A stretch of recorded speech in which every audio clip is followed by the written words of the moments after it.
better come right over. You're missing one of the biggest things in your life. Well, hey, if you're here, you're not missing anything.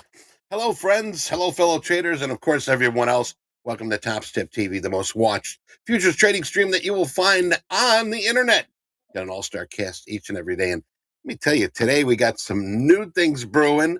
And I hope you're here to witness them, experience them, and learn from them. We got real traders, real educators that give you 100% transparency in their trading, in their education. And of course, you're not going to find another show like this out there. We offer everything here: education, support, good looks, cool swag, and tradertainment. This is opening call, and he's Earth, I'm Wind, and you are Fire. We have an exciting and informative educational programming for you today. And throughout the week, we will be your trading buddy, your trading mentor, newscaster, fellow trader, good friend. And yes, even that voice in your head that keeps telling you, learning to distance yourself from all negativity is one of the greatest lessons to achieve inner peace. Om. I gotta light some incense here in a little bit. So let's get ourselves ready for some top-notch, up-to-date market know-how. Johnny's your game plan ready? Game plan ready. All right, checklist checked. Checked. All right, cool. Journal ready to go. Ready to go. All right, how's the coffee today? It's good. Good. Made it myself. It's delicious. Delicious. All right, my friend. Let's say hello to everybody's friend. Yes, that good-looking guy next to me, and our trading mentor, John, a.k.a. the Hoagland. Good morning, handsome. Good morning, good looking. How are you today, Eddie? Hope everybody's good looking, ready for I another... guess. Yeah, you are. Yeah. Hope everybody's ready for another interesting, challenging, and hopefully profitable day for everybody. Tuesday, April the 11th. It's PPI day. As always, our focus here is on seeking accurate context, good risk management, and patience. Good morning to everybody. Good morning. Good morning. Bye. Catch that head fake today, Johnny? You see that number coming out? I did see that, yeah. My goodness. Well, let's get to the news here. We got a lot going on here today. Hotter than expected March consumer inflation report resulted in an unraveling of the Federal Reserve rate cut expectation, with a reduction in June now looking more and more unlikely. The annualized reading, closely watched consumer CPI, increased 3.5 last month, above the pace 3.2 in February, and more than the 3.4 that was expected. The robust data had seen future prices in just 40 basis points in cuts this year, compared to the 150 basis points priced at the start of 2024. Well, we did see some mix-ups here. We did see the rallies here. Crude just popping off its low here. ES and NASDAQ still sitting around its highs, and the gold making a trip to the highs. We'll see where we can get there. Had tagged highs a little earlier on that number. ECB today going to hold its rate-setting meeting later in the session. They're looking to keep the borrowing cost unchanged at a record high. However, with inflation retreating and the Eurozone suffering from economic weakness, President Lagarde's company press conference, we will see whether she indicates a rate cut coming as soon as June. Once again, there you go.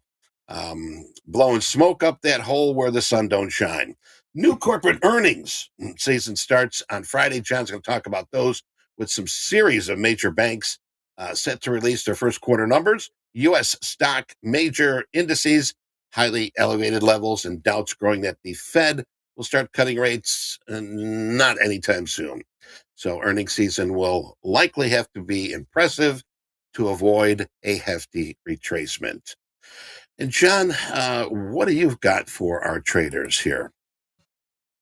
Well, just combing over the economic numbers from this morning, the jobless claims came out. They were looking for an initial jobless claims at 215,000. It came out a little bit lower than that at 211,000. The PPI numbers came on a lot cooler than the CPI numbers yesterday. I think that's why we're seeing some recovery in these markets as we speak. The PPI year over year was expected to come out at 2.2%. It came out at 2.1%. PPI month over month, they were looking for 0.3%. That came out 0.2%. The core PPI year over year, they were expecting, this is the only one that came out hot. They were expecting 2.3%, and it came out 2.4%. And the core PPI month over month, it came out as expected at 0.2%. So maybe a little bit of good news in there with the producer price index indicating maybe a slight pullback in inflation. We're still probably looking at least July before any rate cuts, if not September. At 7:45, one of the talking feds, William, is going to speak. At 9 o'clock, Barkin is going to be barking. 9:30, the EIA nat gas numbers due out. 10:30, a 4-week bill auction.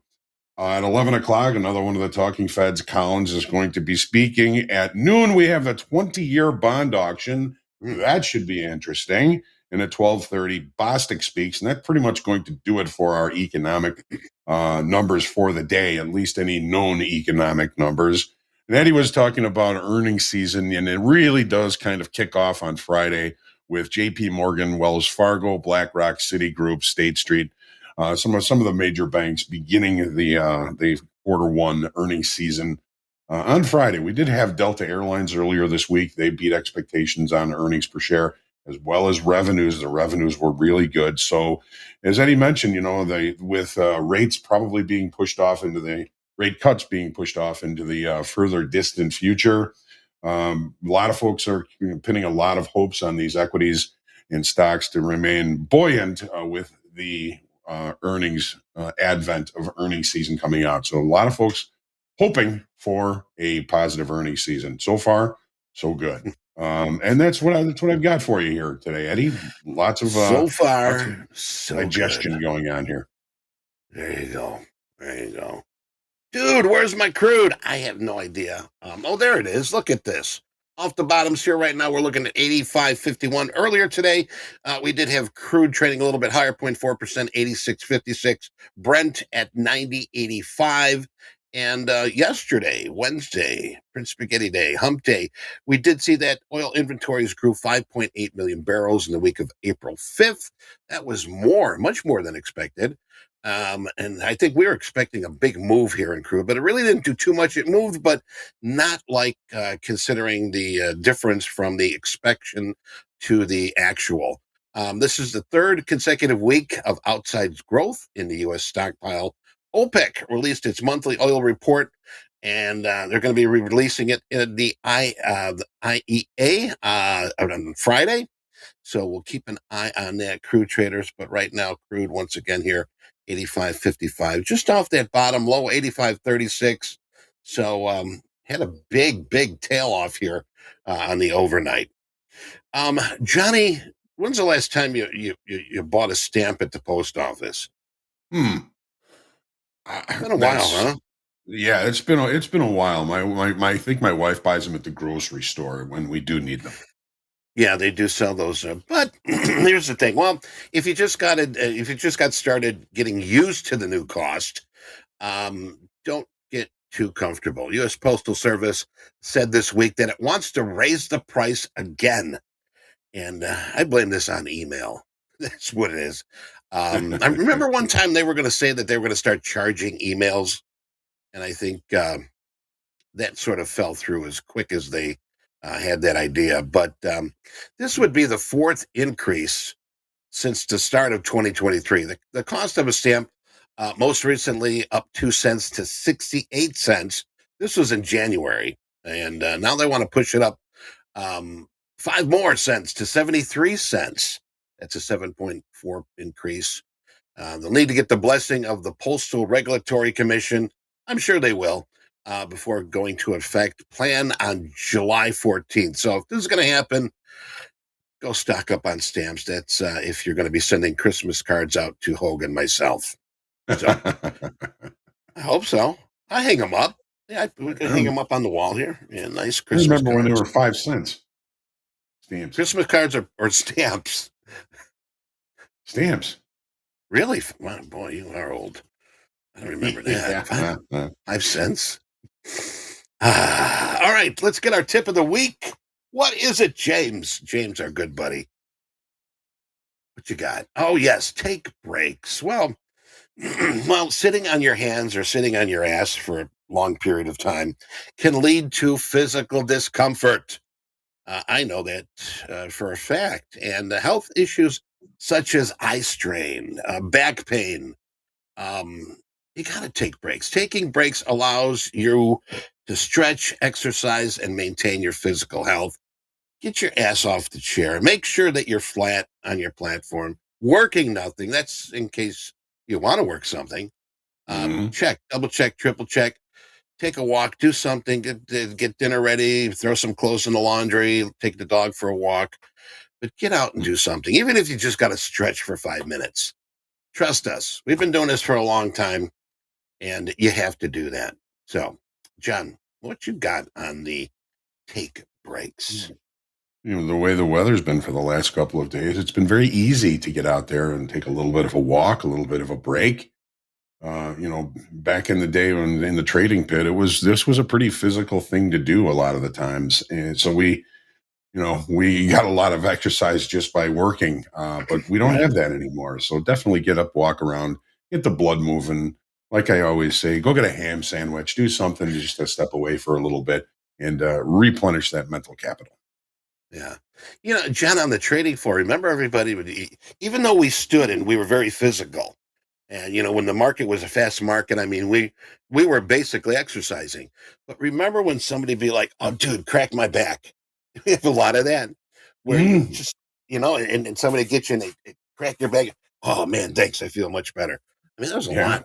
We used to do that a lot on the trading floor. Yeah, I'm pretty Um, sure just being in that pit and doing what I was doing was what caused me to have back surgery in my late 40s, early 50s. oh It yeah, I was mean, it was very physical. we stood all day long, and even if you sat down, you had to find a chair. You couldn't sit on a step or anything. Security would come around and say, stand up, stand up, stand up. You can't sit there. I think over the years my feet have developed duck feet. They're very flat for me standing so long, but good thing I found some shoes that do fit these duck feet. But anyway, let's take a look at these charts and see what John has for us today. Johnny, Yeah, let's take a what do look. you got for our contestants today? Come on down. All right, starting as always on the E-mini daily chart, the S&P daily chart. Well, look at that. The weekly kickoff low still remains supportive. It took one Yeah. little dive down below that level after the numbers came out, and it's been all upside ever since. So 5180 proving to be a pretty useful level if you were using it. Nothing makes me happier than when people are able to profit from those levels that we put out. And it's all about the PPI this afternoon, or this morning, I should say. PPI came out a little cooler than they were expecting, and the markets are responding to that. Yesterday, the CPI came out a lot hotter, but the PPI is indicating potential lower pricing, or at least slowing inflation moving forward in the CPI. So, facing another test today was that weekly kickoff low 5180 yesterday. We had some pretty decent volume on the downside here, but we lost 4,000 in open interest. So there was not a whole lot of longer time frame decision making being made yesterday. And maybe we're going to see that today as we see the market move away perhaps from this 5180 weekly kickoff low. So we really didn't see a whole bunch of new selling, new positioning coming into the market yesterday. Again, at the 4,000 contract loss in open interest isn't a big loss. If we were going to be looking to see if this market was going to continue or break this range bound market state that it's currently in, I would look to see some pretty higher open interest on a day like yesterday. It just didn't happen. The market ended up spending the day mostly just digesting in a range bound day. So there was a little bit of a hangover from the move lower at 7:30, and then it really just kind of hung around. It didn't really do all that much. Take a look at the 30-minute chart here this morning.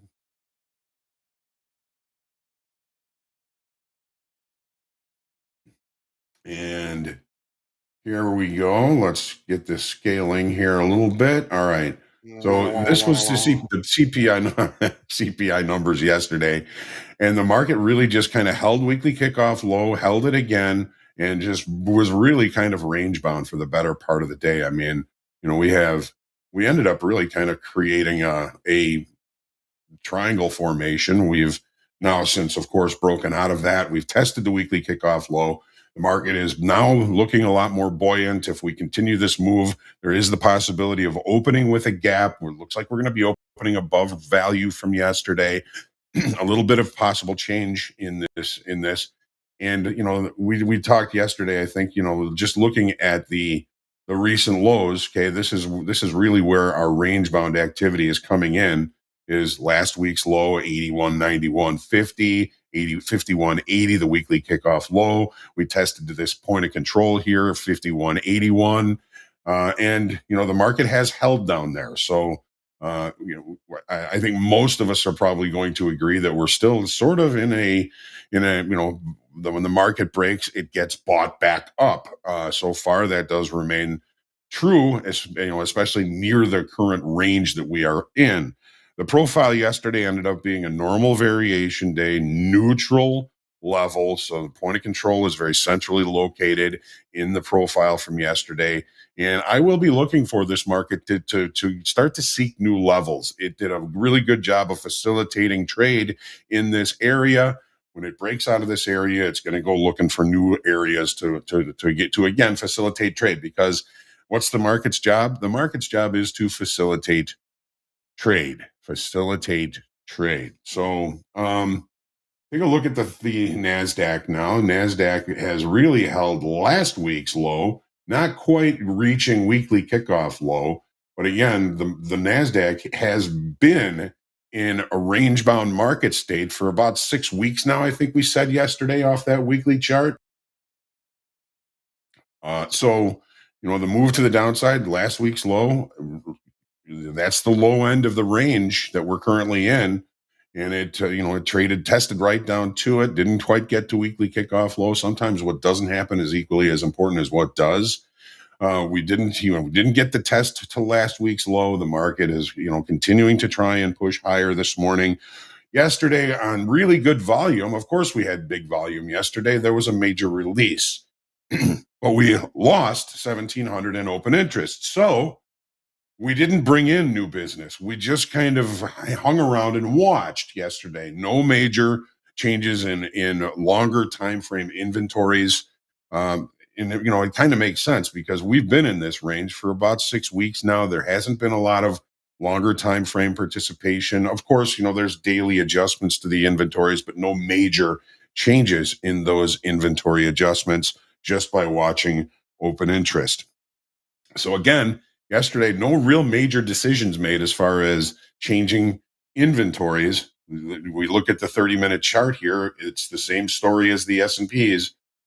We traded down to last week's low. We spent the day range bound pretty much the entire day. Overnight inventory was flat, starting to look a little bit to the long side. If we were to open now, it looks like we're going to be opening with a session gap. We can't close that session gap to yesterday's high, which I have here at 18,234.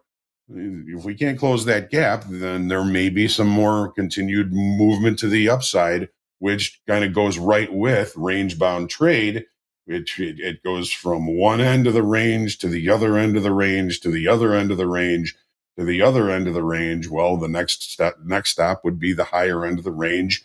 We've got last week's high at 18,612. That would be a perfectly reasonable and probable profit target if you were going to be in a little bit of a longer time frame trade. So back to the 30-minute chart, opening with a gap, we go with gap rules. If we can't close the session gap again to that level, 18,234, we'll be looking for opportunities to buy weakness and to see this market continue to rotate higher off of these lows of the current area of medium time frame balance. Again, the profile, normal variation day, neutral stance. Market is likely to go looking for new levels to facilitate trade. It did a very good job yesterday of facilitating trade in this range. Now it might go looking for new levels to facilitate that trade because, again, that is the market's job. Taking a quick look here now at crude oil. Crude oil is unfortunately, on the front end of rollover. What does rollover do? Rollover has a tendency to keep the market relatively range bound. Well, we're in day 4 of a current daily range, of a current ranging area, I should say. We added 18,000 in open interest off that low yesterday. We added 12,000 the day before on the push to the downside. That's 30,000 in additional open interest in the last 2 sessions. We would think that that would be a an inventory adjustment and possibly longer time frame, but because we're coming into rollover, it becomes very difficult to distinguish that. I'm viewing that increase in open interest as longer time frame traders legging in and legging out of the May contract into the June and future contracts. So with rollover facing us, there is a higher probability, and everything is probabilities. Nothing is finite in futures trading. And as we all know, anything can happen. The market is really kind of looking at the idea here that it's a good probability it may stay relatively range bound for the time being. Now, that said, there is a lot of unknown geopolitical situations affecting crude oil that a lot of folks are just kind of holding on and just waiting to see what happens there. So make sure that you do have your head on a swivel. You're always protecting yourself when you're trading crude oil or any market really, because at any time something could change the face of the marketplace in a heartbeat. So just be careful of that. The volume was pretty good yesterday. Coming into rollover, we'll start to see the volume start to tail off in the May contract. No reason to go into the June contract here just yet, ladies and gentlemen. We'll be watching volume. The Topstep X platform will do it for you, but if you're not trading on it, make sure you're watching us here on Topstep TV, because we will be watching the volume and telling you when we will or would be changing into the June contract. So range bound for now. Here's the 30-minute chart. Wow. So yesterday, kind of rangy day. We did actually end up putting a late spike in up to the highs here at the end of the day. Technically a late spike, maybe a late spike. It's kind of debatable if you're looking at the profile. The market did come back and kind of fill in here and then closed on its highs. It was basically a normal variation day until that point. Neutral price might go looking for new levels to facilitate trade. The base of the late spike here I am showing at 86.03. What is a late spike? A late spike is a range bound day that at the very end of the day, price leaves that range and closes outside of it. It doesn't give the market time to accept price over time. So when we see the market open like in or above a late spike to the upside, it's more accepting a probable acceptance of higher pricing. Well, we just opened below the base of the late spike, right in range, right in value. No major changes right now to the perception of a barrel of crude oil. So try and stay patient. That's one of my suggestion. Now we've kind of shown rejection of the late spike of the highs from yesterday. We're in the middle of the range and in value. So try and stay patient. As Dee would say, I'm sure she would be saying, all right, well, where we are now, I'm not seeing any real reason to be very aggressive getting into this market at this point. I'll wait for the initial bounce to establish itself and then work those extremes for opportunities. And last but never least, gold. A lot of folks I've been seeing, talking about some sort of a pullback in gold. It's really been ballistic to the upside, and we all agree, a pullback would probably be healthy for the upside auction. Did we get the needed pullback we saw yesterday? Volume was pretty good. I mean, that's some pretty good downside volume. However, we only added 400 in open interest. So open interest was really inert yesterday. And if I'm really going to see a healthy pullback, I want to see an adjustment in open interest. So we didn't really get to see that. Is this market really that strong? Is it? I mean, we've been giving this upside auction a B grade, and I'm still calling it a B grade upside auction, even with that pullback yesterday. And we'll take a look at the 30-minute chart. Let's get a little bit more time here. So, yesterday, normal variation trading day, value was a little bit lower. It pulled back a little bit. Wasn't really a down day. Value was lower, settlement was lower, overlapping to lower range, pulling back to the low here from what is this, Monday, yesterday, today. Overnight inventory, very little to speak of. The market inside the extended trading hour range from yesterday.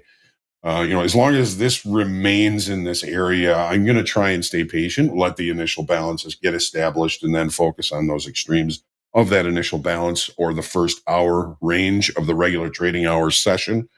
We're there now here at 8:30, so the initial balance will be established at 8:30.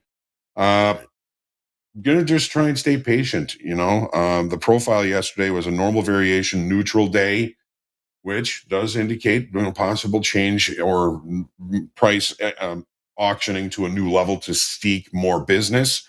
But it did have a pretty weak high at the highs yesterday. So this weak high up here, some would call it a double top. I call it an unfinished upside auction. Watch that level up there. If we take that out, it could be a larger range for today.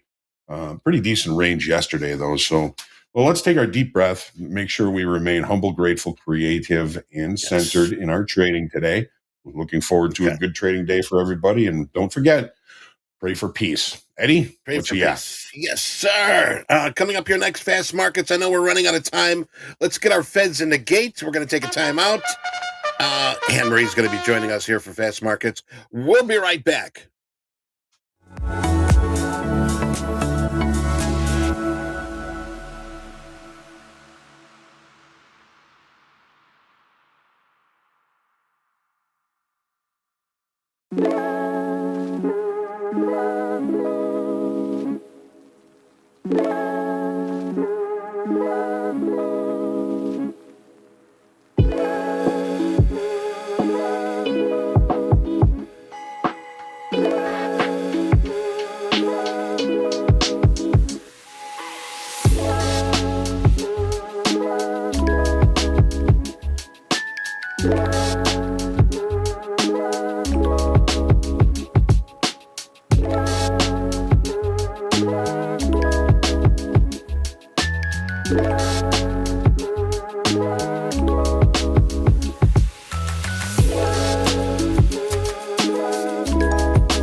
And welcome to Fast Markets here on TopstepTV. There's Anne Marie. Anne Marie, good morning. How are you? I am well. I'm even better now that I'm here with everybody. we got Dolby Time in the corner, John in the upper corner as well.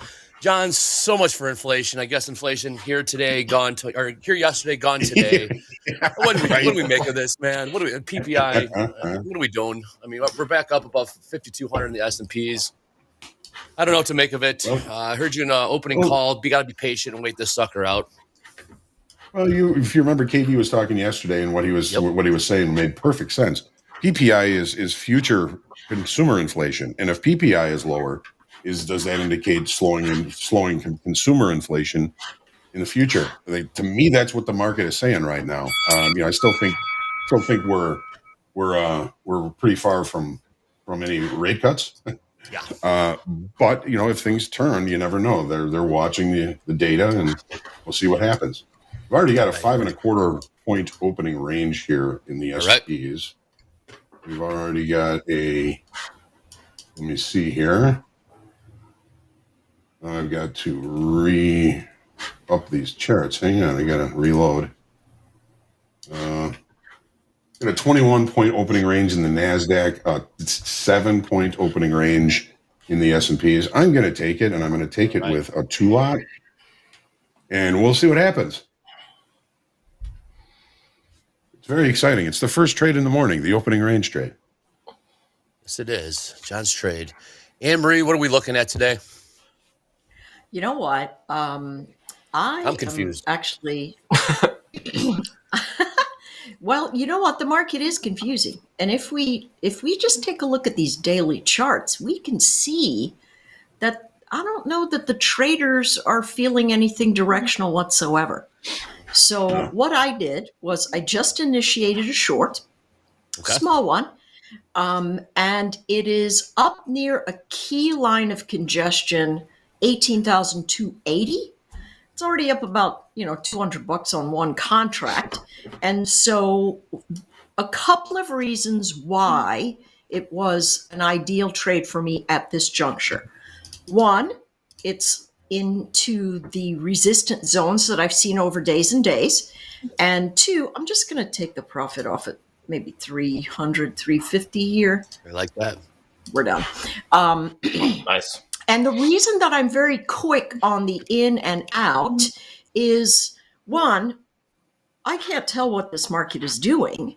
And two, I'm in the middle of talking and I can barely walk and chew gum at the same time. It is seriously. I listen to how good you are of a skier, Andre, and I think to myself, wow, I wish I could do better with just my shoes. And so, listen, there are so many hilarious airport stories of my family just walking and me tripping and sitting in a pile with my luggage. And they're like, where'd you go? Oh, no. So strangers helping me out. True. Oh, no. Absolutely true.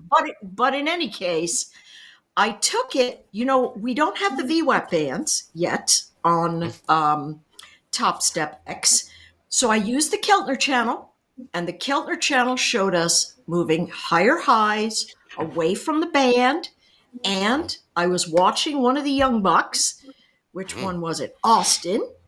Yep. And he said, hey, I'm liking the RSI. And so my thought always is, how can I sort of build a trading strategy based on what anybody's talking about, right? Literally, you can. If you just understand how technicals move, you can build on anything. And so I said, I'm going to pop up the stochastic RSI there. And you'll notice it's gotten very toppy on the 15-minute right here where my cursor is sitting. And you can see, hey, when it sits at that 15-minute, it's telling us two things. One, it's super bullish. So if you're taking a short, you got to be quick, which is why I got out right away. And two, if you're in a long, you better take some profit because the rubber band is just getting very, very pulled to the outside. And so you can see it bouncing. I took the short. I got out very quickly, and you can see it's doing exactly what the technical indicator told us it was going to do. And so I love that. I thought I'd incorporate it this week as we were doing fast markets, and we can just go with the flow. And what I want to tell folks is, hey, listen, you can look at any technical indicators that you want to and develop a strategy that feels good to you and performs just so long as you understand what the technicals are telling you. That's why you take profits. Well done. That's exactly right. Snap right back. Well, I took two shorts. It took two shorts for the opening range trade. I got out of one at break even because it just came back to where it came. I'm sitting here listening to Anne Marie and I'm thinking, man, I probably should just get out of both of these. I mean, that was a nice cover for sure. Yeah. Goldie time. Welcome to Fast Markets this morning. What are we looking at trading right now? You've been trading a little bit of NASDAQ. You've been trading some crude. You've been trading some YM. What do you got your sights on right now? A little bit of everything. Looking at YM and crude today. I haven't had any trades yet. I did place one practice trade in copper. Don't know if you know this, chat, but some new products hit the product board. So we got copper now, pretty exciting, as well as Natty Gas, aka the Widowmaker, also E-mini natural gas, and I think micro silver are the 3 new products that I see on the board right now. Mm. Okay, that's great because silver is expensive to trade. It is, yeah. So it's starting to get flushed out a little bit. So we're waiting for some currencies and financials, I think, but we're starting to round out the metals and the commodities. So very cool to see. So some more products for us to play with. Indeed. Natural gases, QGK24. Good luck remembering that one. Is there an opening range indicator on Topstep X? Opening what? Opening range? Like an indicator? Oh, yeah. I don't think so. It's not built in with TradingView yet. But it looks like indices are headed, at least YM's headed lower. Yep. Crude is headed lower. I'm glad I didn't take any longs in crude. I was looking at 85.59 for a long. I passed on that one. Definitely missed the 4-hour range high short in YM. That would have been a doozy of a trade. Yep. Yeah, for sure. So we'll wait. Super nice. Yeah, we'll wait for that to come back down. S&P selling off, like you said. NASDAQ selling off. John, are you still short one or are you short? Or did you cover it all together? I'm still short one. Nice. And I'm watching for value acceptance from yesterday. So I don't know if we can hold below value high from yesterday, 52.10 quarter, then we could see the market kind of roll into yesterday's range again. I scratched. I lost on one of them, and now I'm still in the other one. Is this back-to-back days? What's that? Days? Oh, sorry. Is this back-to-back days, Hoag, that the range trade has paid off for you? Yesterday it did not. It did not pay off. Oh, I think you were down like $1,000 or something, right? Yeah. Yep. Just got to keep on slapping those orders in there, Hoag. It's going to pay off. Yeah. Well, the only reason I took 2 today is because of the size of the opening range. Yesterday's opening range was 5 points. Today it was 7 points, so I traded I took a little bit smaller position sizing because of that, and I didn't want it to come back to the opening range, so I covered one of them, and we're assuming the risk on the other one. I think my risk is about $300 on this one, but if we can get that value acceptance, then there's good. A good probability that we could see price get to the other end of value from yesterday, which would be all the way down at 51.94 quarter. So that would be, let's see here. I'll just put it at 95. Be a $900 win if we can get it. Let's get it. I'm probably gonna feel like taking this off if it does get to VWAP. We're heading that way. I just saw a bunch of orders just come right in there. What was that all about? What product? What market, Anne Marie? The NAS. Gotcha. It was just fading, and then somebody just hit the bid really hard at about maybe 18,240. But my suspicion is that we leak because we don't really have direction in this market. It's a crapshoot. Emphasis on the word crap, because seriously, if we're looking for directional motion, we got diddly. And Nothing. I think we're going to barcode all summer. All summer? And, oh boy. all summer. Dolby will love that. Music to my Dolby ears. time. Dolby lunch on you? Well, for me too. I love range trade. It's fantastic. Me too. So the thing is, I just heard this morning, I try to listen to a lot of macro things that fill in the gap, and they were talking about the political possibility of crud. I should have kept that into my 500 target. Look at that. Oh, it's out now. John, how's the short going? What's the target? Well, we're right at VWAP, so I'm probably going to take it now. Nice. 5 Very and pretty. Yeah. Yeah, buddy. The Yes, Dow sir. just broke the VWAP too. Yes, he did. Yeah.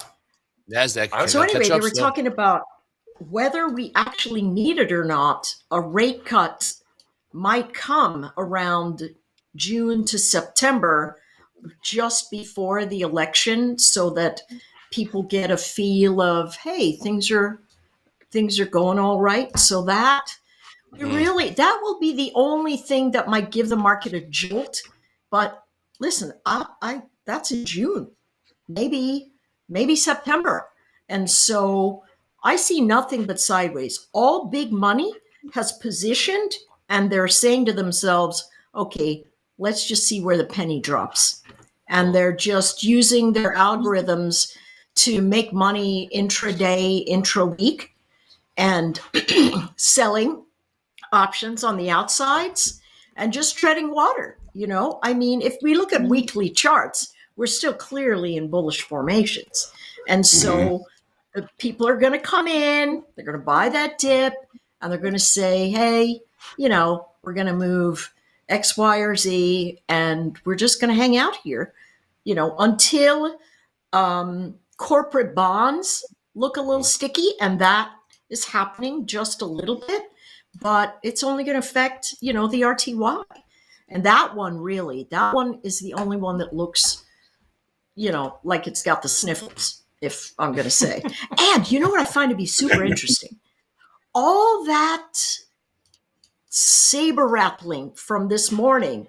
Hey, Lufthansa suspended flights to Iran and XYZ, and oil is down. And so in my mind, I go,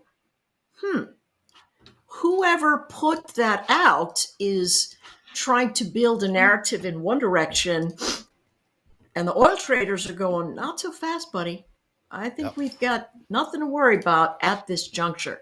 And I find that to be super interesting. Now, if oil can hold this low at around 85 today, that might be all right. I wouldn't be surprised if oil came back and retested 80, right? I'm looking for it to come into 83.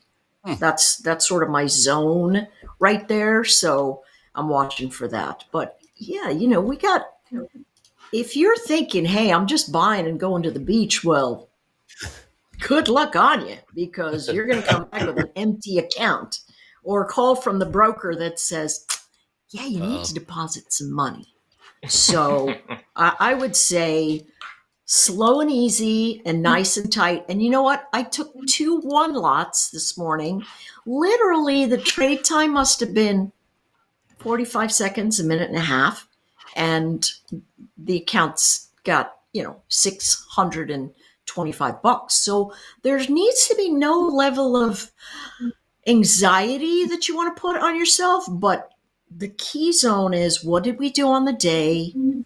What did we do in that pre-market? And how are we holding relative to the 2 candlesticks that just finished? Whether we're looking at the 15-minute, the 30-minute, the hourly, the daily, whatever it takes. I just realized, listen, I chopped myself to freaking ribbons on Friday. I was so, I was out of my mind in rage. First of all, everybody was just going, I'm making so much money. And I'm looking at TopstepTV, and I'm like, I'm going to turn that down just a little, because if I don't, I'm going to break a mouse.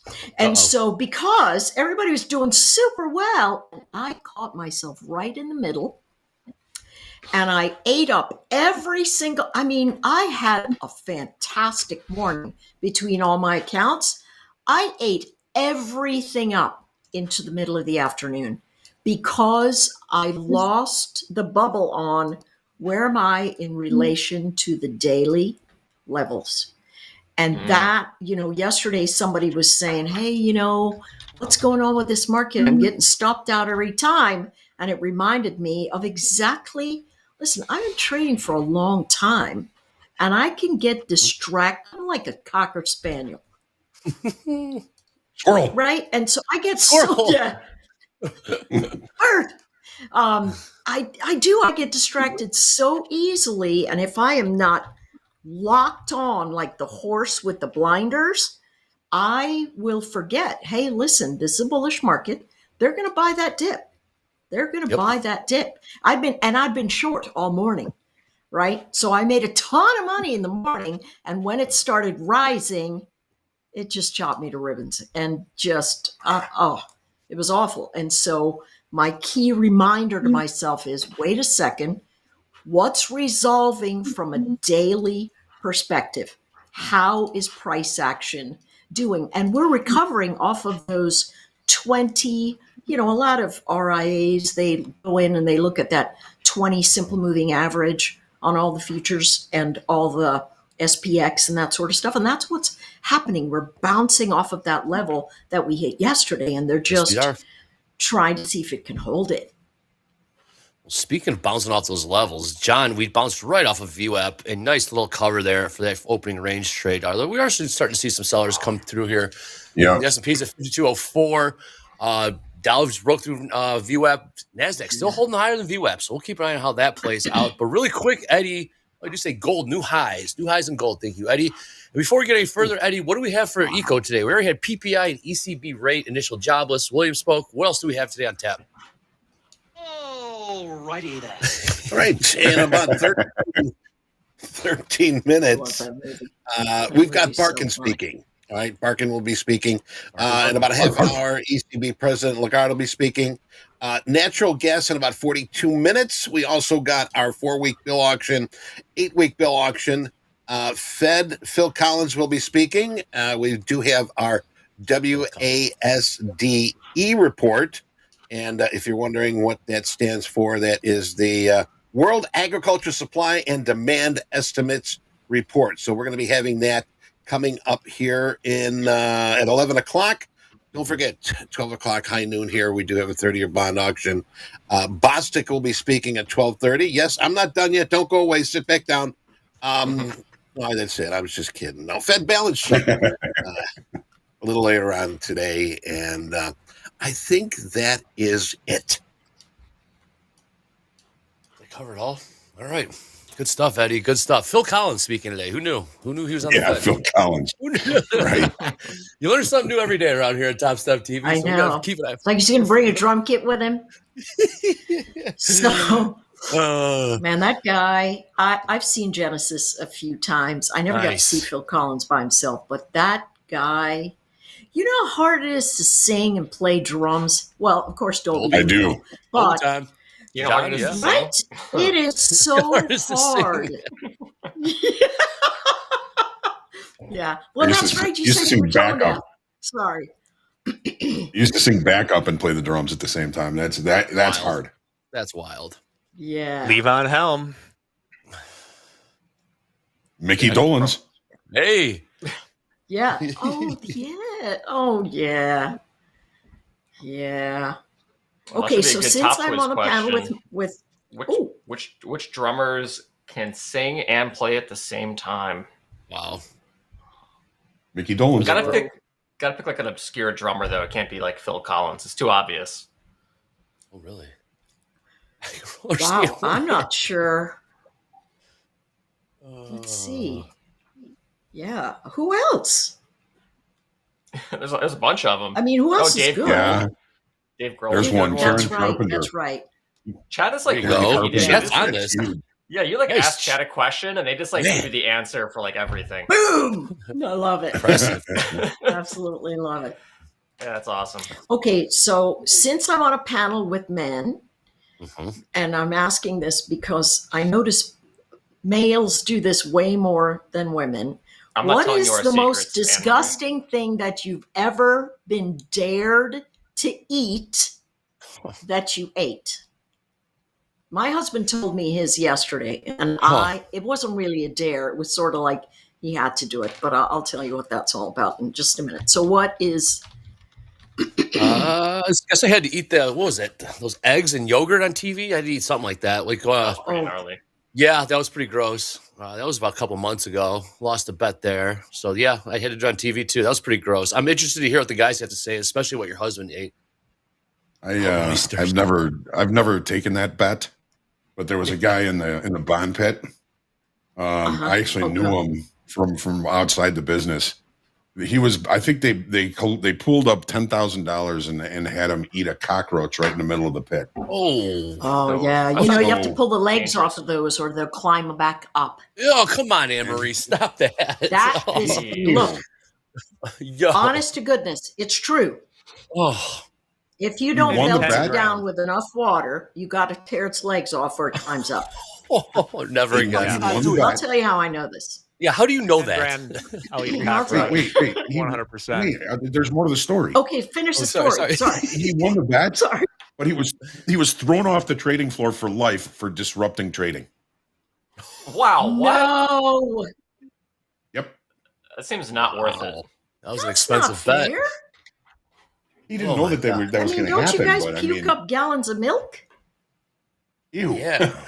You got a head start Dan on screen Sheridan, trading. right? Good for him. I remember Dan Sheridan telling that story about people making bets they could drink a gallon of milk. Oh, this All is right. getting wild. All right, Dolby, what about Everybody you? loses. Dolby time. I think uni, sea urchin, so gross. Oof. I'm not a Yeah, Jello guy. that's I don't like an that acquired texture. taste. It's so Yeah. weird and gross. Not my Yeah, favorite. Like it's- sushi. that's- Yeah. Uni's Yeah. terrible. Okay, so my husband was in the military for a couple of decades. And when you cross the equator on a cruise, that's what they call it. That's hilarious to me. But they're floating on the boat and the ship. And when they cross the equator, there's an initiation, right? And one of the initiations is two of three things you could do. You could either swallow a goldfish live, eat a cockroach, or eat a bloodworm sandwich on white bread. Okay, the bloodworm sandwich on white bread was the one you had to do. And then you could pick the others. So I know about the cockroach because of that. But yeah, it was just the way he described it. I was like, you got to stop. I can't take it. It was just, yeah. But it's things that men sit around and go, I dare you. I mean, there's 1,000, that's a low count there are millions of videos on YouTube, TikTok, whatever, of people, doing crazy. A lot of men, I'm going to have to say a lot. I think it's totally testosterone. I bet you can't. You can't. I like stories. How else are we gonna impress the women, Anne-Marie? What's that? I said, how else are we supposed to impress the women if it's right. for taking on insane bets and hoping our love of our life is watching our act of bravery? It's funny that men say, well, when they're younger, particularly, they delight in watching women get absolutely sick when they're doing things, right? They're like, oh, I'm going to do this. And then they're going to, it's like why 8-year-old boys throw spitballs at the girls that they like. Yeah. I'm like, why? What makes you think that is going to do it? It's a guy thing. Yeah, we're not the brightest Definitely sometimes. a guy thing. Because there's something wrong with us. Yeah. That's why. That's exactly why. You don't get smarter in a trade. You don't get any smarter talking to a woman. No. Anyways, guys, we got gold making new highs here. Nasdaq found some buyers as well. There's a little stuff chopping around here. Kind of been the story of the last few days. Yeah. Nice little open, and we'll digest and chop around here. John, nice cover there. What did you end up covering? 3s or 4s? That was a nice trade on that opening range. 4s, I think. 4s, very nice, very nice. Trading 8s right now, so we bounced off VWAP. There, Nasdaq finds some buyers. Thank you, Eddie, for alerting us to new highs in crude, trading 23.63.20. You said crude's on new highs? I'm sorry, gold. I got the No, charts no. right next to each other. Gold. right. My apologies. I'm watching Yeah. crude right Oh. now, and it's not doing any. Yeah, No. it's flat as a pancake. Yeah. I mean, Just- I It is. might try to get in at like 85.34, which would be a test of like the 30-minute, kind of like the new 30-minute range low, because it's been very, very range bound. YM didn't get back to its 4-hour range low, so I still don't want to touch this yet because it's in the dead middle of its range. So maybe there's a crude trade, but I'm literally just running through markets on the side trying to find anything to take. Copper. Absolutely anything. Copper. Check in that, there. Andre. Well, threes. I got 5203s. Hell yeah, man. Nice cover. That was a good. That was a good cover. It's almost like I knew what I was doing. I think you do. I think you do. That's why everyone tunes in. I like Cocky Hoag. Cocky Hoag too. Yeah, me too. What's hockey hoag? No, cocky Hoag. Hockey. Oh, Is I like there Hockey one? Hoag. Hockey Hoag's good too, but Cocky Hoag's my favorite. I'm not sure if I've ever heard hockey hoag. No. 50 Shades of Hoag. Humble, grateful, 50 Shades creative, of and Hoag. centered. Yeah. Humble, grateful, creative, and centered. Humble, grateful, that. creative, and centered. Taking a look at Jack, tilt you for the- got any zany news? It's coming, Anne-Marie. It's coming. It's coming. Give it 15 minutes. 15 minutes. I love it, Anne-Marie. Anne-Marie can't wait for your news pack, Jack. We follow an invisible schedule that has been set upon from high. Oh, I see. I see. I'm unaware. I love it. Anne-Marie's the best, man. Taking a look at tilt for the first time today. Got 61% long buys here in the YM. That's about it. It's still 50-50 across the board in the other markets. We'll keep an eye on that. Lately, we've been seeing some super heavy long biases in YM, as high as 92% long. Did see it pull back on them, so we'll keep an eye on that as the day plays out. Kind of chopping around right now in S&Ps, NASDAQ. Gold kind of upticking towards the highs. Crude trading 85.39 here. Dolby, you said you're going to maybe possibly work some bids at just beneath there, around 33, 34, you said? Yeah, I'm going to see if we can get 85.25 on a long. I want to see if it does like a range extension outside of the 30-minute and then pops back in again. Okay. There's just not a lot of like news going on today, so I'm hoping like the structure just holds up, but this is not that aggressive of an entry. If I was going to be more aggressive, I probably would have just slammed like 85.36. But we do kind of have like a megaphone formation going on in crude, which leads me to believe this is, people just playing with price for the most part. Mhm. So, I can imagine this running down, testing new lows, and maybe popping back up again. So that's kind of what we're anticipating is the extension of this 1-2 leg down of the megaphone to see if we pop back up again. But very, very slow crude market. So we'll try to get this one idea and just leave it on there. Very nice. So we'll try Hey, to Eddie. 50K. Mm-hmm. Eddie, I think we got some headlines coming out from one of the Fed speakers. Thank you, sir. Yes, Barkin coming in talking about the latest inflation data did not increase confidence. And of course, we don't have any confidence in what they are saying. Also, Barkin said the Fed is not yet where we want to be on inflation, though it's headed in the right direction. It's a big tease over the long time frame, and also saying it's smart to take time to see if inflation slows. So there's what's going on right now with Barkin. And I'm watching the wire right now. If anything comes up, I'll pop it in. Thanks, Eddie. Back to you, Andre. Thank you, Eddie. Sorry you had to read that. Sorry. Yeah. Oh, these Fed speakers, what would we do without you guys? Another Topstep X feature that I just found out about is they added buy 1, buy 2, buy 3, buy 4, buy 5, and buy 10 and buy 15. So now you have more access to being able to buy or sell 2 contracts. Also a little plus and minus thing on the dome. So if you want to do 2, you just press upper plus or minus on the dome. If you want to change your I use that one. I use so that's that one nice. often. I think that was asked about a lot because we're doing 1, 3, 5, like all the odds. But people want to trade 2s. So it's in there now, chat. So you can trade your 2s. I can trade my 2s. Trade your 15s if you want to. Forever. Yep. Yeah. I don't think the right click on chart, though, that one is new. that used to be 1-3, I think 5, but now it's 1-2-3-4. Yes. So for the right click on chart, That's that has true. changed. Yeah.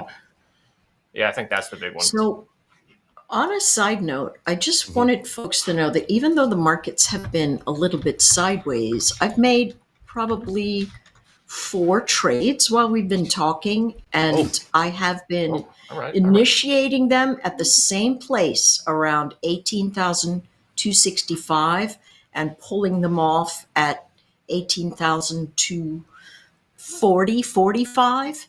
Wow. And it's just been wash, rinse, repeat. And so, it's the total is at 1,130. Beautiful. And so, what I want the takeaway again to be is, listen, we can spend time. Wow, I see oil lifting off of that edge that you're watching. We can spend time waiting for markets to move, but if you're sitting in a range and you can see where buyers are coming in, or you can see where sellers are coming in, there's nothing wrong with getting in and getting out and getting in and getting out and getting in and getting out. And a lot of times on shoulder tap, this looks a little strange because they're order after order after order that are really no longer than 40 seconds to 90 seconds long, and it looks like a lot of motion. But at the end of the day, if that's all you've got, then that's a nice place to trade. So a lot of times when you say, hey, listen, we want to stay in for a duration of a move, that really is dependent on whether the market is moving or not. And when we're not moving, we sometimes have to pull out our strategies that go, hey, listen, this is a range-based environment. I'm going to trade peak to trough, peak to trough, peak to trough. The old toolbox. Exactly. Crude oil trade, we did not get filled. It went down to 85.28. We wanted 85.25s. It has promptly bounced about 20 ticks from that level. Oh, brutal. So Good call, if you did catch that one, congratulations. We missed it by just a hair. So we'll pull that order as now it's back in the middle of the range. So that's pretty much untradeable right now. I am going to work a NASDAQ long at 18,208 to see if we extend the... What range do we have in there? It's definitely ranging. I'll say 15-minute range low, so we'll try to buy that. And then I also have some orders in for the YM below the 4-hour range low, 38,550-ish. So we'll see if we can get some range extension to the downside. But I'm not diddling in the middle because those are expensive trades, and I don't like expensive trades. Yeah, we're looking at the S&Ps. S&Ps here, chopping around 5,200s. We did see some more selling, broke through VWAP there. NASDAQ still has not got to VWAP. I got VWAP at 18,215. We're still about 15 ticks or so above that. So we'll see if we can get some follow through the downside. Gold, a couple bucks off the highs, trading 23.63. Like Dolby said, oil caught a bounce there. John, is 5,200s, is that what we're just going to be looking at to see how we react around 5,200s in the S&Ps now? Or is that still a significant number? Well, what we were looking for was value acceptance from yesterday, right? If you want to go on my charts, I mean, let's do it. The initial target for that trade was VWAP, which we got, which was great, Beautiful. But once we opened outside of value, left the opening range, the high of the session, reacceptance inside the previous day's balance area of value is very subjective. It's usually not a very easy trade to take. But you can see what's happening now. We opened the next 30-minute bar inside value, and now price is moving towards the low of value. We discussed this while we were still in that short, actually, at 51.94 quarter being a good target for this opening range trade. But we got it at VWAP, which is a perfectly logical first target. The next target would be value low. So I've been kind of looking to see if we build some structure down here around 51.94 quarter. If we're going to stay range bound, that might be an interesting level for an execution. Okay, noted. Hey, Marie, I got a question for you. You said you kept selling. What were we selling there? 66s ish in the Nasdaq, and just buying it down to somewhere in the 65 40s to 70. Yep. Okay. So how many times will you do that play? I mean, would you be interested in Until it doing it breaks. again? Until it breaks. Until it breaks. So you go. So until you're wrong. Essentially, you winner, Yes, and then eventually you have to have a loser. Exactly. Or I see, if I see something like higher lows start to come into play, I will stop shorting the very top with any kind of regularity. But see, what I see is a trending space. I think it's going to come down and give Dolby his number to get that long. But that's really, I'll do it until it breaks. And I say this all the time. We traders, we're pretty much simpletons. We'll take a trade until it doesn't work, and then we'll go, maybe that's broken. Right? And when our price patterns break, that's new information that the market's giving us that says, the traders have decided something different. So I'm busy watching how they're dancing on the floor and thinking to myself, well, until somebody steps out of turn, then there you go. Yeah. That's the hula. Yes. Johnny. On the floor. You know well, Johnny. So I've seen a lot of people talking about patience in the chat. You guys want my Facebook philosophy for today? Please. Patience is not passive. On the contrary, it is concentrated strength. Bruce Lee. Say that again. That's very profound. Patience is not passive. On the contrary, it is concentrated strength. I like that. That is Bruce true. Lee. Patience for KV. Boy, he had so much to say. So much to say. I love his story. I don't like the end of his story. It's a very sad story, but his life was so interesting. Such an interesting guy. All right, we got the value low. We got the value low from yesterday. So here it is. And what is that number? What is value that low? number, TPO sir? value low was in 51.94 quarter. Basically Gotcha. 51.90. It's 94. So if we start to show some basing down here, I mean, what I would really like to see, Anne-Marie, is the initial balance to finish, an extension, and a failed auction to the downside. That would be a gift today. How much time do you think that might take? Good question. Ooh. Well, the initial balance isn't finished until 9:30. Right. So if we're going to have a failed auction below that, there's no trade here until after 10 o'clock, unless you want to preempt it. Right. And then the failed auction would imply that once that failed auction occurs, the rotation would imply what number as a target? If I have multiples on, point of control, target 1, value high, target 2.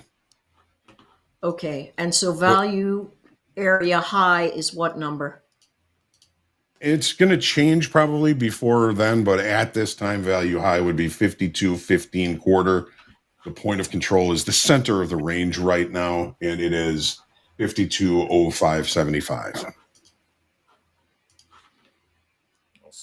And we're pretty close to getting some action here in YM. I got 3 pending orders at 38,537, 525, and 512. All right. Wow, YM breaking hard.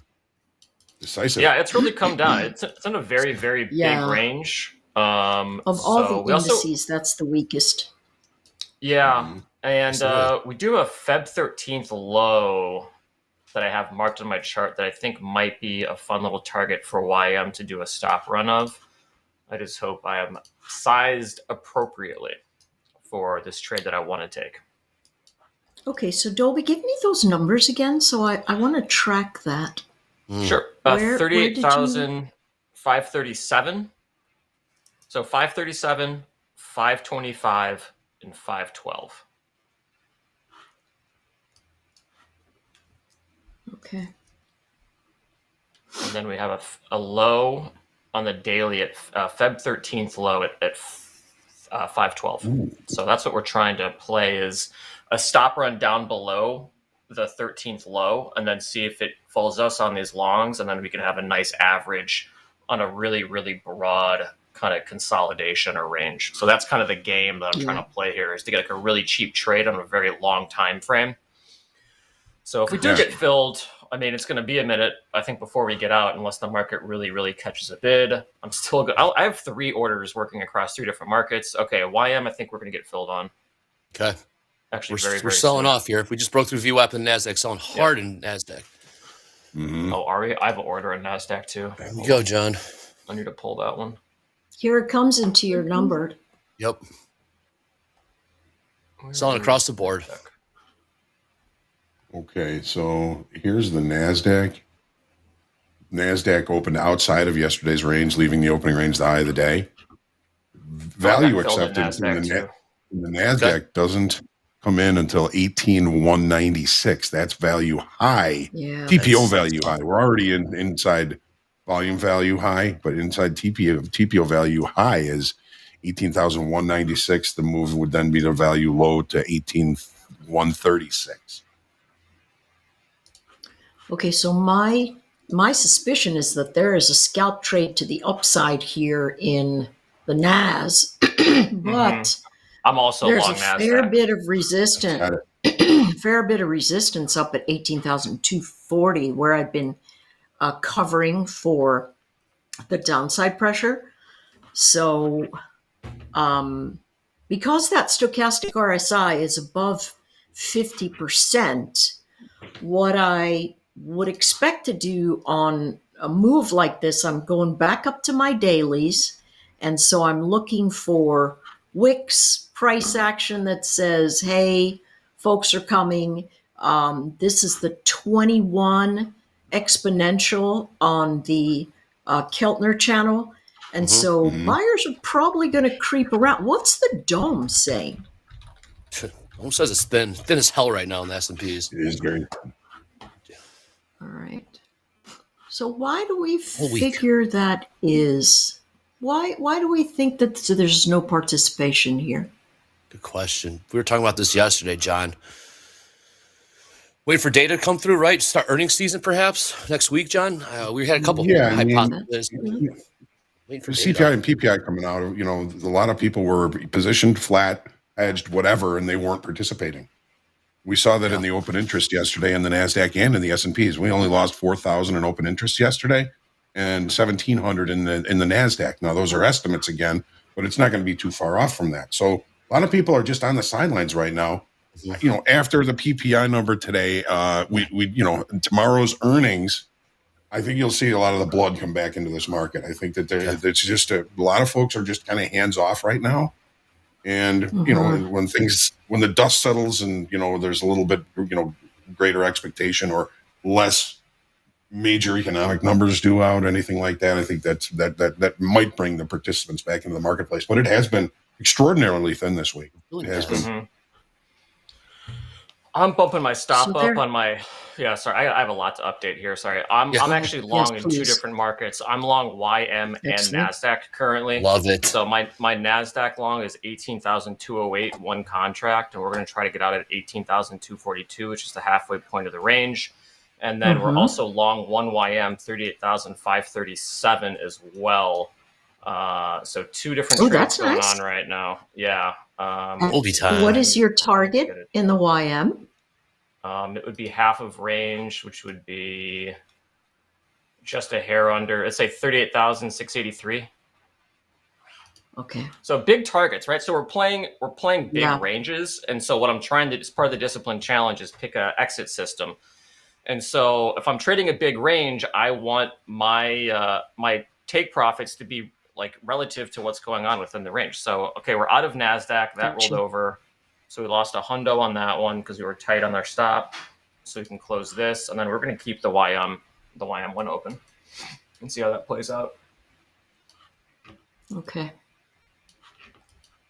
Very good. We got a 72% short bias here in NASDAQ. Yes, 74% short bias in NASDAQ. Nothing else really heavy tilted one way or another. 77% short, 78% short NASDAQ now as we do continue to break here. Okay, I'm long 3 YM. All right. At 38,509. NASDAQ is, diving into value from yesterday. Yeah. Yes, it is. The Dow is already all the way through the value area from yesterday, and Dow's leading this move to the downside, I'd say. yes, it Yeah, is. price action is sure not did. great. So hopefully this will catch some sort of bid. If not, we're just going to melt lower. So if we can get back up to my entry, I'll probably move my stop up because our risk is a little bit hot right now. But with this kind of momentum, we might just be hosed on this account today. But we'll see what happens.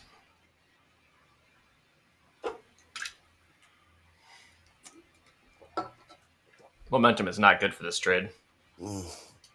Someone hit the brakes for Dolby. Yeah, I know. Someone come in. Someone call Pelosi real quick and give us a bid. Line one, Pelosi. Oh man, Yeah. So good. We're still selling off here in the S&Ps. Dow as well, lows and Dow. Come on, catch a bid. Catch a bid is right. We're not doing a whole So- lot. Go ahead, Andre. No, just recapping here. We got 72% short in the NASDAQ, 75% short in gold. Amory, 72% short in the YM. So they're getting with this momentum. John, I'm going to ask you for a Delta update here after Amory makes a very nice point. What do you got, Amory? So, well, I wanted to jump on that NASDAQ short all the way up at, what do we have, 70%? What we yep. just did was we lost the close of yesterday, and now I'm looking into, what day would that be? Tuesday, the low wick of Tuesday. And I think that's the target of where all these short NAS traders are going. And so immediately you can see that right into that target, all of a sudden that short tilt started evaporating. And so I took a long there. I'm a little bit, I think I got in a little bit too early, but it is bouncing off of that range because when the tilt matches key areas I can see on the daily chart in terms of a target, I will try to position in the opposite direction. I just think I jumped the gun. My entry point should really be closer to 18,168 or so. But I mean, it is green. I should have waited a little bit longer, but that's why I took the trade and how I'm using the tilt right now as I develop more information on how to use the tilt. So that's what I'll do. I'll look for those really high call outs. I'll be working on some other things and trading elsewhere. And one of you guys will call out that tilt. I love how you do that, Andre. You do that really often, and it really alerts me to hang on. Let's go see if it matches a level on the day that I can see. And if it does, I position the opposite way. If it doesn't, I don't do anything. Yeah, like Doge says, just add a tool in the old toolbox there. Like when you see if it lines up with a level, it's something you can act upon. If not, it's just something to know. You can trade with it, you can trade around it, you can trade against it. It's just I nice still to think know. my tilt indicator on the chart is going to be a hit. Oh, it I'm absolutely looking is. forward to that for sure. On the overlay? 100%. Oh, on the overlay on the chart, yeah, for sure. We just came down within a few ticks of weekly kickoff low here at 5180 in the S&Ps. That's been supportive for the last couple of sessions here. That February 13 low just got tested in the Dow. How are you doing in your Dow? We got stopped Goldie, out. what's happening there? We're down 691 in the 50K account, so we're just kind of chopping around. Did not get the bounce that we wanted. Might have had a little bit too much size on. There really wasn't a trade unless you got that short right at like 8:30. That would have been the range trade. Is that one, and then anything else after that just would have been a continuation trade. So swing and a miss, if you will. So I took the long down closer to your lowest level at 512. I decided to go long at the 500 zone. Yeah. And so I'm watching that. I suspect again it's going to be that relief bounce where everybody goes, okay, there's my target. I'm getting out of here. I just don't know how long it's going to last. I mean, we got stopped out at 38,487, and I think the low was 38,485. So 2 ticks.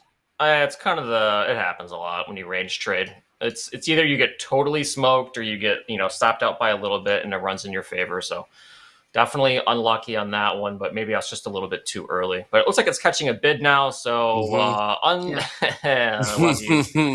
trading. We love trading so much, but that might have been one of those situations. Listen, you know what? It happens to all of us. Yeah, it does happen to all of us. And what I've learned in this current market, and I think John said it on Monday.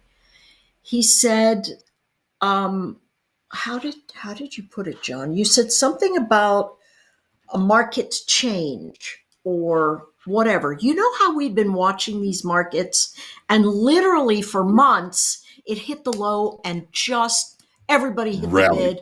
And we look at these days that were just V-shaped over and over and over and over again. And then about maybe 2 months ago, we started with this, I think I'll dip down here just a little further, and still the dip. Only it took a little bit longer. And I was just also shredding myself there, just barely pulling it out. The great thing is, once you've been trading a long time, when you do have a crap day, you go, all right, we'll get back at it tomorrow. It doesn't affect your psyche in the way that it does when you're younger, because you obviously go, I don't know what I'm doing. And by younger, I mean just younger in the journey, not necessarily your youth itself. So from that perspective, John made reference to it early this week. And so I have just been saying, I'm going to wait for those lower levels. So when Dolby says, hey, I'm looking at a long here, or I'm looking at a short here, I will listen to his levels and I'll go, all right, where on the daily chart do I see those buyers really saying, I've got no alternative other than to go long? And I'll try to get myself long near his numbers.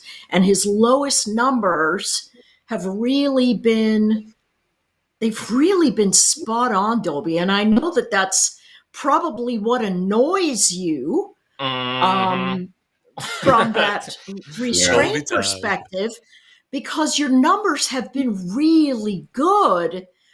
For me, I've just risked getting left behind a little bit more in order to say, when it does come down, I'm going to go and I'm going to start hitting the bid right there.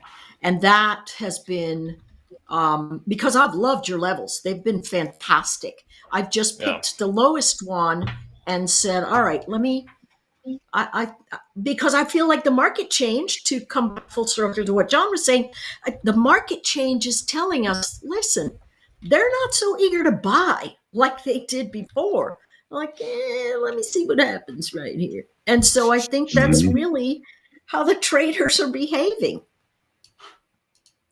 Yeah, I am going to try longs again in YM on the 150K account. And we're just going to play similar levels, but I do want to see if this maybe pulls back a little bit and tests again before it rips higher. But I'm not interested in playing like a breakout out of it. That was my trade. Like, I don't really want to dive back in. I got stopped out, and it is what it is. So I'll wait for a pullback and see if we can get it. But I'm not chasing. No chasing. Not worth it. No chasing. Not worth it. Not worth it. Another trade will come, Dolby. You know that. They always do.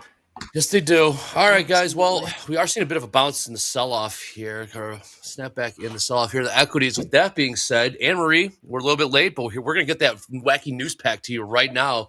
Jack, if you're there, Anne Marie's been waiting eagerly for the news. So can we give it to her, please? I'm here. 2 markets, 1 wacky. We'll start with the markets. From Bloomberg, just reminding to keep your eye on the 10-year rates. Bond traders preparing for 5% rates again. If you look right now, the 10-year is at about 4.584. It's at its highest in a long time, at least since November, which makes sense given all the rate cuts off, but keep an eye on where that's going. Next, it's maybe self-evident, but the real estate component of the S&P 500 has fallen to an all-time low ratio against the rest of the S&P 500.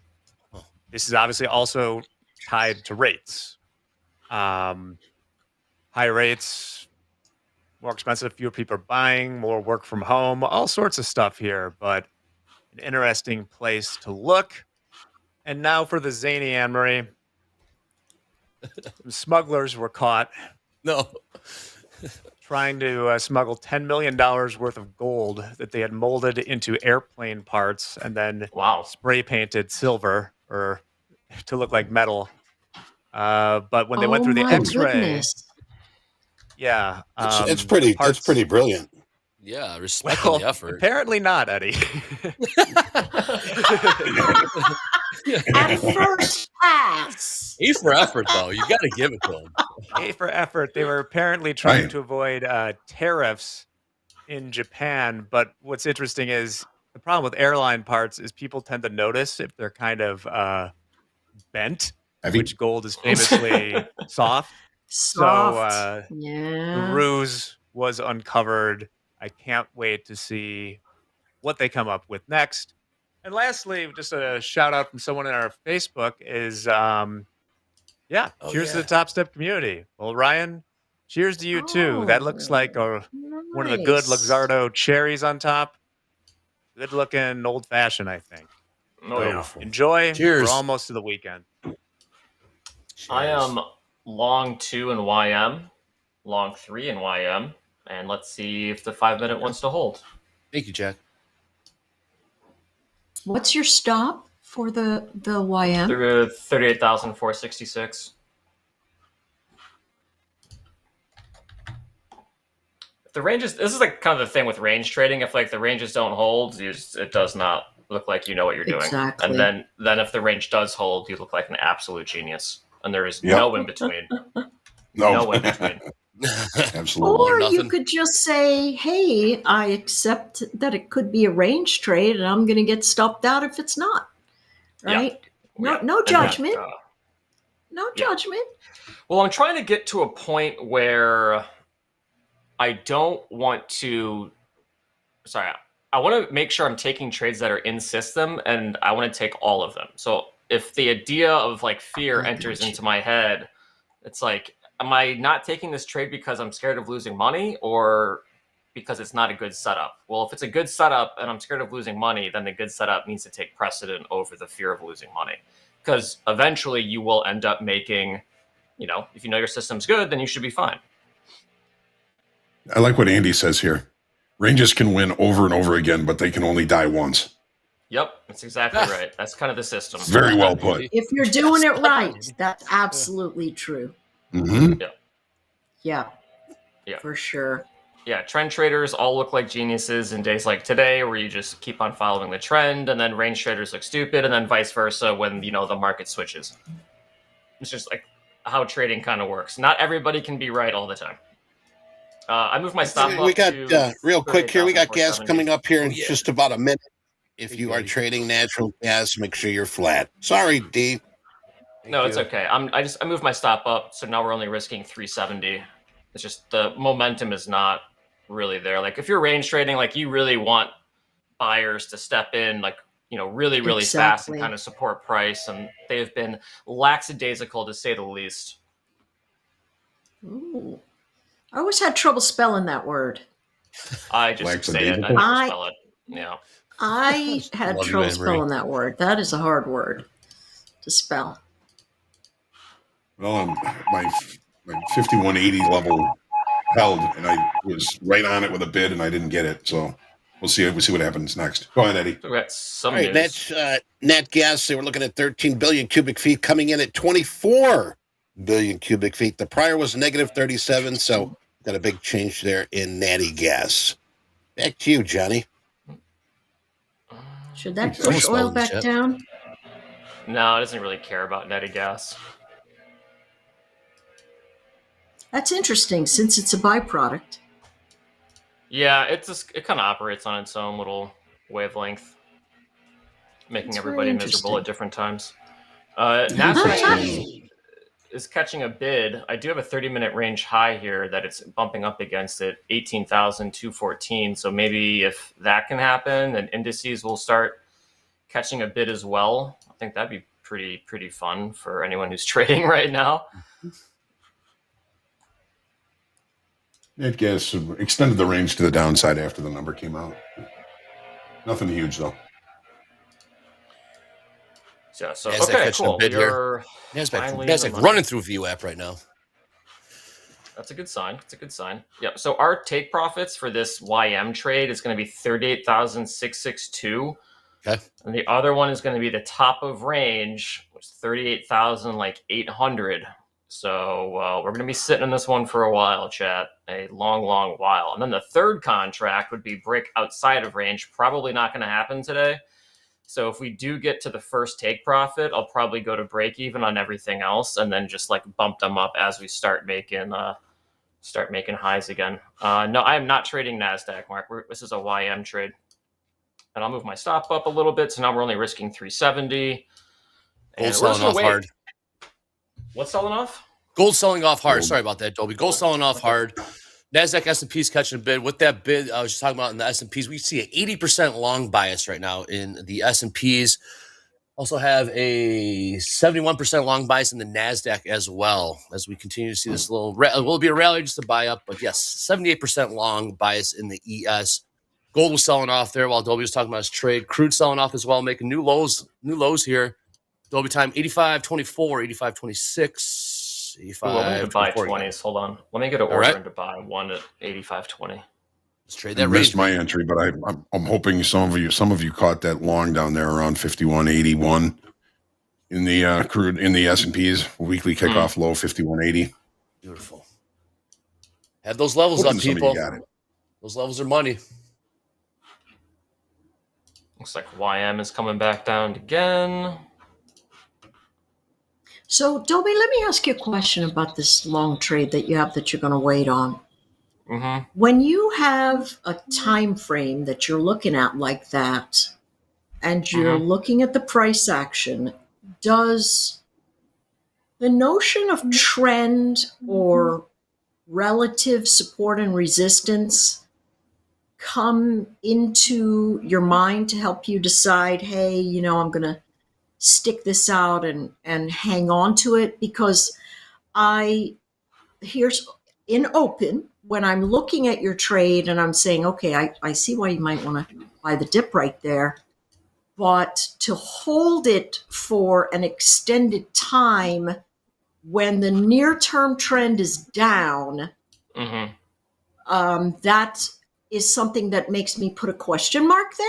And so how do you frame that out? Listen, obviously it's working well for you at this juncture as price action continues to hold off of the bounce. But at any time, do you say, okay, relative to trend, who's in my way? What's stopping me from getting to that, 600 and X number or 700 and X number? How do you find a place for trend when you're staring something down? Or are you just saying, listen, this is range, and so trend really doesn't matter, and so I'm going to hold it on these rotations? What is is that range, it? Trend doesn't really matter so much. It's just really about finding the largest range I can find and then trading that range and making sure I'm taking trades with the smallest stop so you can have that cheap. Yeah. Exactly. Yeah. So you can get those bigger profits. And then as far as profit taking, the idea of range trading is just if we're still going to be in a range, if it's a 4-hour range and it's like 200 ticks, well, if the market has done that range before, then it can probably do the range again. So that's the idea. This take profit system might not stick around until May. Got it. Like we're trying Okay. it because that's part of the challenge that I'm doing to myself, is because I don't really have a great take profit system. So I just want to run something and see how it does. So this is the one that we're going to run. So all my take profits and everything is just based off of market structure. And that is it. This might not be the most efficient take profit system for this strategy. I'm totally okay with that. Got it. Totally okay. It's just everything's based on structure. Discovery. Exactly. I'm terrible at reading momentum, so I really shouldn't be basing my trades off of momentum. My crude oil trade is doing not great, but it's not dead yet. None of my trades have really done great so far. Like the price action has not been favorable towards anything I've put on. I'm just probably not as in tune as I need to be making good trades today. New Weird lows market in state. crude. New lows in crude, 85.12. Yeah, I see that. Yeah. And I got 85.20s in crude. Like maybe we can get, 20, 30 ticks in this on a bounce. Let's try to add one more here, actually. But I just feel like I'm catching falling knives right now. It's kind of the feeling I'm getting here. Yeah, I think the whole market feels a little bit like that, right? It feels like people are waiting for bounces to sell them right now. Yeah. Yeah. And this is why it's like important to journal too. It's like maybe eventually I do end up losing money on some of these trades. Maybe they win. Anyways, let's say for my 50K account, I placed a bunch of trades. They were within system and they were losing trades. Is that, my fault as a trader, or is it just, what happens in the market is like we just can't win them all? And so that's why I've started journaling recently because it helps to kind of get yourself out of your head. It's like, am I actually a bad trader because my P&L is down? Well, what happened? No, I'm saying once you start asking yourself that question, I've been there. Oh, yeah. It's a very uncomfortable place to be. You start questioning yourself, questioning your trades, your thought process, your take profit system. It's and then you don't want to get into that cycle of like, rotating strategies because we're like in the pursuit of perfection to never have a losing day. So we're having that journal and writing it down and going back and looking at your trades. It's like, actually, that wasn't a bad trade. It just maybe ran an extra 5 ticks, outside of the range I anticipated. But, 8 times out of 10, that trade is totally fine. So, it's important to do that journaling to get yourself out of your head and take time to actually review your trades and be like, am I actually a bad trader, or was this a good trade that just didn't pan out? So if I could be mom for a second. Sure. I would say it's never a good idea to frame questions that associate your identity with any kind of process, right? And so I would say, listen, I know this well. I was just so awful that I would go, my gosh, you're so bad at this, right? But at the end of the day, we can all be bad at something, right? But we don't have to be a bad something. We can just be bad at it in the moment. And we're working through the path to excellence. And so my thought would be, at the end of the day, you know that you can make good trades. Oh, yeah. You know that you can. And so when a trade doesn't work or you get yourself in a slump, my thought is always, listen, go back to the absolute basics. So right now, you are working on developing exit strategies. And at the end of the day, that's critically important. But more than that, it's, can I make money on this trade? And so I think going from, hey, I'm developing new exit strategies, to a space where you go, wow, that's giving me a wide range on what's going on. I feel like there's a middle step in between what it is that you're trying to do. And the one thing I don't want it to do is affect your psyche in any kind of way that goes, gosh, am I a bad trader? No, I am making a bad trade, or this trade went bad. That's my favorite thing to say. This trade went bad.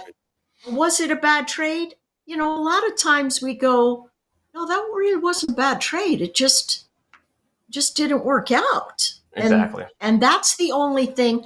I'm hearing language that if I was hearing it from one of my kids, I would go, hang on a second. What we're doing is sort of rubbing sandpaper on our brain. Oof. And what we really should be doing it is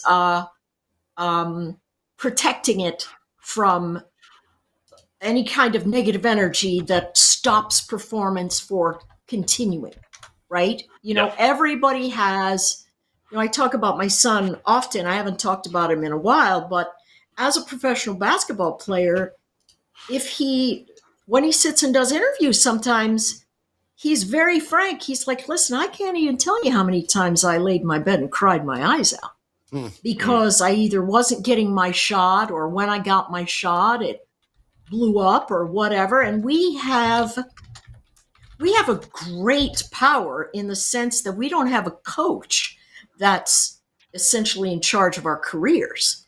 We can go, I'm that coach. And so the goal always should be, how do I reinforce my mental state?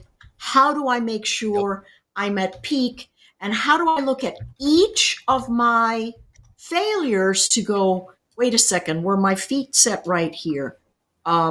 Did I make sure that my risk was right? Did I size up too quickly?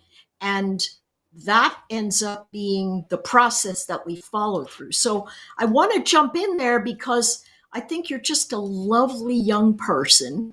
And I'm hearing language that I would jump on and go, oh, no, we got to break that. We got to break that so that you are just, because you're very accomplished. And listen, I love your levels. I'm taking them all the time. And they're great levels. I'm just not entering the same way that you are. Right. And so just work on that. Hey, was this a good trade, rather than, man, just making all these bad trades. Love that. Am I a bad trader? Yeah. So that's it. I'll get off the soapbox. Beautiful. Anne-Marie, how good are those vibes, Topstep TV? Please click like if you like what you just heard there. Please click subscribe. We're a couple.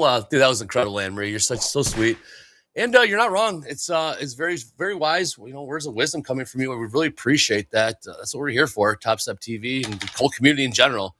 That was beautiful. If you guys liked what you saw there in the chat, just put a heart in there. Click that heart. Click subscribe. Click like. That was awesome, Anne-Marie. Thank you so much. Yeah. All right, really quick. Let's get some hot streaks in here. JD, if you're there, tell them about these hot streaks we got going. All right, here we go. I know the markets are moving, so let's rip through these real quick. Missed you yesterday. James, if we can get those hot streaks up, please. All right, our leader, Jacob, took another day off, so his 32-day streak is still intact, but since he didn't trade yesterday, he is not on the list today. All right, Che was back in the markets yesterday, picked up about $25 in the micro NASDAQ to extend hot streak to 26 days. Gabriel is now at 23 days, and Arian, Petrus, and Tien are all sitting at 19 days. Nice job, everyone. All right, yesterday's best live funded P&L leaders. All familiar names on the list today. We'll start at the bottom. She picked up $2,800. David with close to $4,000 on the NASDAQ. Venkata with $4,200. Venkata now has a 2-day running total of more than $11,000. Dakota. Why wouldn't Dakota be on the list, right? Yeah, right. Another 4,300 for Coach Dakota in the live account yesterday. My goodness. And our leader Our leader for a day is Jesus, who took home a stellar $9,600 straight in the NASDAQ yesterday. Well done, everyone. Nice. Big numbers, man. Dakota on fire lately. Yeah, he's doing great stuff. So The YM beast. trade, the Dakota. The YM trade is doing decently. We're actually stuck in a Yes. 5-minute range, and we need Yes. to break up and out of 38,000, like 545, if this really wants to make a serious move to the upside. But really nice consolidation down here on the 5-minute. So it won't last forever. We do have some nice things going in our favor here. A series of higher lows, love seeing that, and then also even some higher highs a little bit. So we kind of have like a little mini upwards channel here in the 1 minute. Obviously, it's not the strongest of time frames, but we'll take anything we can get as far as making a bull case for our bull position. So long 3, 38,495. My stop is at break even. So let's see if we can get a reversal on this one. Good looking trade. I have a Topstep X question. Mhm. Is there a way to hover on the candles that will tell us the high, low, and close of the day? Or is there like Yeah. a Each data candle? box? Or Yes. Mhm. could somebody tell me how to do that? I think I don't know how to do it because I prefer it off. Yeah, mostly off. Yeah. But I wanted to look at the YM, the low of yesterday, which Oh, here looks we like go. it's about It's 18,582. right click how on do the you do that? chart, go to chart settings at the bottom, and then go to status line, and then OHLC values. And then that will toggle the open, high, low, and close in the upper left-hand corner. Excellent. Right there. Love. Yeah.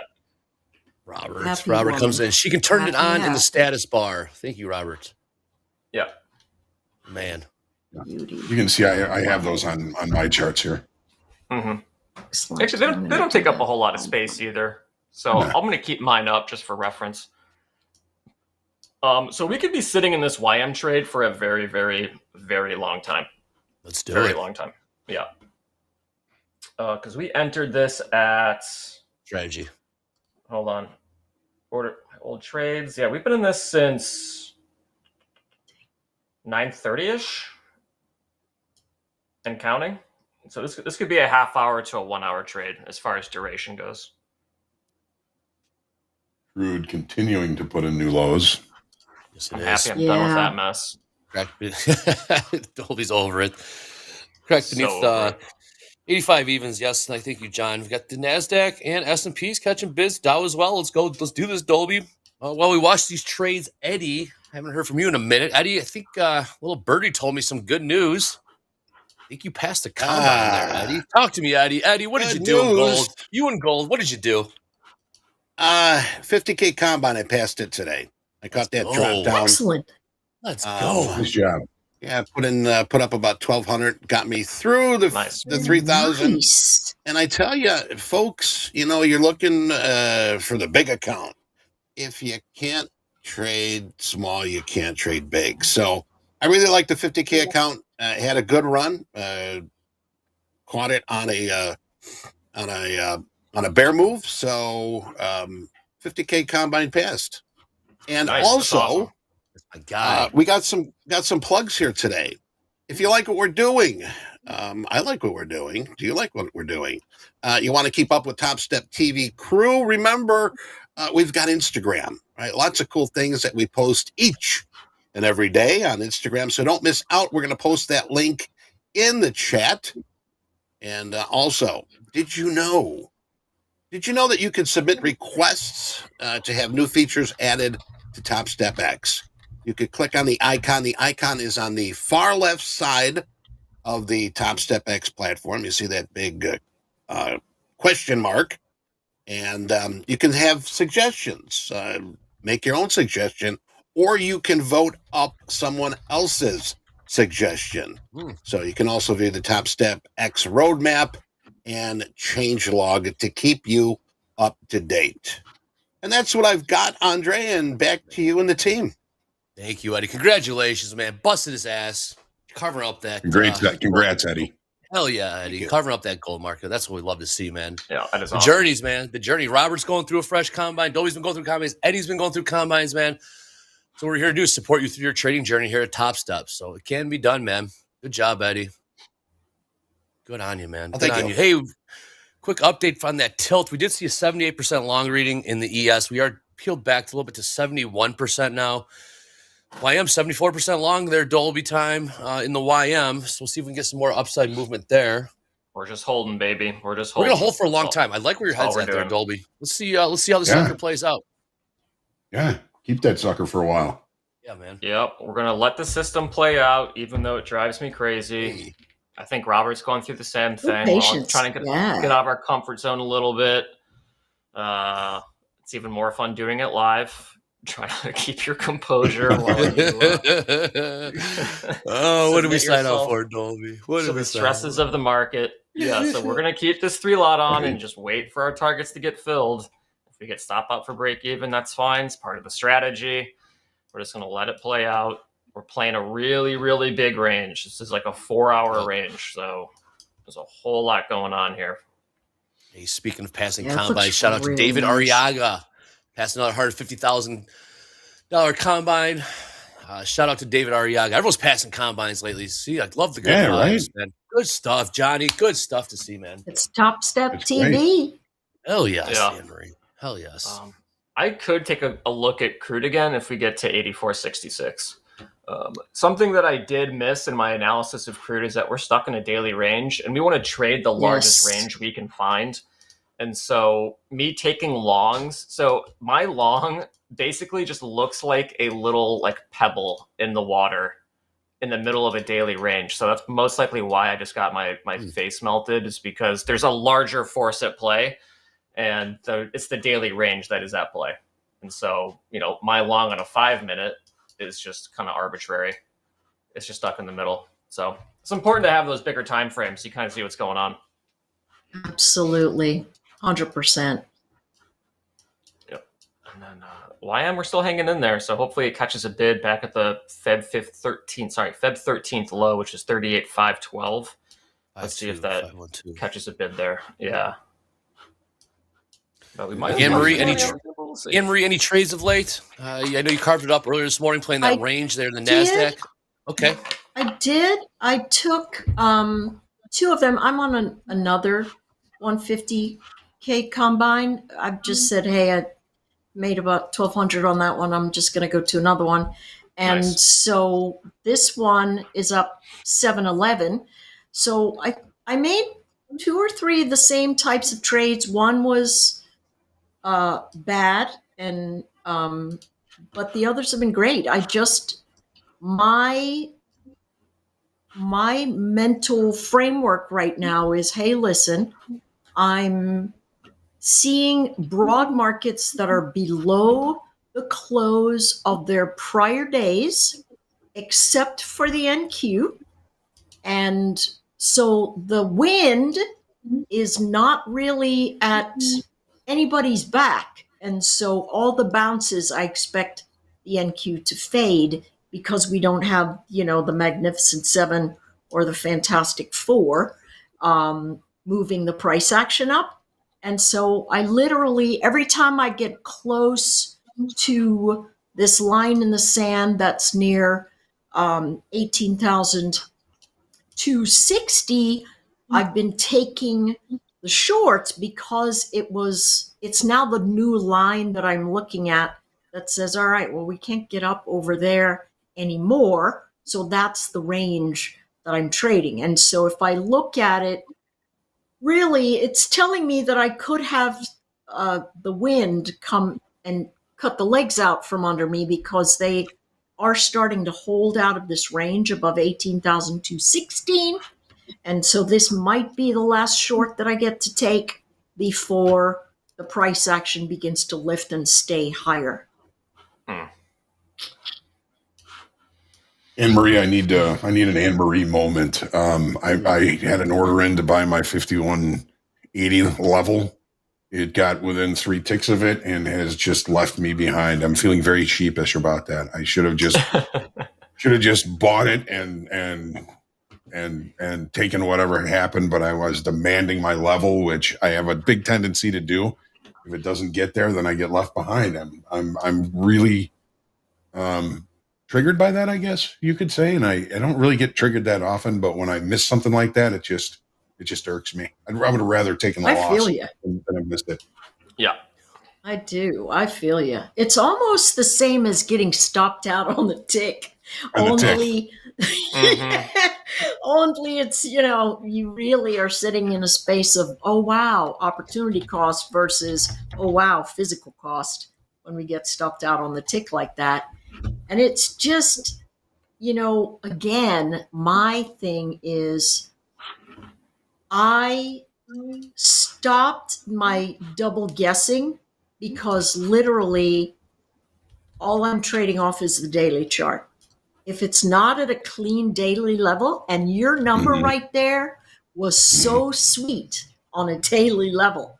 I mean, on my chart, I can see 1, 2, 3, 4, 5, 6, 7, 8, 9, 10, 11, 12 days of touching that number and immediately rocketing to the upside. And I wanted to follow in that trade, but I was short in the NAS and my brain was going, so yeah, but I wanted to take that long. It helped me actually get out of my short. Yeah, I'm just Johnny, inner dialogue is hurting me right now. You just have to talk back to that. Yeah. You know what? Exactly. I've missed better trades. I'll miss trades. Yeah. It's okay. Next one will be coming. 100%, Johnny. 100%. Does seem like a tough-ish day. Yeah, and again, it's because there's so much tight sideways action, right? If you're looking for trend continuation, or you're looking for anything that says, hey, this is going to be a nice, easy ride to the north, it's simply not there because so many people are in this range-based mental framework that says, hey, I gotta see money, take money. See money, take money. See money, take money. And there are a lot of us that are trading like that right now, and it's going to make the markets all sloppy like. Ooh, here's that round 85 number in oil. Did you say you're waiting until 84 what? 84 like 66. I have a daily range low. There's a bunch of little wicks down there that go back to I see them.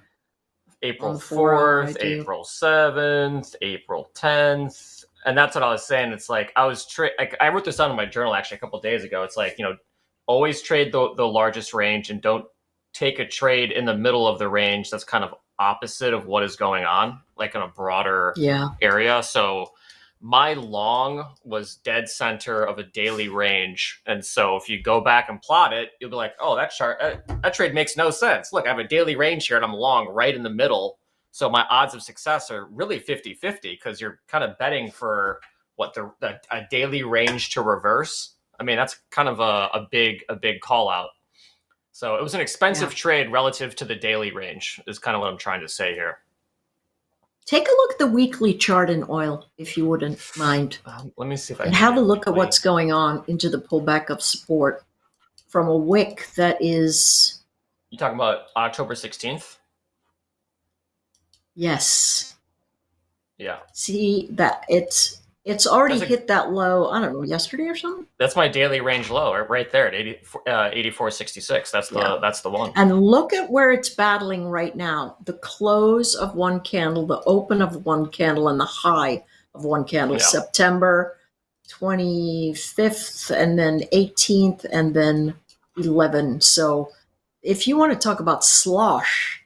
That's very sloshy. That's here that they'll be working through. Yeah. Slosh and slush. I guess even if you are bullish crude long term, like you don't necessarily mind crude consolidating only like $2 under the previous high. Like that's actually kind of bullish because it's not like it got like rejected super hard and peeled off like $5 to $10.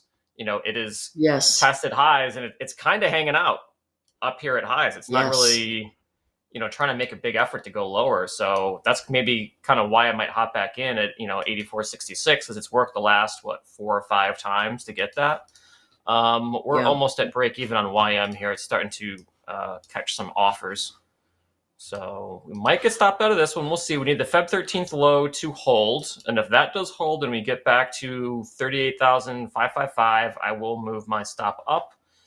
But we are kind of in a dangerous territory right now.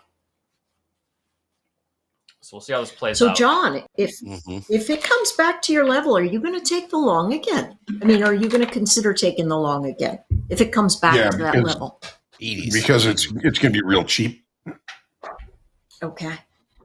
All right. And the number is. Although third time's usually a charm. Mm-hmm. Yeah. You know, my preference would be to see it take out the low and then leave a failed auction below that, and that would be the most solid setup that I could ask for down there, Right. which is kind of what I was looking for to get in. But I was a couple ticks too cheap, but so I might let the market kind of go through it, see if it rejects below it, and then get into the long is basically what I'm thinking. Yeah, it seems like much. I don't know. It seems choppier than yesterday, but like more choppy, but still Yeah. range bound. Yeah, it's super choppy. Yeah, What's coming on the news on Friday?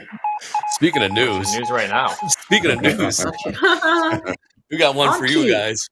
We got We one got for some you news guys. here right now. Oh, boy. As number 32, Buffalo Bills. O.J. Uh. Simpson has called it a day. Who became the most famous figure in the U.S. during his murder trial in the 90s, has died of cancer. Boom, boom, boom. Oh no. Oh, my goodness. And Whoa. you know what? A little question here. We're going to put up a poll here Oh, no. to see if you think if he did it or if he didn't. Can we put that Good poll up God. here? This is God. MP's Now the idea. juice is finally going to come Oh, out. my God. idea. This is MP's. Oh, You know what we mean. Oh my gosh, that is hilarious. Oh. You know what we Is it a mean. little hot for Oh you my down here? gosh. Oh. Holy Was that Haiti? Oh, smokes. boy. Oh, man. That is Oh, man. freaking hilarious. You know what we Well, that mean. is- Oh, Take a boy. look. That is cry-worthy. Jim Carlton, I That told is you we had so something funny. cooking behind the scenes. Yeah. Oh, man. Oh my word. That is so funny. Look at the See if we can get votes Tana right pile today. in. Look at these votes coming in hot. Yikes. Oh my goodness. Jim Carlton, man, what the hell? OJ. That is hilarious. That was quite a story back then. Oh my man. goodness sakes. I literally, you know what? When we start experiencing things on a very high emotional level, we really can lose our minds. We really, really can. So much chemistry just blocks everything that makes sense, and we choose to do all kinds of things. And you know, it's amazing what the lack of self-control, how it exhibits in our lives. And he was just one of those guys where it was like so much there. I mean, he had an amazing football career and nobody even talks about that. It's Yeah. just crazy. It's a real shame. It is a shame. It's There's so a lot sad. going on right now, guys. There's a lot. Amy, are you making excuses for OJ Simpson right now? Are you No, an apologist for I'm OJ? just saying, there by the grace of God go I, right? Yeah, I can't go, oh, I would never do that. I'd like to say I'm never going to do something outrageously horrific. But you can really lose your mind. You can become so emotionally, what's the word when you Crime of passion. Crime of passion. Yeah, Yep. well, definitely. Tons of crime of passion, but compromised. You can Yep. become so emotionally compromised that you do things that you go, oh my gosh, why did I do that? And we can each look at ourselves right this minute and go, oh my gosh, I can't believe I just did that. I can't believe I just said that. I didn't mean that. I'm sorry. Or whatever. We just literally lose it. And it's that you've got to learn to manage yourself. I got to ask, I mean, you seem like you're so loving, you're so caring, you have such a big heart. I mean, have you ever had a time where you've kind of, lost control? I just, I'm getting a lot of pressure behind the scenes asking this question. I'm getting a lot of pressure behind the scenes asking this question. What's the worst thing you've ever done, Anne Marie? We got to know. I mean, have you? Oh my God! Have you forgot to pay the parking meter once? Have you forgot to pay a parking ticket out once? of rage? Yeah, I mean, have you broken a mouse before? Oh, God, Danielle, I owe you for this one. In my old office, I had my front door and then my French doors, and I had my old office. And sometimes I would trade so badly that I would yank my keyboards out and throw them in the yard. I would throw. Oh yeah, wow. I have a very, very quick temper, but it's also I don't keep anything inside. I just go, and it's done. It's gone. Nothing. I'm done. And so that's really great because things don't build up in me. Because if they built up in me, I probably would have burned something down. But literally, my temper is really bad. It's just, and it's gone. No, you're not in my book yet, so you're okay. Oh my God! No, listen. The worst thing I've ever done was really an accident, and I wasn't mad at all. But when I was young, if there's a psychiatrist or psychologist listening, just stop. And then after I'm done, then you can go ahead. But I loved fires. I've always loved fires. Love watching them burn. Love making fires in the fireplace. Love watching matches burn. Okay, so I just had done a whole load of laundry. And when you use a fabric softener in laundry, it actually makes it much more, what's the word? Right? So I'm sitting there, and it was when I smoked way long ago, and I'm smoking my cigarette, and I'm looking at the match, and it starts seeping down. I don't even do anything, and it gets too close to my fingers, and I drop it. Literally, all of my towels burst into flames. And I'm sitting in the living room of my apartment watching these things and just trying to stamp them out with more towels. And so, yeah, but I really have a terrible, terrible, terrible temper. And the big thing that I've gone through life is learning to manage and have extreme self-control. If you can have extreme self-control, you have a superpower. You really do. It is a superpower to have extreme self-control. And I have to work at it every day. I literally have to work at it every day. It's definitely a practice. Definitely a practice. Calamity Anne Marie. Tell about Jesus. Oh my God. All right. Well, let's just tie up the loose end here on that poll. Did he do it? Parentheses, you know what we mean. Over almost 800 votes in 3 minutes. Great response here. 84% said yes. The other 16% said no. So yeah, that closes the case. What's the worst thing you ever did? Like I said, I've got a couple unpaid parking tickets. I can show you right here. A couple unpaid parking tickets as we speak. This is from Aspen.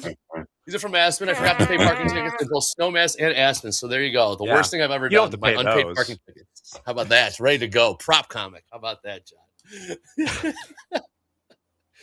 Are you being honest? I got to flat my YM. We're going to try it again. Pull back there, Dolby. We're going to try it again. All right, let's do it. Dolby, what's the worst thing you ever did? Here we go. Talk shit to Dakota. Oh God, that one rough. Yeah, that's funny. Oh Yeah, boy, no. what a morning, Jack. What do we got, Jack? Bail us out on this one, Jack. Let me wrap it up. You know, Thank you. OJ would have made a terrible trader because of impulse control. Work on your impulse Yes. control. Anne Marie's a pyro. Andre is a delinquent with parking tickets. Yep. The worst thing Dolby has done has been to question Pagoda. Yeah. I think we're summed up. Our there. number one trader. Yeah, no big deal. Yeah. So we were going to show real quick. We had that caption contest from yesterday. We just wanted to give another opportunity for people to submit real quick, and then we'll pick out some winners. You still have that over there, James? Nice. Yes. Oh Once yeah. again, What a picture. What a picture. our That's my risk first team, seeing that. I'm sorry. Yeah. our risk manager What a- staring into the sun. JD. Oh my god. Oh my god. Let's see if I can get that form posted I real like how quick. But you'll remember what this photo looks like. Pointing at it. Yeah, I know. JD's like, there it is, Mick. See it? JD. Oh. Where are you Risk guys on the? Are you guys on the? Is that what street is that? Is that LaSalle? Probably LaSalle. What street were Yeah, they standing JD I here. on? believe it is. We were on LaSalle was Street, right LaSalle? in front of the Chicago Board of Trade Yeah. building. Yeah. I love Chicago. I do. I love it so much. One of my favorite cities. It's a little bit gloomy today, unfortunately. Yeah, it's gloomy here too. We had a really big rainstorm, but whatever.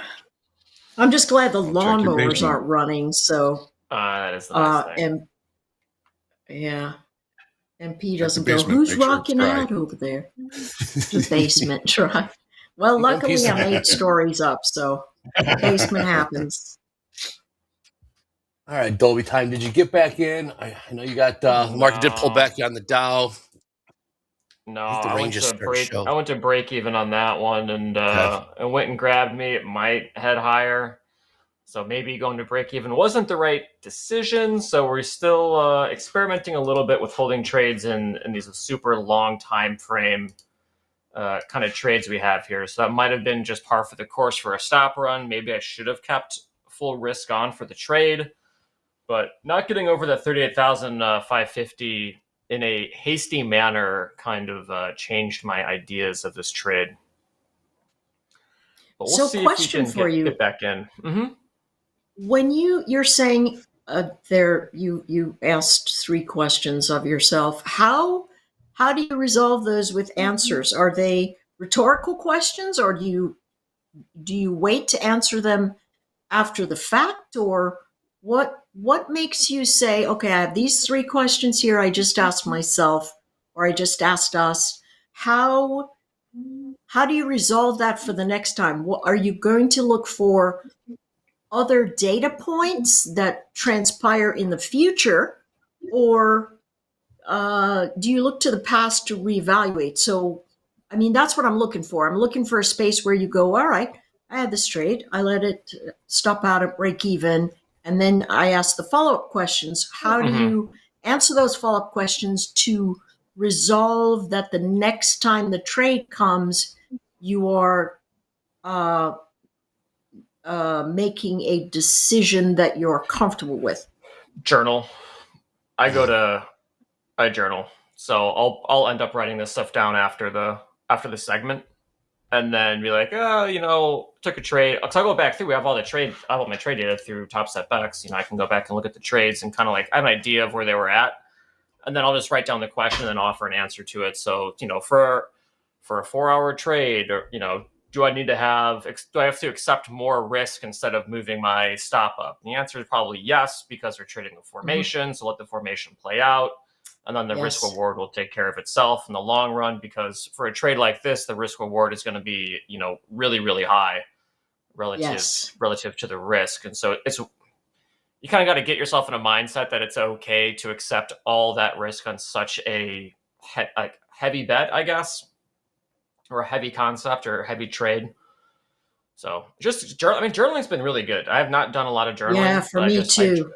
I just kind of started recently, and it is really, really nice. It's kind of like just taking off a heavy blanket and just setting it down is kind of what it feels like. Oh my gosh, that's so great. That is a Mm. great analogy. It is a great analogy. Oh. And you know what? I don't journal every single day. I will journal when I make obvious stupid mistakes Mhm. and go, what the heck did you do that for? And then Right. I'll think back to, okay, was I distracted? Was I not focused on XYZ? And that is so helpful to bring me to center. It is Mhm. so helpful. For those of you that are still resisting, it's important. It's very, very, very important. Because a lot of the trades you make that don't turn out well and are in fact poorly positioned, if you step back, you can go, oh. And a lot of times we go, Yep. well, where do I step back? I was trying to make this trade on the 5-minute, or when in doubt, zoom out. Yep. I love When in that. doubt, zoom out. That is just a critical thing to do. And literally, I have to remind myself of it all the time, because sometimes I'll get hyper focused trying to catch a bottom or trying to catch a top. Yeah. And I didn't journal yesterday, and I'm kind of feeling the effects of it. I just don't feel as sharp or as clear headed. I still feel like I Prepared. have I still kind of feel like I have like emotional baggage left over from yesterday's trading session. Even though it was a good session, there's still like lingering thoughts in there that didn't get out. You know what I mean? So I'm gonna have to make that part of my routine for sure. If I want to pass, I don't think I have a choice. I'm gonna have to do it. That's right, Dolby. But You're right. Oh, let's see. CL breaking up through 85.35. And CL YM is still stuck below 38,560 here. We are coming into Euro session close for crude oil, so we could see a reversal of the previous trends. So in this case, I would think shorts would want to be covering for crude. So we might see that return to VWAP or 85.80 or something. If you are watching crude, something to keep an eye on. 5-minute resistance is still holding up in YM. Yes, it is. So there's still some opportunity there. Yeah, YM is stuck in mud. Stuck in mud right now. Super stuck. We'll see if we can get out of this range here in the YM. Let's go to the top 10 list with JD. This is everyone's favorite leaderboard list. JD, if you're there, do we have any movement at the top? Hey, I'm here. Sorry about that. Not much movement, but first let's take a look at some XFA PNLs from yesterday. Give me 1 second. There they are. There we go. All right, starting at the bottom. Nothing but huge numbers coming out of the XFAs again. Riomo took a nice chunk out of the NASDAQ. Jared spread his trading around a handful of markets, crude oil, NASDAQ, silver, and the S&P. He actually had a $6,400 profit trading silver yesterday. Alex. Wow. Alex is back in the mix. He was on this list quite a bit a few months back. Alex he was copying trades across a pair of XFAs for a total of $34,562 in profit yesterday. Then Wayne picked up 21 grand, and our leader for a day, Jan, with a whopping $28,527 in a single XFA account trading the NASDAQ. Wow. How many trades were those? How many? I could find out in just a second.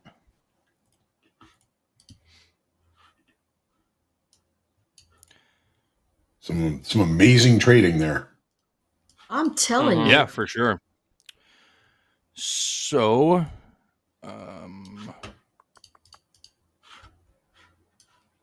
maybe I can't. Maybe it's not quite as easy as I thought it would be to find out the number of trades. I can get it though. It's just not on this dashboard. So I will find out. But let's move on to that top 10 list real quick. All right. Starting at the bottom. All right. Isaac took a small drawdown yesterday, but still hanging in there. He moved from 8th down to 10th yesterday. But the last update we got this morning, he was up about $2,700 before the open this morning. So we'll check back in on him in a little bit too. Adam, who was on a second day on the top 10 list, took a $6,000 drawdown, moving him from 5th down to 9th place. He Jesus is on the move again. Jesus was in 14th place yesterday, and he was on our live funded P&L leader list. After that $9,600 winner yesterday, he moved into 8th place. Fruz lost about $1,000 and dropped from 6th to 7th, and you is back on the list. Moved from 14th place up to 6th after spreading about 14 grand across 2 XFAs. Wow. Wow. Nice. Man, Wow. All right. Jeez. I'd love to be a Big numbers. fly Here we on the go. wall in some of these. Yeah, right.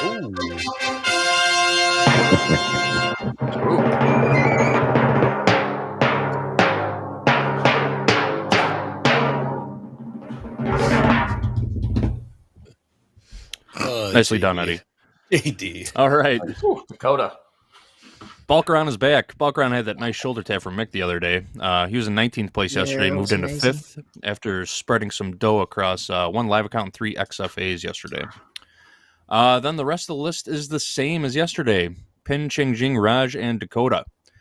Pin was up about 3 grand yesterday. Chingjing and Raj both took drawdowns, and Dakota picked up another 13 grand trading across 1 live account and a couple of XFAs. Big day for Wow. Dakota. He's having quite the month. No doubt about Yes, he that. is. He sure is.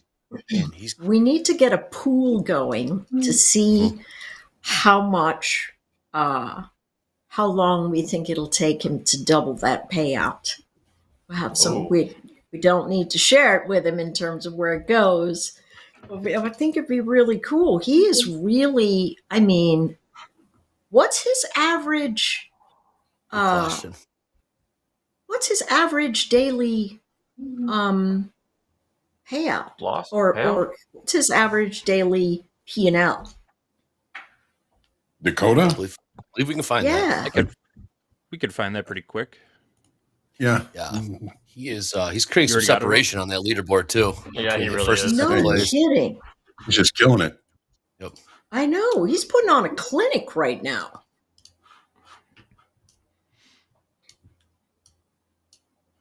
I might try some Nazi shorts here.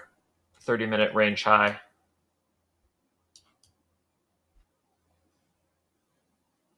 For some Shorts in the quick Nas, I action see here. that. Yeah. Dow's catching a bid here. Yeah. I wish I held on to that Dow trade. I think I overmanaged that one. Yeah. But that's one for the journals. Dolby, did That it is- hit your stop? Yeah, just get I out kind of of had my. Moved it to I break no, even. I moved it up to break even, so I probably should have accepted a little bit more risk. Like I said, I don't really play like 4-hour ranges all that often, so I don't have a lot of experience with holding on to the trade for that long. And I think there's a lot of temptation to overmanage a trade that you could be sitting in for over course. half an hour. Yes. Yeah. Right, with like no sure. price movement, not doing anything, but then you have to like kind of recalibrate your mind. It's like, well, you're trading a 4-hour chart pattern. Like you're trading Yeah. in the same headspace as the big boys. They can wait half an hour for a trade to move. They don't care. So you kind of have to like Yeah. put yourself in their shoes instead of think about yourself and like your own insecurities with your trade, because you're trading on a 4-hour chart. You're trading with some of the big money movers there. So I got to Listen, slow down some a of little the- bit. Some of the best trades I've ever had were trades I forgot I put on. Really? Oh yeah. Really? Right? How does that happen, I'm Anne-Marie? kidding you. How did that happen? I'm not kidding you. You just say, all right, I'm in trend. If it comes back here, it gets me. And then, you forget about it. And a couple of days go by and you're like, oh my gosh. Yeah, I've had that happen to me a couple of times. That where you We all have just the tendency to. over linear managing trade. is just, what's that, John? We all have a tendency to Lenny our trades. Lenny. That's man. exactly Man. right. Yep. Yep. I always want to cry when I think about Lenny. Yeah. Right. Sympathetic figure. Fast Markets Book Club. Yes. Let me make you feel. I love it. What do we got here? Oh, 76% long in the YM on the tilt here. Oh, Fast Markets Book Club is right. Gold, trying to catch a bid here. About midway through the range, in the middle of the range that we've seen for the day. trading 23.58. Oh, what a day it's been. Yeah, we just Dow is missed just stuck in the our, mud, Dolby. I don't know what to tell you about Dow Dow. is stuck. It is What's the so problem? stuck Wake up, in the Dow. mud. I Yeah. don't know. But we just missed NQ fill by like a couple ticks, I think. Yeah. This is hard. This is really, really hard. Even for a range trader, this is like kind of messy. It's very messy. I think it's very, very messy. You know, obviously the traders are waiting for something, but I don't know what. We don't really have a big release tomorrow. We have earnings that begin. When do the banks start releasing earnings? Is that next week or what day is that? I don't know. I have no idea. Tomorrow morning. Friday, yes. So maybe Friday they're waiting morning. for And banks. who reports the banks? VP Morgan, Wells Fargo, BlackRock, Citigroup. Maybe that's what they're waiting on. Mm-hmm. Because it does. It Yeah, feels like they're everybody tentative. Very tentative. Yeah, there's a lot of people, hanging their hopes on a good earnings season right now. Which, it could turn the markets completely around. If we get another group of earnings and we got forward guidance that's good, I mean, we could bounce off of these levels. My thought is inside of last week Thursday's candlestick, if we look across the board at last week Thursday, the Dow is really the only one that's well below that level. Everybody else is inside of that range. The ES is sitting around saying, hey, I'm trying to stay up over here. And I think people are waiting for those earnings. We want to see, I think how we close Friday, the end of the week is going to be pretty significant in terms of forward motion. What I suspect is that it just chops around, and if it bounces, it gives back. But if it loses its footing there, I think the bulls could have a little bit of a tough time as we get down into some leakier levels, as it were. Speaking of science things, the guy who found who the Higgs boson particle was named after, he died just a couple of days ago. OJ? His name was. I didn't know he did that too. That's pretty Higgs. cool. No. God. Higgs. Oh my His name God! was Higgs. Who the hell cares?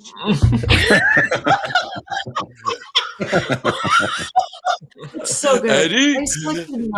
I can't help myself. I can't help myself.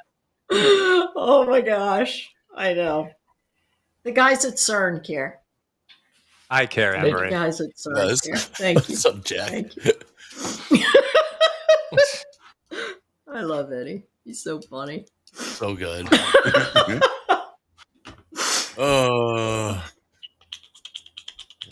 Let's see here.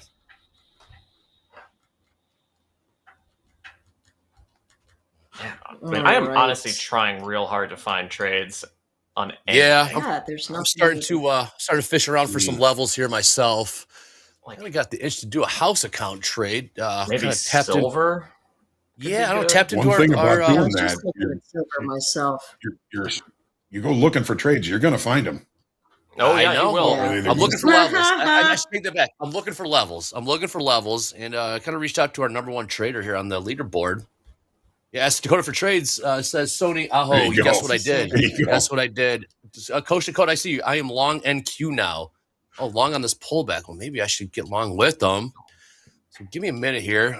Jack, if you don't mind driving for a minute. Sorry to put you on the spot there, but I'm going to switch over to the house account. Ooh. And I might get along with might get along with Dakota here on the house account. So Jack, if you don't mind, put you on the spot there, but you could drive for a second. I'm gonna log out and switch back into the house account here. Let's see how this goes. You want me to just do this as a voice?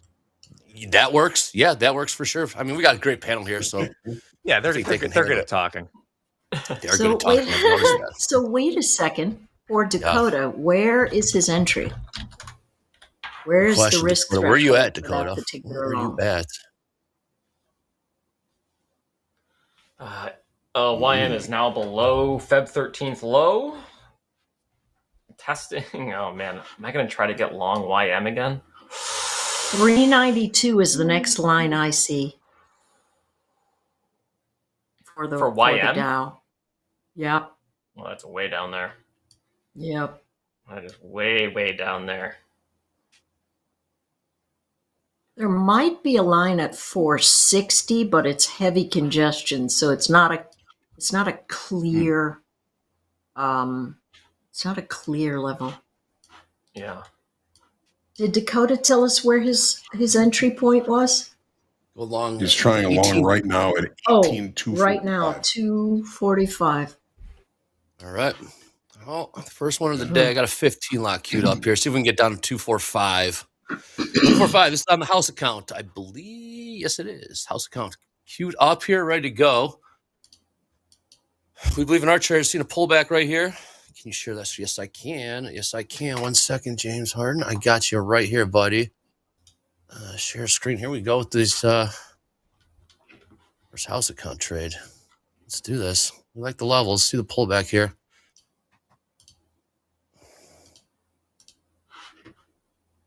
Boom. There you go, James.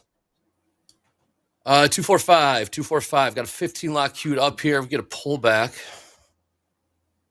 Oh, it's run away. All right, in. Whoa, house account trade. Let's go. Yep. Long from 49. Long from 49. How many contracts? 15. 15. Nice. Long from 49. Putting up higher lows and higher highs. In which market?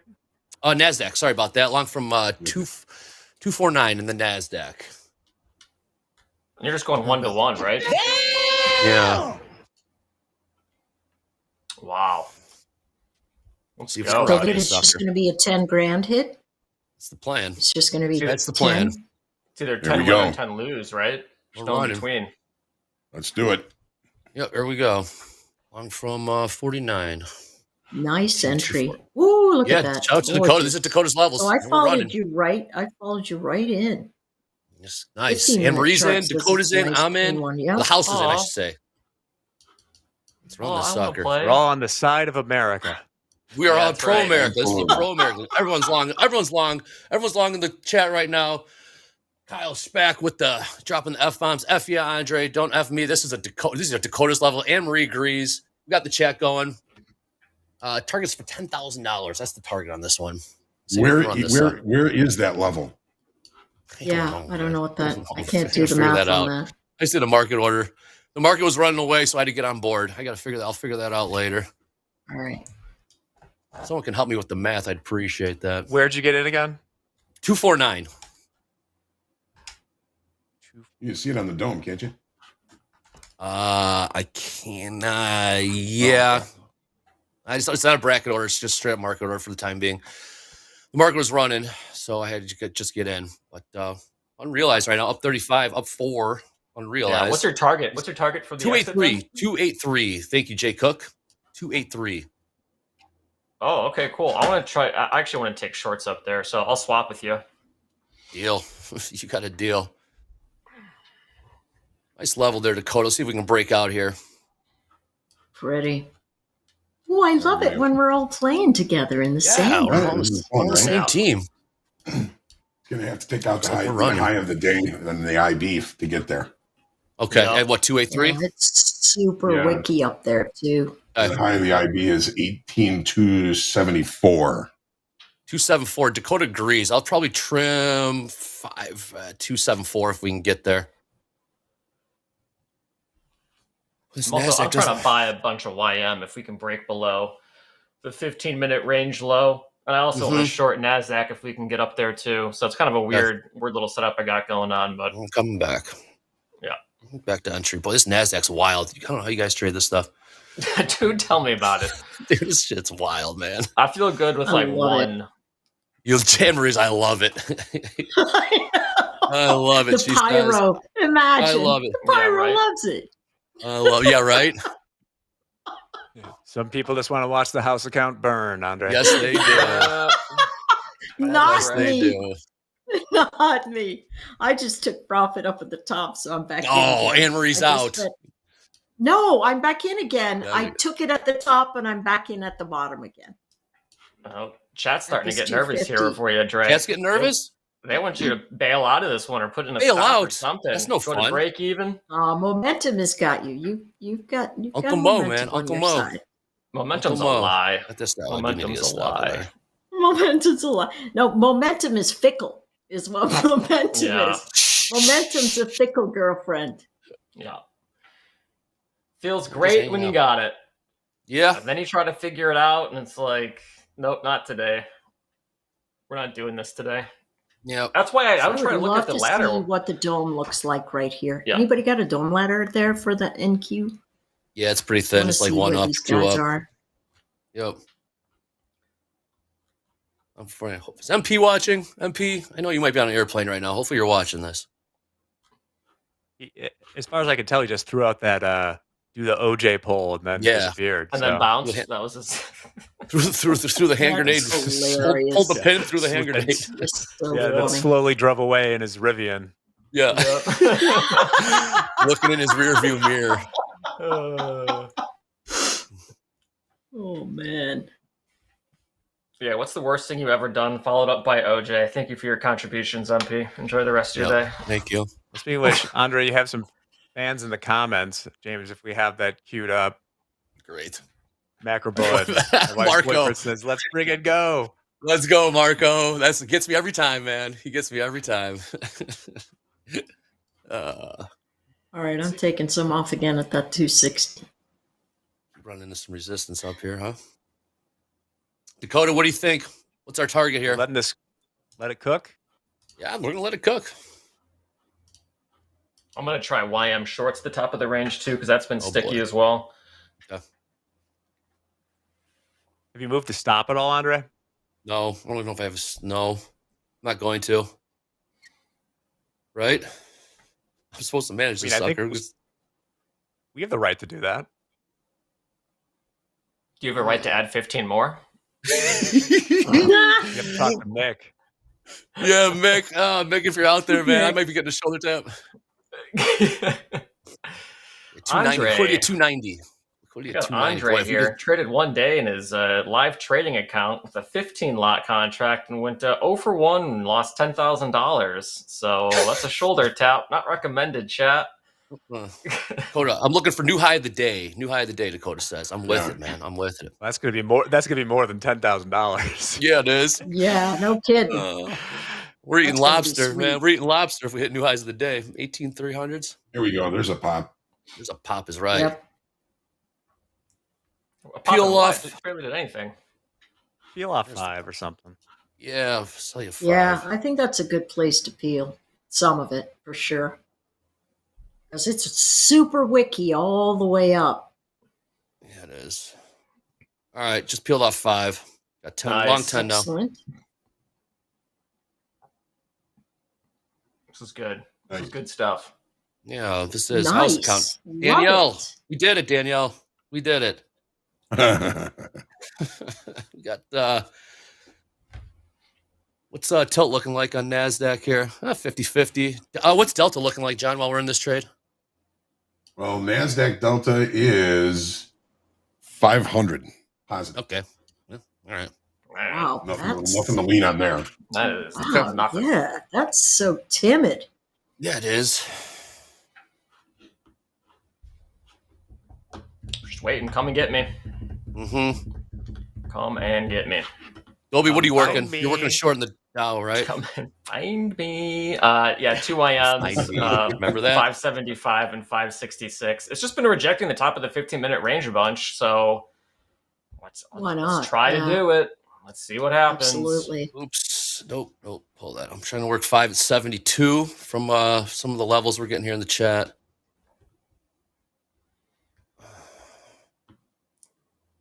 Come on. Yeah. We got close. I think we're going to get Paper on this hands? one. Dakota. Paper hands or diamond hands, man? We got to manage this trade. It looks Man, we're good. doing It looks up or down good 10,000, until you Dakota. get about to 75. Yeah. The traders day. are punching higher. Or Yeah. as soon as they I get got up filled there, on they one are short. giving up the ghost. Okay, Dolby's in there. Dolby's getting short. Dolby's fading the Momentum house is account. in your favor. I'm sorry. I'm fading the house account. It's fine. Momentum's definitely in your favor. Have you moved the stop up at all, or no? No. Yeah, I like Jem's idea. Okay. Moved it to break even. Yeah. Yeah. Move it to at least half. Yeah, I think that's a good We way. took like, no, let's break even. We got to christen this house account The with 7. Flair. Dakota's wrong Yeah. 70% of the time. So with the Dude, 1-1 not trade- right now, I Jack. like Not right evil, now. man. See, right here at that You're evil. 270, that's a great place. People have Oh. started showing up.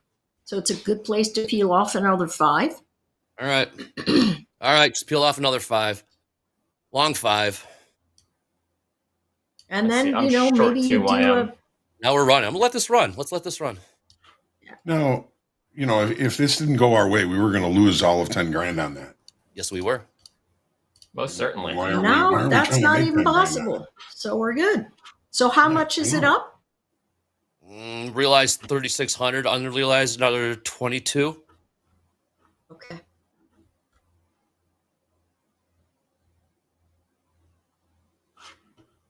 Yeah, if it breaks over here, it's going to run a ton of stops and you're going to get a really pretty number. Mhm. Mhm. But if it doesn't, the wicks have been, you know, nothing to sneeze at. I'm trying, Dolby. I love this.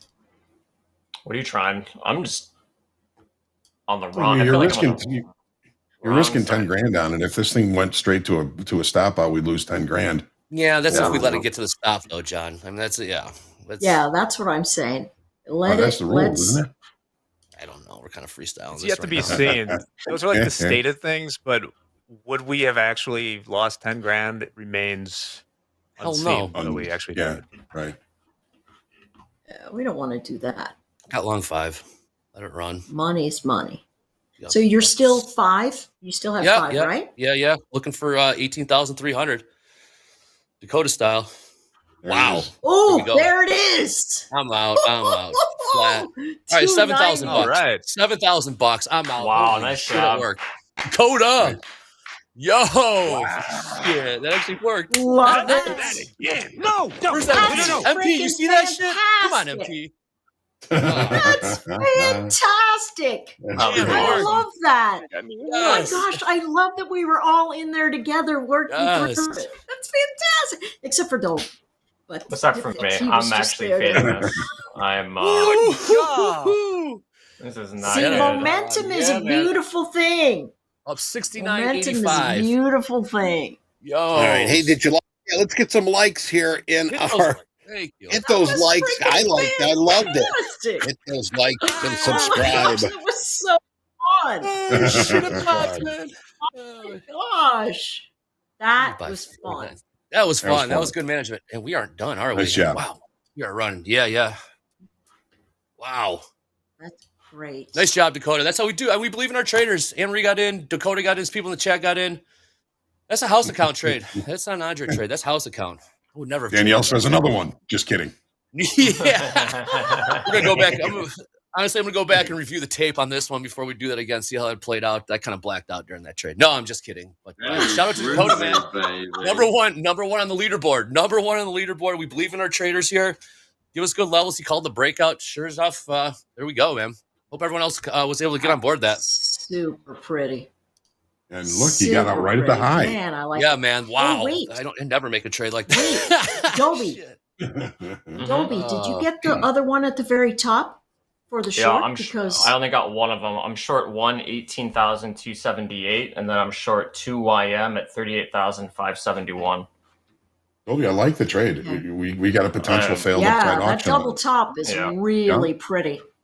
We'll see if it sticks. Wonder We need where to that make some profit lower lows comes on the in. 1 minute, and we need the one and the yeah. Yeah, It's nice. I'm in my own world completely right It's now. I have no fun. idea what's going on with their house account trade. That's fantastic. Good job. Yeah. That I really think- was so much fun. Thank God We for it, gotta man. do that. We gotta do that again. We're going to keep That trying to do was that. We're going to keep trying to tons do of that. fun. The trades have to present themselves. We're going to keep trying to do that. No guarantee we're going to do it every day. People are seeing it, right? We'll definitely have conviction in our traders.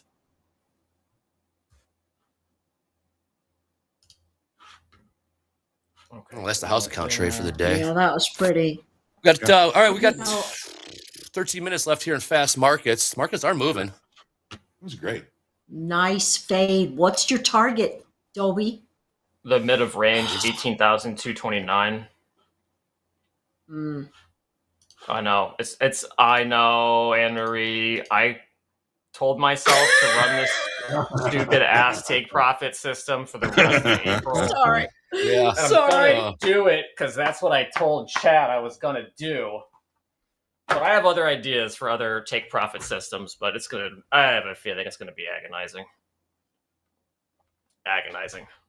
You might get it. We'll see we'll see if momentum runs out. Yeah.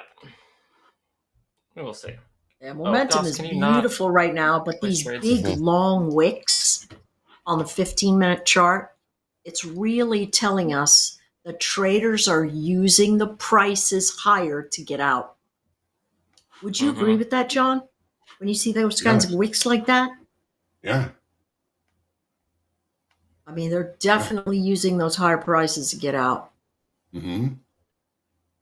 And now we've got So basically a failed auction Yes, we do. above the initial balance in the NASDAQ. So, if that holds, this it could roll over and go back to low value.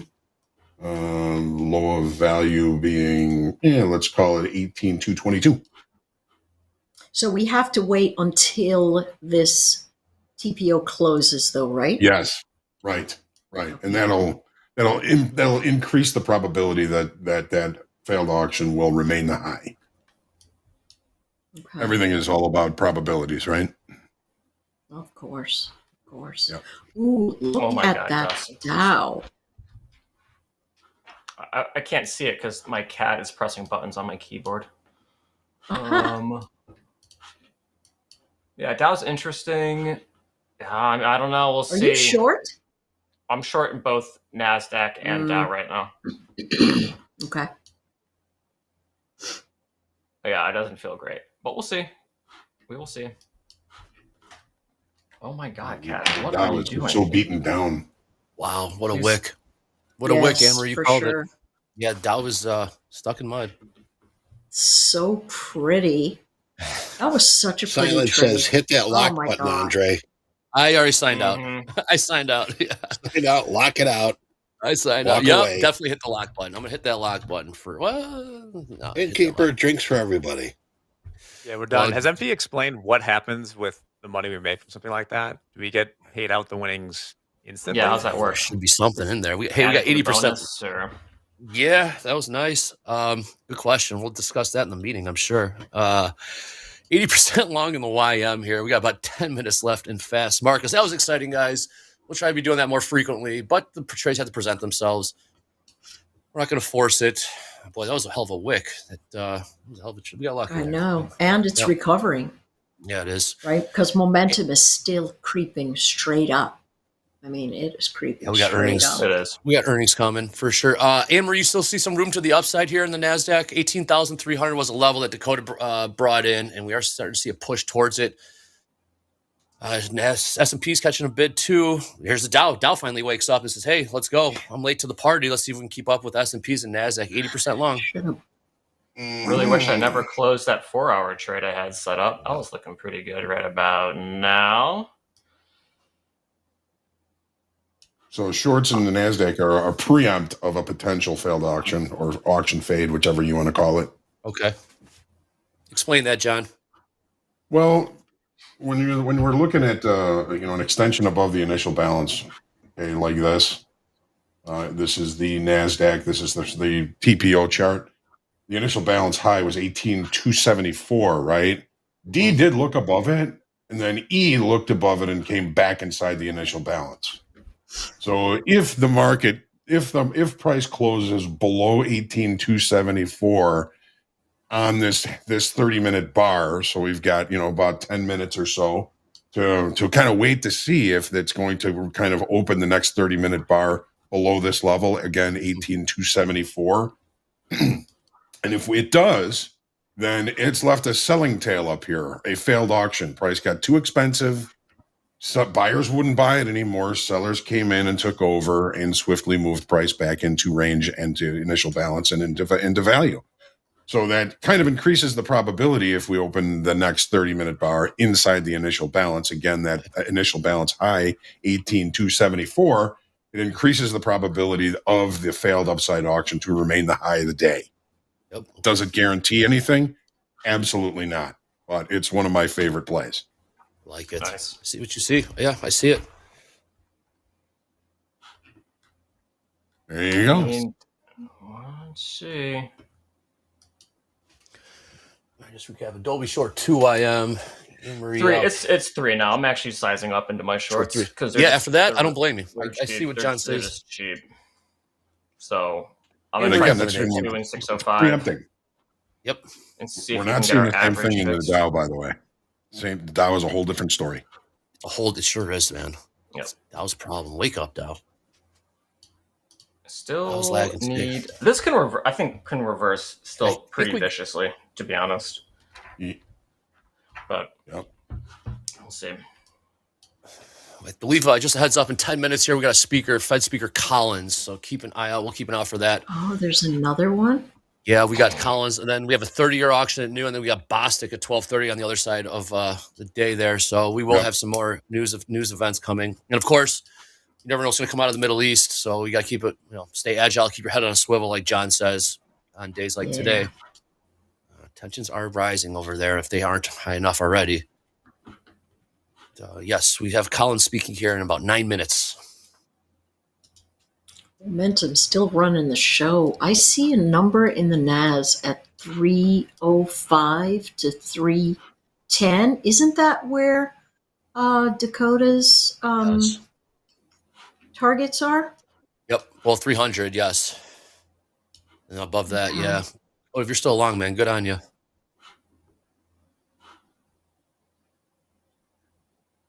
Taking a look. Yeah, 76% long in the YM. Dolby says, I don't think so. Dolby doesn't know what's going on right now. Dolby time. Come on, Dolby. No, Dolby time. I know. It's That's one of my those partner, man. That's my it's one of partner. those situations where it's like the way I feel is I think impacting the way I feel about the markets, and it's like I just don't feel in the pocket at all. All my trades feel weird and awkward. Okay, short 4 in YM. Yeah. In there. But it's also like I just want structure to play out. My emotions don't matter. I just let the structure play. So kind of caught between a rock and a hard place is what it feels like. Okay, we're short 5 YM, 15-minute range high. 81% long, Dolby. 5. That's Fade, so no, I think fade in the tilt. Yeah, fade maybe. the tilt's not. I think it's when YM has been working. If we can get back to entry, I'll probably lower my stop. Where do we see the tilt in the YM? Is it on the ticker up there, or See it there. It's not. I know it's not on Topstep X yet. Is it not? Okay, I'm looking at it in a different spot. Okay. Yes, it should be across the ticker. Yes, it is indeed across. Yes, it is. Yeah, it is. Thank you, John. I want my 4-hour trade back. But the long. Yeah. My long. I've done that too. Entry at 38,480 or whatever. Let me go back in time, but not flatten that, please. Oh, I wish for a time machine like that all the time. I know. I'm sure could you imagine how crazy the world would get if we had access to things like that? Oh boy, I mean, it would take us about 15 minutes to blow up in a big ball of fire, literally, from all the things we would be doing. Oh. We would probably just be really bored, because if you can max out your dopamine with 0 risk, then everything would be boring. Huh. I don't know. There's some megalomaniacs out there that are gonna, us regular folk might be, but the megalomaniacs that go, how much do I want? Well, more is how much I want. And that could really make the world go sideways. It doesn't take much Yeah, these if days. everybody's super, nobody is. Right, Yeah, exactly. Yeah. Yeah, that's true. That's true. Wow. Straight That's out of Just the got- definitely Incredibles. true. Just got some super exciting news, guys. We just hit 80,000 subscribers here on the Top TV YouTube channel. 80,000 Nice. That is subscribers. awesome. Give Wow, it wow, up. wow. Dude, shout out to all the Is bell-to-bellers. fantastic. Insane. 80,000 Thank you subscribers. all very much. Yeah, we'll You're have right, we'll have a trading little something in store for strategies. you guys next week. So be sure to tune in. It's a token of our appreciation. But 80,000 subscribers. What an exciting day. Thank you very much. We'll have something in store for you guys next week. You guys know how we are. We take care of you guys. So thank you very much for that. 2 minutes left here in Fast Markets. We got a cool day ahead of us here. If you don't mind me going over the schedule, moving forward here. So after Fast, what a Fast Markets it was. Power Players, new guest joining Robert and Eddie with Heather C. Please tune in. Fun to trade with us, and a very interesting story with Heather C. Please tune in for that. And after this, I think you guys will really enjoy what you have to hear. Jack and Vanessa with Top Quiz, Mick and Eddie with the shoulder tap. Ooh, and Roast. No, Roast My Trading is Friday. Ooh, Roast My Okay. Trading. Get ready for that one. Then, the Coach's Takeover. Coach's Takeover. JD, Coach Dakota. Wow, I'm sure Coach Dakota will have some thoughts on this morning. Yeah. Coach Jay and Coach Paul. And then for Power Hour, we got Andre Dolby and Deanna. And, of course, Slow Markets with the star himself, Coach Dakota. So please tune in for that. We got a jam-packed day. Don't forget, we got What a Collins coming out here. day. Yeah, Collins speaking in 4 minutes. Then we got the 30-year auction at noon. And then we got Bostic at 12:30. So keep it light, keep it tight, keep your head on a swivel with those headlines out of the Middle East. You never know what's going to happen. John, great opening trade. Anne-Marie carved up those markets. Dolby time.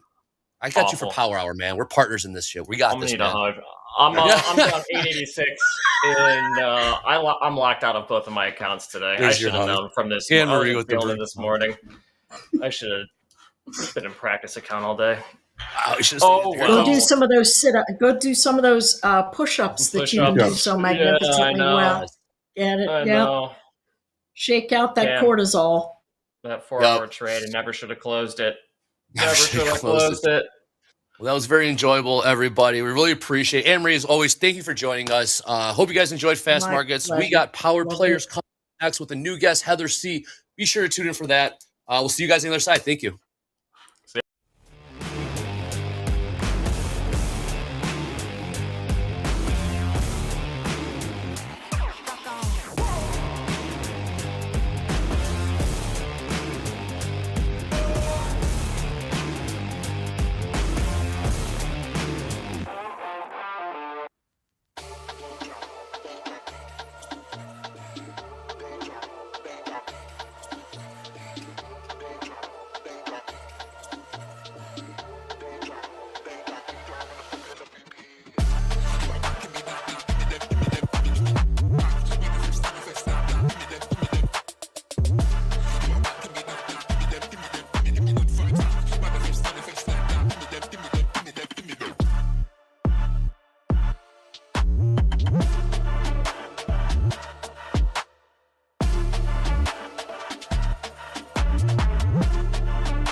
It's time for Power Players. Yes, it is time for Power Players, and we are really excited to meet and trade with our funded trader, Heather, and to hear more about her trading strategy and as well as her established connection with the one and only Robert Cooney. Hello, Heather. How are you? Good. How are you? Thank you so much for having me. I've been looking forward to this for a while now, and I'm honored to be on the show with you guys. We're honored to have you here. And you know what? Let's start this out with tell us about yourself, where you're from, and how you met Robert. Yes, well, that is a fine story in itself. So I'm originally from Boston. I actually met Robert in Durham, North Carolina. We were sitting at a restaurant. I mean, what was this, like 4 or 5 years ago? I don't even know at this point. And it was a family, it's a family-oriented restaurant, and we were kind of sitting at the bar, and we were the only people at the bar. And I can't remember if we were watching something like political or if it was the Patriots, but I think Robert like made a joke out loud, and then him and I just kind of started chit-chatting. And then things spiraled from there. We started talking about trading, and he was kind of showing me the charts. I think, Robert, were you trading stocks at the time? No, I was still trading futures. It was on TradeOver. I'd already switched it over. Yeah, but good memory. Oh, Good memory. And it okay. was a Patriots game. Yeah, good memory. Oh, okay. So yeah, and then I just remember from there, he had like a beginner's course that he made, and I took it, and then the rest is just kind of history from there. I've just been obsessed with trading ever since. It's great. It's great. Well, Robert, I'm going to pass the torch to you since you and Heather are friends, and you know her a little bit better than me, but I do have some questions in my back pocket that I will pull out very soon. Awesome. Thanks, Eddie. And what is Eddie Horn without a question in conversation? The man. Heather, thanks for joining us, for jumping on here. I know it's been quite a journey for you. This is just a little bit like you preface like how we made that first connection, and then we're going to jump into your journey because it's not about us. It's about you, funded trader with TopStep, and I do want to send that over there.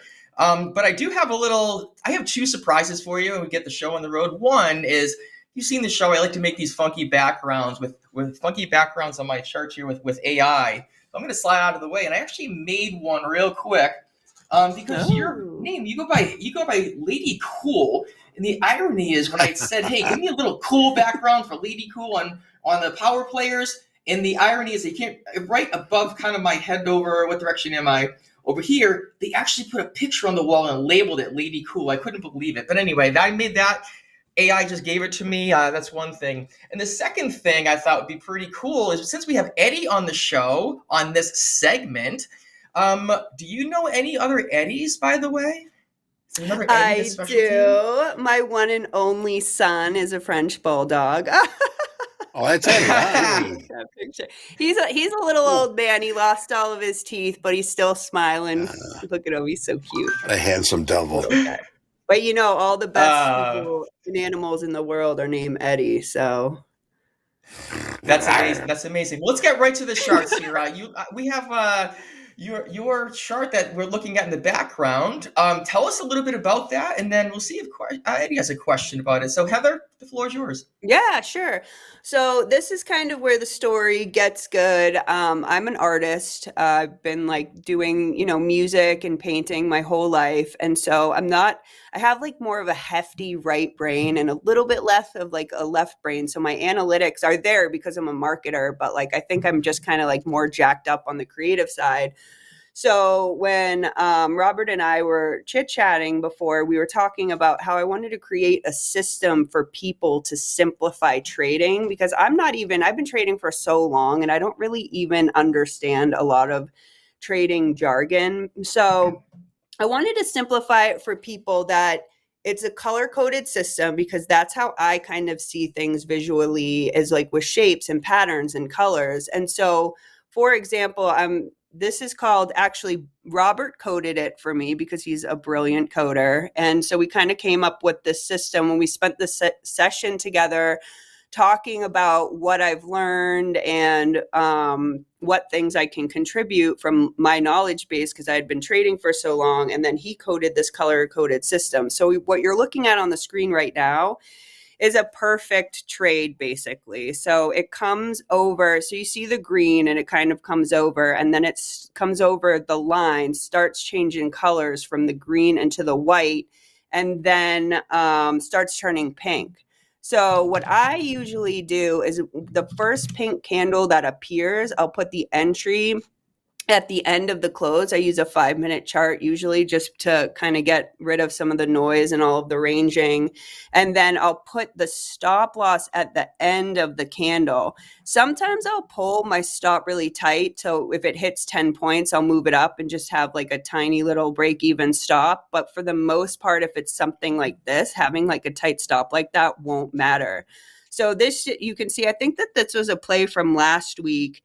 And so the system moves all of the way down and there's all these pink candles. And then at this point, you can see that I would have pulled out at 410 because I'm trading Topstep, and that's when they want you to flatten everything. But if this was to continue on, there's this yellow rigid line that if it was to like, this is the exit line. So if it was to trend all day and then move upward, that's where I would know to get out of the trend. So it's basically just creating this super simple system that has, easy entries and easy exits, just so anybody kind of with more of a jacked up right brain, I'll say, or that doesn't really know analytics and wants to get into trading, just has a super simple, clean system to go by. And so when it is a range day, it'll be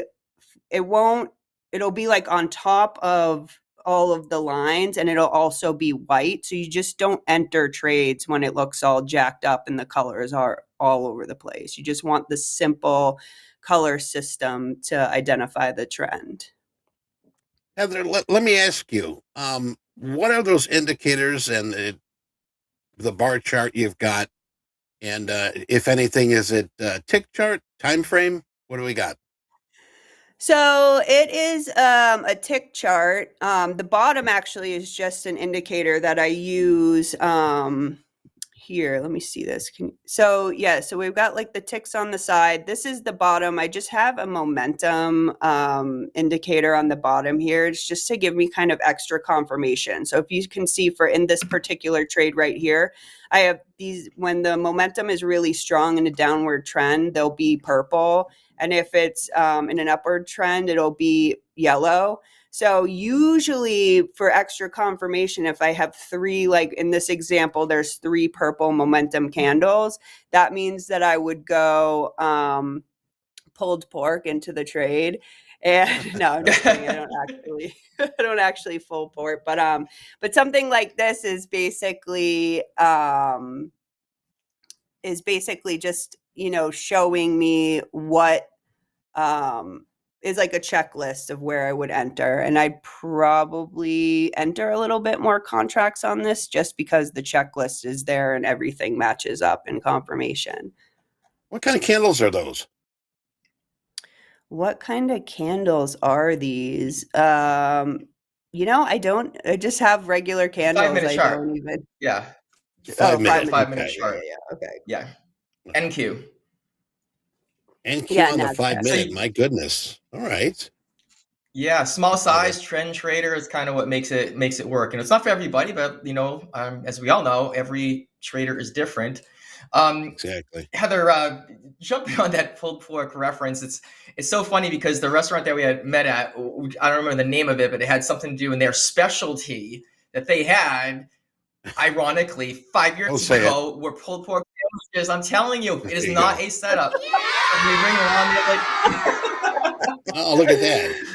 Oh my God. We had this funny thing Wrap where the ham there was a sandwich. mix up with Dobie and a guest here on what is it, Power Hour, and there was a mix up on words, and it's been a meme ever since. So when you were coming on, it's just like, man, we got to tell that story of going to that restaurant. So Eddie, what about the stats on Heather? Have a chance to take a look at those? I did not have a chance to look at those yet, but I will be taking a look at those very shortly. But let me ask you, Heather, a lot of us, we try to keep up on the news. We try to keep up market trends and stuff. How do you stay up to date on news? Are you following news? Are you watching market trends? What's your take? I don't really watch the market trends. However, I have been in the past, like probably 3 weeks, waking up at like 4 in the morning because I'm noticing that the London has kind of the 50-point trades that I'm looking for. And then I'll trade from sometimes, like depending on my day and how tired I am. So I'll trade from like 4 to maybe like 8 o'clock, but I do keep track of the news because I know that 8:30 can just like blow out my trade most days. And then also I try not to trade the open, which was a hard lesson that I've learned like multiple times. And Robert would always be like, don't trade the open. I was like, I'm still going for it. But when I stopped like trading the open, I started to be like a lot more consistent. So as far as like keeping up on the news, I do check it every morning just to make sure that I trade around it, because there have been times where I've been in a great trend and then 9:30 hits and it just swings around and knocks me out. But I've also been noticing that like a lot of the trends happen sometimes like from 2 to like 4. So if I am in a down, like if I'm down, if I'm negative in my account, I think that the key thing for me recently has been just to be patient and wait for the move, because I cannot even tell you how many times in the past few weeks that I've been down, let's just say like $300. And instead of doing revenge trading or going rogue and trying to make that money back, I just sit on it.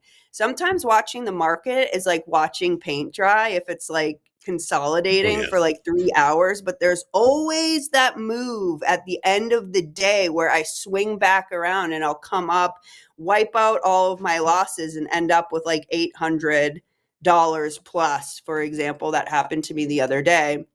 So I think as a trader, what I've realized, and this is the hardest part because my system is dead on. Like I really, if I'm patient and I wait for it, the trades will always come. And I'm like preaching to the choir, but it's really about psychology, like sticking to my strategy, being patient, being disciplined. If I'm down, just wait for it. If I miss an opportunity for an entry by like 5 minutes because I showed up at the computer too late, just wait for the next one. I don't have to like try and make any like random entries if they're, if I miss them by 5 minutes or whatever the case may be. Right. So that has been like game changing for me at the end of the day, is just waiting, sticking to the strategy. If I'm down, not letting it make me like be crazy and enter rogue trades. And I think that that's like easier said than done, right? But it's really the key to success in a lot of ways for me, especially just waiting for the trades. There you go. Patience. And we were talking about that earlier in the broadcast here. The boring three: patience, discipline, management. You've got to have those with you each and every day. Now, Heather, you've The got, boring three. the boring three, exactly. We talked about that a lot, Robert. But they are very important each and every day. Now, you've got 5 trading combines along with an express account. And how is that express account going?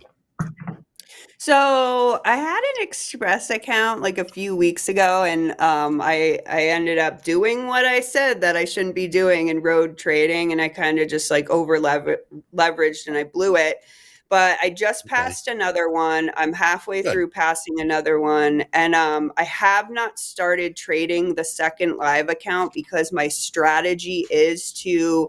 I'm getting like really, really close to being extra consistent and just like passing these all the time. So now obviously the challenge is to not blow them. But I think that the strategy that I'm using is that, Topstep X is so amazing. And I think my subscription will like reboot this weekend. So I get like an extra, 4 accounts, because I think one of them is an express. So what I'm really trying to do is just stick with practicing. And so my goal is the max express account is 3, right? So I want to pass 3 of them individually without copy trading so that I'm so secure in my strategy that I have 3 accounts and that I can go in feeling like really confident, plus having like a lot of practicing the discipline. Because at this moment, I actually ended up, my company that I was working for in January got dissolved because we were a nonprofit and the funding got pulled. So I'm in this like crucial time where I'm so close that I'm like kind of almost trying to utilize this time to like just trade and not have to get a 9-to-5 job, because this is really what I'm passionate about. So my strategy is to basically just like pass these 3. I haven't decided if I'm going to just copy trade 3 of them and use like a couple of micros. And so, yeah, that's just kind of where I'm at right now with. That's with great. my Heather, funding. thanks for sharing. Awesome. And thanks for sharing. Congratulations on getting funded. I was looking at your stats. You get a risk reward of 1.2 to 1, and that is going to make Hoag very happy. And with a risk reward of 1.2 to 1, in a winning trade percentage of nearly 50%, winning days of 50%, 57%, and your average daily P&L 221, and anything over $200 a day qualifies you for the payouts. You get 5 days over $200. That's the way to do it. It's just get those trades in there, keep ticking away at it, using your strategy, sticking to it, the patience, discipline, and management that we always talk about, taking the trades that are there. Now, next time we get over to your screen, I'd like you, if you don't mind, I know you're on trading view right now for that indicator until we get the ability to custom code ones. And if you can just move that around a little bit so we can see what it looks like during those choppy days and during areas where it's just not going to trade. Yeah, some of the chat is looking for it, and we can see the color changes and see what it looks like. So I know it can't be in real time because I know this on TradingView. Unless you have the market data on TradingView, you can go right to today, right now, and see what it looks like in real time. That would be great. We would really appreciate that. And then while you're doing that, you'll be moving. You're trading on Topstep X also. So there's your trades right there. There's your switch to green and going up to the long side. So take it away, Heather. Yeah, so a day like today, honestly, would probably, so this is where like the market, jumps up because there was news, and then it changes. So probably where I would have entered, I stay away from this, but if I was to enter this after the news, it would be like right here, and then my stop would be right here. I eventually got knocked out, so that'd be like 41 points. So I think that the rule of thumb here is to kind of measure the candle. And if it's 41 points that I'm risking, I'd probably go in with micros. If any of the candles are from like 5 to 10 points, I might go in with a mini contract. Another kind of thing that I've looked at and to show you, so I am using like support and resistance lines. So I think another thing that's really cool is not even to necessarily like just rely on the color coding system, but I mean, this is a good trade right here. I could have gone in right here. My stop would have been right here and then kind of follow it down. But if I did miss that move for whatever reason, I could always go in on this resistance line right here. This one particularly would have gotten knocked out at 12 points, which isn't like a huge deal. But a lot of times I want to wait too. This is where I kind of use the momentum candle. I want it to kind of be like this just gets over the resistance line a tiny bit. So I don't think I might have entered the trade there. I would have maybe waited for this second candle and put it in at the end here and then kind of rode this down. It looks like a little bit, it's not like the nicest trend. So this is probably an example where I would have put my stop in at break even when it hit 10, and it probably would have knocked me out in this particular example. But kind of going back, there were some great trends. This week has not been so trendy, but that's okay, because here's the reality of it. I might get I might have a $300 week this week, but last week it was super trendy and I could have made $3,000 off of it. So I am less of a trader that trades day to day thinking, oh, I'm going to hit a daily goal of $300, and think of it more from week to week, because some days are going to be better for me than others. There's going to be other days that don't trend at all. This is like a kind of a good example. This was Tuesday the 9th. So this was this week. So I also have these pre-market lines here just to make sure that like I am understanding, like just by looking at it, that we have the 8:30 news possibility and then the 9:30 open. So this indicator I just have is like a little guide. But what ends up happening is this candle drops really far, and then I'd probably put my trade. I could either put it in right here, or since this is a resistance line, I just want to make sure it goes over it. I could have put it in at the end of here. This candle's 60 points, so I might have used 2 micros, and then I would have just dropped down and kind of waited till it trended up. So this could have been like a 30-point win right here. So Nice. Yeah, that's what we want to Yeah, see. thank- What you're showing right there, just because you can see the difference between. And sorry if I'm like over explaining that, but because you're a trend trader and you're making your adjustments along the way, going, is it a mini? Is it 3 micros? Is it 1 micro? What's it going to be? So you can hold on to those, target your points. You're going after $250, $300 a day to make sure you're able to get those 5 days of over 200 to take a payout. And I know I might be over explaining, but it's just for everybody in the chat as well. And when you see those color changes that you can customize yourself, pick your own colors, pick your own patterns there, and then be like, hey, this is messing up. This is just fading back and forth. I'm just going to wait until I get this green over my green lines, over my green, your indicator there. And I think Eddie's got questions on that too. But we're looking at Trading View right now until we get TopStep X customizing. So Eddie, I think you had a question about that. Right. The indicator, I know we got some questions in chat. The Flux Indy is the indicator. And like Robert said, it is on Trading View, but we are looking to put that on TopStep X very soon.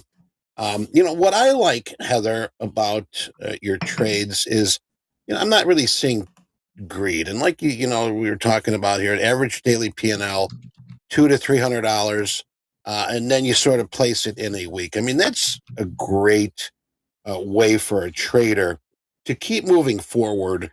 When you do have a profit goal and a personal loss limit. Now, let me ask you, speaking of that, do you have a personal loss limit? So I'll be honest with you. I've been a little aggressive with my evals. So I usually kind of do the $1,000 when I get kicked out. But when I'm changing my system entirely with the live account, because what I've also learned is like when I trade aggressive, I have way more of a chance of blowing my account. So like, let's just say it takes me another month to get a live account because I just keep like blowing through them. I think the reality is for traders is like, everybody kind of thinks it's going to be like a get rich quick scheme. And the reality is if you are too aggressive, you're actually going to take more time to get where you want than just sticking with low leverage and slowly building and scaling your account. So like next week, for example, when I go into the live account, I probably will have a stop loss of 200 and I'll aim for 400 a day. But like I said, sometimes I don't get trades, it's not a trending day. And so it's really kind of, I'll try to have a weekly limit, profit limit of $900, right? So like I might have 3 good days and I hit it and then I'm done, because if I get greedy and try and over leverage or make more money, that's when I'll lose all of my profits. So that's kind of like where I'm at right now with I'm trying to also just kind of build out a schedule for myself. So let's say I make $2,000 over like 2 weeks, right? And then I'm going to add on a third micro. I mean, they have a scaling plan that we have to follow anyway with the live account. So I am going to utilize that when I do hit those milestones. I will like start scaling. So that's the plan as of now. All right. A lot of questions about this flux indicator. Robert, can you sort of break it down a little bit, what it is and what it does? because I know that we will be adding that to Topstep X very soon. Yeah, and thanks, Eddie. It is pretty good. It's just something that I worked with Heather. It's her idea. It is not my idea. I'm not taking any credit for it. Just the fact that I helped her, do some coding on it. And said, I'd like to have this. I want this on there, and it does incorporate several different items. And obviously, you can see it looks like some averages that are in there. I'm not going to give away the whole thing because it's her indicator. Repeating the name of it, sure. It is called the Flux Indie, and we'll ask Heather about that in a minute, where we can find everything. But it does take a couple of different things into consideration. So it takes the strengths of trends. If it is trending, you can use DI plus and DI minus. You can use ADX along with those things, and then of course the averages. That what's interesting with these is the averages change along the way, and this is one of the things that kind of makes it pretty intuitive and a little bit easier to identify whether something is trending or ranging. Because if you have let's say a trend, a moving average is tipping up, and if the strength of that is going as well, we might want to tighten up that average along the way so it stays a little bit tighter. So you may see it chopping around sooner than other indicators may find the chop, and you may see it holding onto a trend a little longer than other indicators show the trend because of the way we have it set up. And I'll kick that over to Heather if she wants to add anything to it, but I didn't want to give away all your stuff. You brought me in to help you with it. I think it looks fabulous. It's not for everybody. No trading is. Everybody trades different. Like it, don't like it. It's totally fine. Heather, what's your thoughts on that? No, I like everything you said. Another thing that I did want to mention with this indicator that I started implementing this week, and it's actually been a game changer, but again, it's a little bit new. But Robert and I last week were talking about using, instead of the 5-minute chart, is using the 40 range. And it's actually what I've been practicing with on this eval that I'm using now is can you show my screen real quick so I can just kind of pull this up and show what I'm talking about? So, okay, so we're flipping it over to, this is the 40 range chart. This is almost cleaner in some ways than using the 5-minute chart. And so when we talked about it last week, this is very interesting because I think the hardest part sometimes is knowing like when to pull profits when you're in a trend. And so what I've been doing is kind of utilizing the 5-minute chart like I did, having the stops and the starts, in the beginning and the end of the candle. But then I kind of went to the 40 range chart so that when it turns a different color on here, that's when I get out of the trade. And I've noticed that even just like over the past week, when there's been like smaller trends, that I'm able to stay into the trade longer just using this technique. So what day is this? This is today. If I had gotten into this trade, I would have gotten out at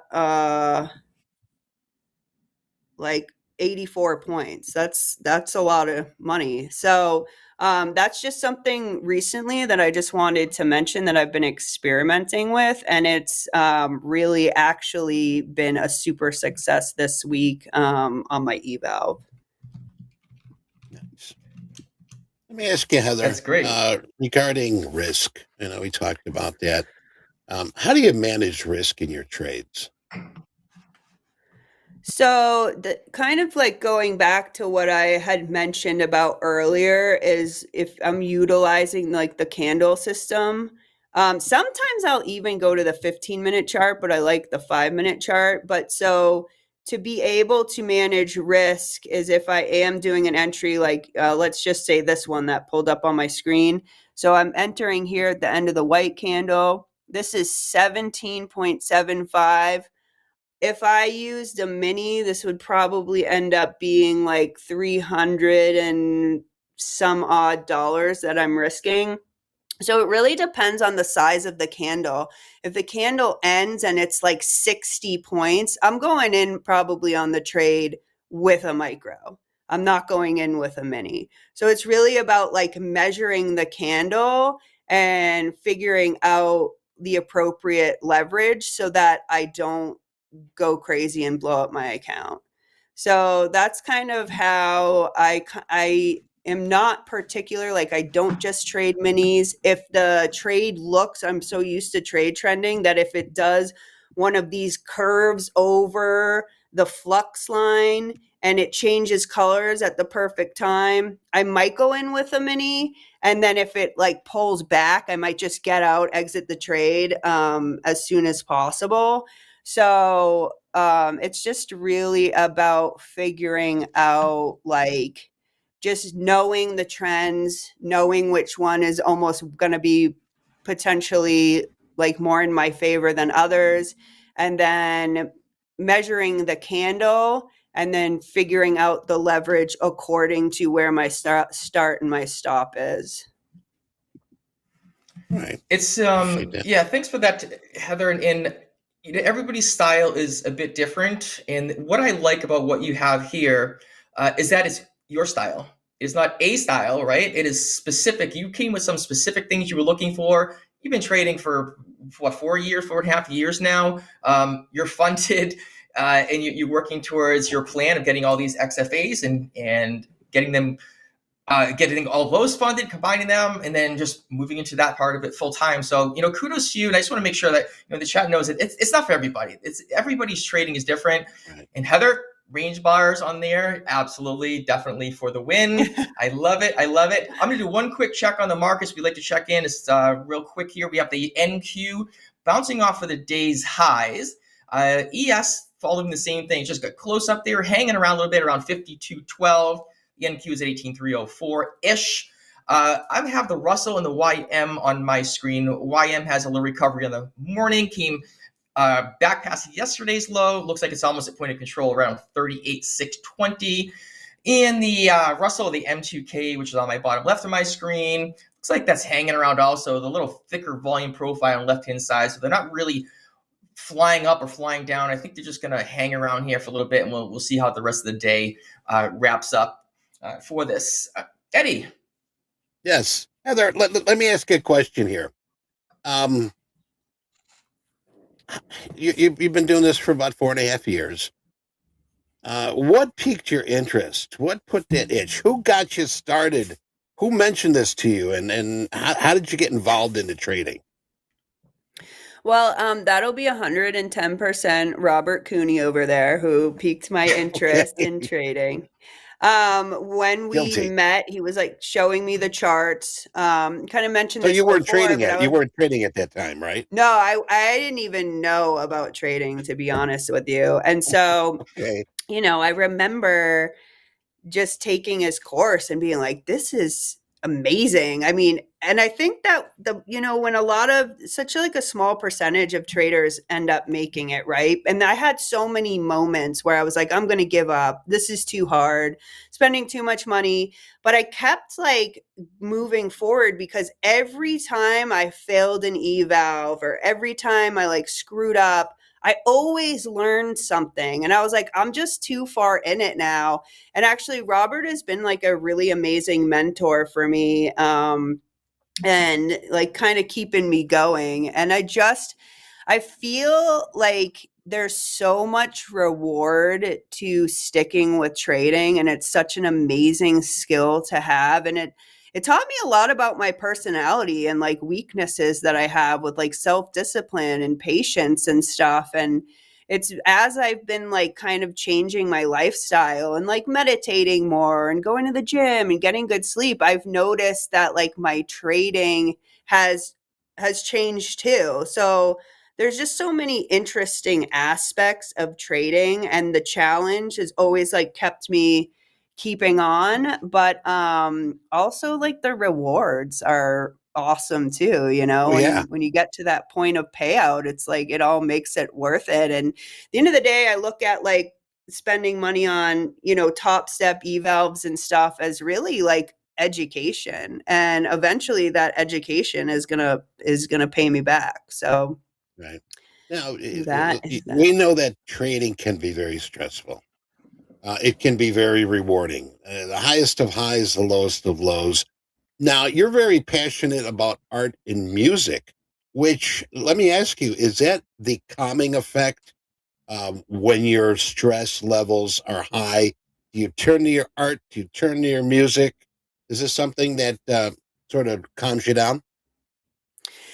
Yeah, it definitely does. Art is definitely soothing and therapeutic to me. What I've also realized that kind of calms me down on those days that are like really stressful trading is I put on, when I'm trading, I put on like meditation spa music. And it sounds kind of crazy, but sometimes I have No. like I have this trampoline that like when it gets stressful, I just like hop on it and jump around There you and get go. like all my anxiety out. Trampoline, So, that's and it's new. worked. Yeah. Right? Instead of hitting your monitor or getting a speed bag or yelling at the Yeah. dog, you get on the Right. trampoline. There you go, Yeah. folks. All right, Amazon. What's the cheapest trampoline on Amazon? Let's take a look. I I never got mine thought of for like that. $30. I actually there's this motivational speaker that I listen to that says before every time he gets on stage, he jumps on the trampoline for 5 minutes to get his like blood flowing so that he can feel pumped up to talk to the audience. And I see I that. went out and got a trampoline after that. It's very versatile. I can say, as long as the ceilings aren't low, then you're fine. And you're fine. That's pretty good. Pretty good. But yeah, Getting the exercise. I'm sorry, Eddie. Finish. I thought you were no, done. Go ahead. after you, sir. Yeah, exercise and nutrition. That's in studying and patience. That's how it goes. And just a little sidebar: you dragging Eddie around because we know he doesn't like to go for walks sometimes in there. So that's pretty good. And I want to clear something The up in the dog chat. Eddie, I do not not sell me. e-course. Oh. Yeah, the dog Eddie. Yeah. Let me clear up the chat. I'm not selling anything, guys, and gals and traders. This is 5 years ago. I was a full-time trader doing nothing but trading and had my own stuff. And then people were asking me. So I put a little beginner thing together. That was 4 years ago. Nothing like that is going on right now. I don't have anything. Everything I'm doing is all free. It's all Top Step. Group, the coaching stuff, the Discord. So there's nothing for no courses, nothing like that. So don't ask me for them because I don't have any. That's not the case here. It's all about Heather. It's about what you do. So Heather, tell us the next steps for you. Now that you have things settled in here, kind of locked into a rhythm, what's next on the horizon for you? So I'm trying to kind of utilize this time, kind of being unemployed to master my trading. And then kind of moving forward, I really want to make trading in all aspects a career. Something that was really interesting is, I'm an artist and I love music, but I was always growing up, like kind of not being able to know like exactly what I'm passionate in and go like full throttle. And what's interesting is like in my whole life, I've probably never stuck to something as long as I've stuck to trading. And at the end of the day, like that's like my end goal is just to be able to like make a career around trading, whatever that entails. There you go. That's good. Heather, let That's me good. ask That's you. good. We're just about out of time here. I got 2 more questions for you. If you could, what advice would you give somebody new to trading as Robert sort of gave you advice that was very attractive? What would you say to somebody new saying, what's this trading? What do I need to do? So I just think that you're gonna have those days where you're like, I just want to give up. Like this is too hard. I'm super stressed out. But don't give up. Like keep going strong. And sometimes it's really about external things that actually help with your trading. Like I said, like meditating or figuring out like little things to do to kind of keep you grounded. And always wait for the trade. Wait for your setup. Try to avoid rogue trading as much as possible. Be patient. There's always going to be another trade that comes around that is killer for your strategy. So that's kind of my advice. Beautiful advice. Heather, it's been a pleasure to have you on here, and I hope that we can follow your journey and see you back here again. But right now,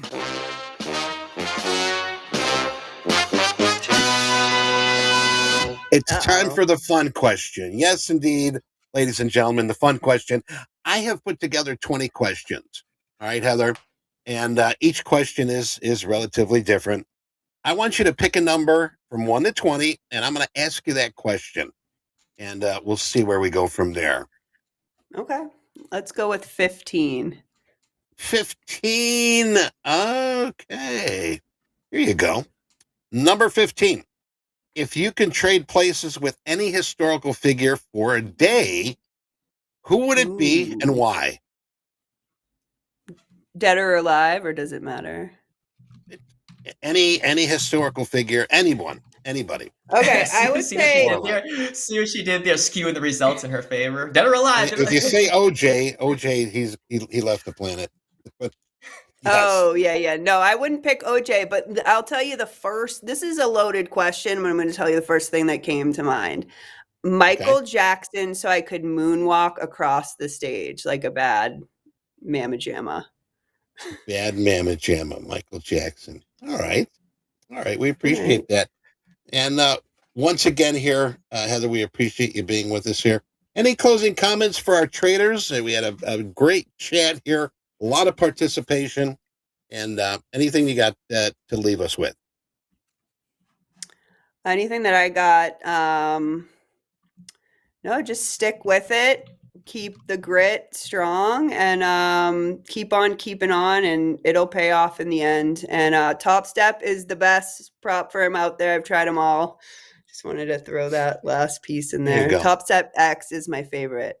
So good job, Robert. Topstep. Make sure she gets a T-shirt or a hat or something. So definitely get a T-shirt. Heather, we appreciate. Eddie, thank you for your questions as well. Always a pleasure to be on here with you with the guests. Heather, thank you for your time and sharing what you have here. We put some social media stuff out there as well. People to link over to. They can read more about you, your journey, your custom mini that you're going over there that's been treating you so well. Again, we appreciate it. We have TopQuiz coming up in just a couple of minutes with Jack and Vanessa. We get the great show. The rest, we have a really good one at 1 o'clock Central Time called the Coaches Takeover. All the Topstep, not all, but most of the Topstep coaches, was 4 or 5 of us on the screen at the same time. We're going to have real good time at that. Come back at 1 o'clock for there. But right now, TopQuiz. Thanks again. Thanks.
Top Quiz, Thursday, April 11th.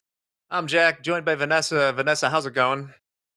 Dandy, per usual. How are you? I'm doing excellent. I'm doing better now because you have an infectious charisma. Oh, thanks. Of course. Well, Vanessa will be playing along, but if this is your first time, click that link at the top to sign up. You'll get 4 questions, multiple choice. Answer them when they come onto your device. If you get 3 or 4 right, you're in a raffle for a free reset. Plus, the top 5 will do so as well. Answer on your device. We're on a 6-second delay here, or thereabouts, I think. Chat, you can check that. If you look at the clock in the top right corner of our screen, how different that is from your clock is how much the delay is. So, the more you know. Vanessa, are you prepared? It's a hodgepodge of questions today. Never prepared. I just come into this blindly every time, That's good. ready to go. It's good to be present and live in the moment. All right. So after this, we got shoulder tap coming up and group coaching, and then the coaches takeover, and then D's coming for power hour. So I won't delay further. We're going to start the quiz very soon. I have to click it to make it happen. You ready? Let's go.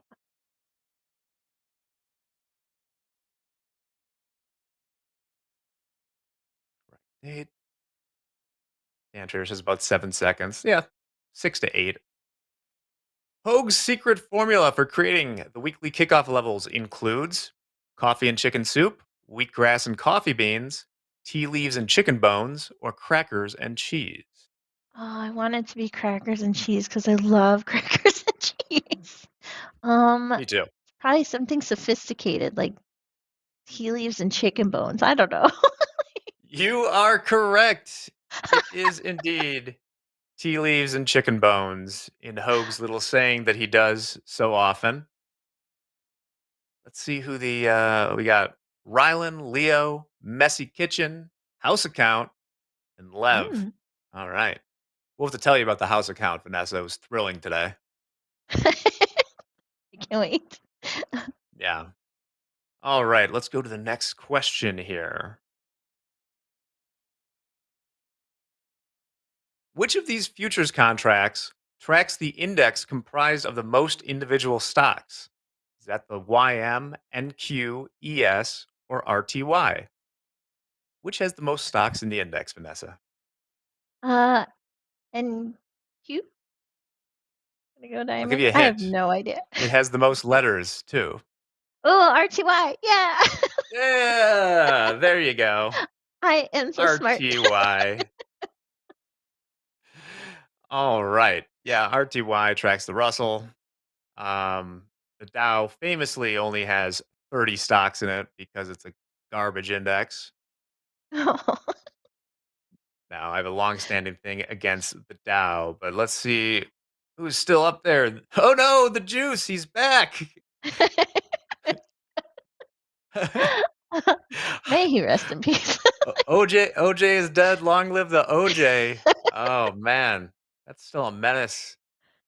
Inside Trader, 3 letters, Nick's Hound 85, and House Account Guru. Okay, here we go. Let's go to question 3, shall we? Jeez. Which golfer has the most career Masters wins? Which start today? Is it Bubba Watson, Tiger Woods, Jack Nicklaus, or Arnold Palmer? I have no idea. My dad's gonna kill me. He's a big golfer guy. I want to say Tiger, but maybe Jack Nicklaus, because I don't know. It is Jack Nicklaus. Jack Nicklaus has, for the record, I believe Bubba Watson has 2, Tiger has 5, and probably not improving on that number. Jack Nicklaus has 6. Arnold Palmer has 4. Do you golf besides the Lake Lawn outing? I do. I just got my own set of golf clubs to start venturing out on my own, not just when my dad comes in town. So I do. Nice. Sorry, I was trying to not crack a smile reading some of the comments saying the juice has been squeezed. We love our Okay. traders. Yeah, definitely. Enrico joins us. We got green Gregs and ham. Good stuff. All right, one more question, y'all. And it is as follows. How many NQ contracts did Andre go long in the Topstep house account today? Was it 5, 10, 15, or 20? He was using his third eye. You know what? I want to.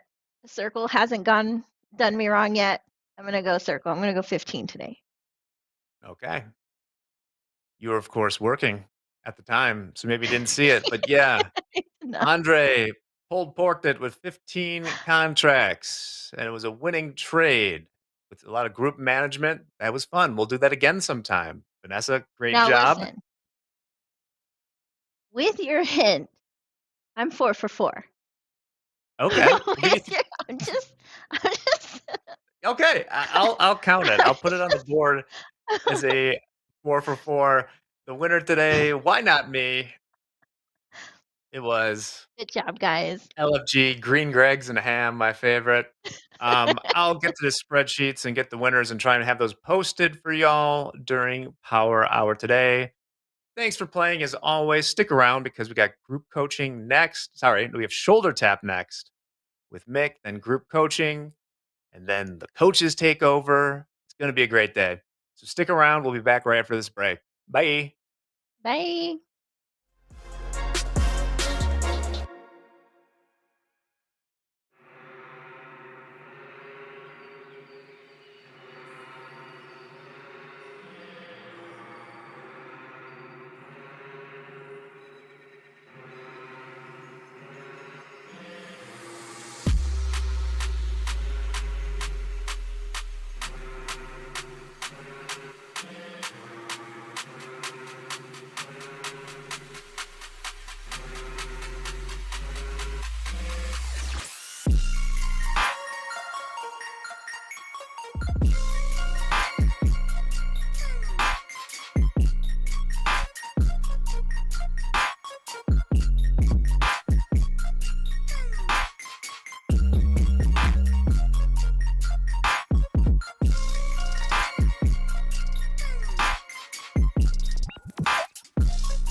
And we are back with Shoulder Tap. Of course, time to share some success, time to avoid some failure. And we're going to be bringing in our risk manager here, Mick, who's going to share who's doing well, who needs a tap on the shoulder. Yes, the good, the bad, and the ugly. Hello, Mick. How are you? Good morning, Eduardo. Doing well, thanks. How you doing? I am fine today. And I noticed that we do have an update here that we want to share with everybody. And I'm going to read it word for word here. Updating the formatting a bit. Any traders that do not have changes to their P&L will be in the pale green or red colors. Any changes will be highlighted in the bright colors. That's corresponding to whether they have a positive P&L or negative. Now, this should make it a lot easier. I'm sorry? Are we just showing the image, or are we rattling off who's up money in the live accounts today? I don't know, Jack. Those were internal notes, I think, for added visibility. So we've got Dakota up $6,350 today, Eddie. He's on a 3-day win streak for $25,000, bringing his live account balance up to $114,000. He's on fire. Trading really well. I know he's also up money in a couple of the XFAs that he's got going right now. Nicholas T, who's in a live account as well. We all know him. He's been on the leaderboard for a while now. He's up $8,800 trading the NASDAQ. We've got Isaac Rivera up $5,500 today. He's at the top of one of my boards, trading the NASDAQ in his live account. And then Farouz, another familiar name, up $2,500 trading the live markets today. But going back to Dakota, who we started with, $114,000 live account balance, $25,000 3-day win streak. He's on fire. And a reminder for all of our traders out there watching, Dakota, in this live account, he's in the 150K live account. So he's got the standard account parameters on that 150K are a $3,000 daily loss limit. We moved that up to $9,000 for him because he's trading really well and he's trading more size.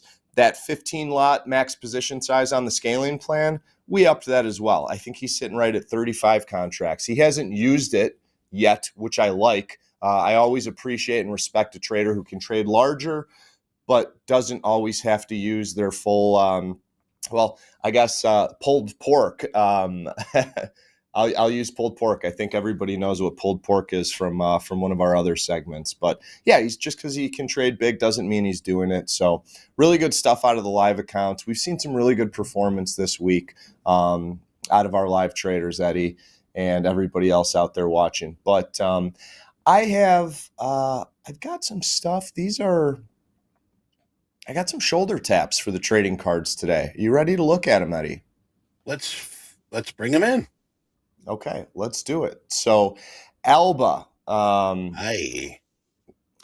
This is Alba. We got a gravestone next to Alba, and it's interesting that we have a gravestone next to Alba here because we've been talking recently about some good trading that they've had. Eddie, this is an extremely juicy story, but it's not one that I am happy to be sharing. So we had Alba today. As you all probably know, there was that PPI release at 7:30 a.m. this morning. We had Alba right at 7:30 a.m. and 4 seconds sell a 10 lot right after the PPI, right as the PPI number came out. That was at 7:30. We all know what happened to the equities. They were trading NASDAQ. We know what happened to the NASDAQ at 7:30 this morning with the PPI number coming out and the market rallying pretty big spike to the upside. Alba came in, sold 10 at 7:30 and 4 seconds.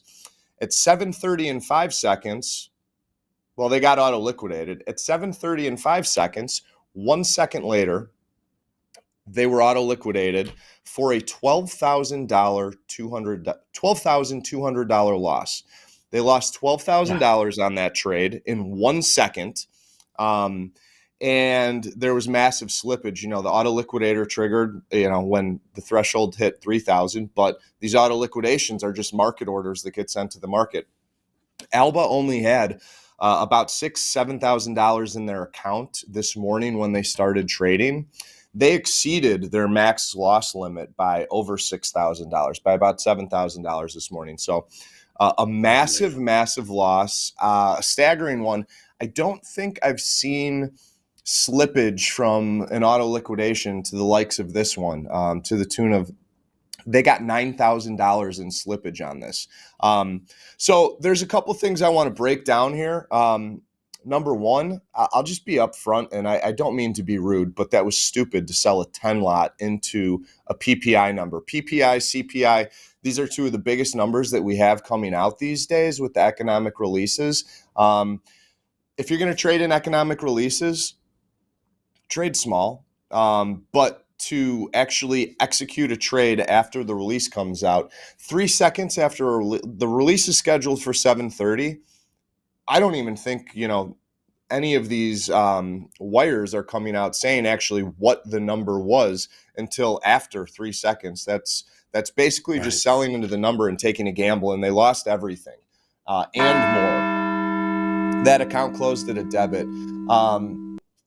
And honestly, I mean, up until today, they have been trading, they've been profitable, average daily P&L of $230. So, the metrics do not look good here as far as only being, right, 29% winning days, only 31% winning days. But those average winning days were more than double, almost triple, between double and triple of what their average losing days were.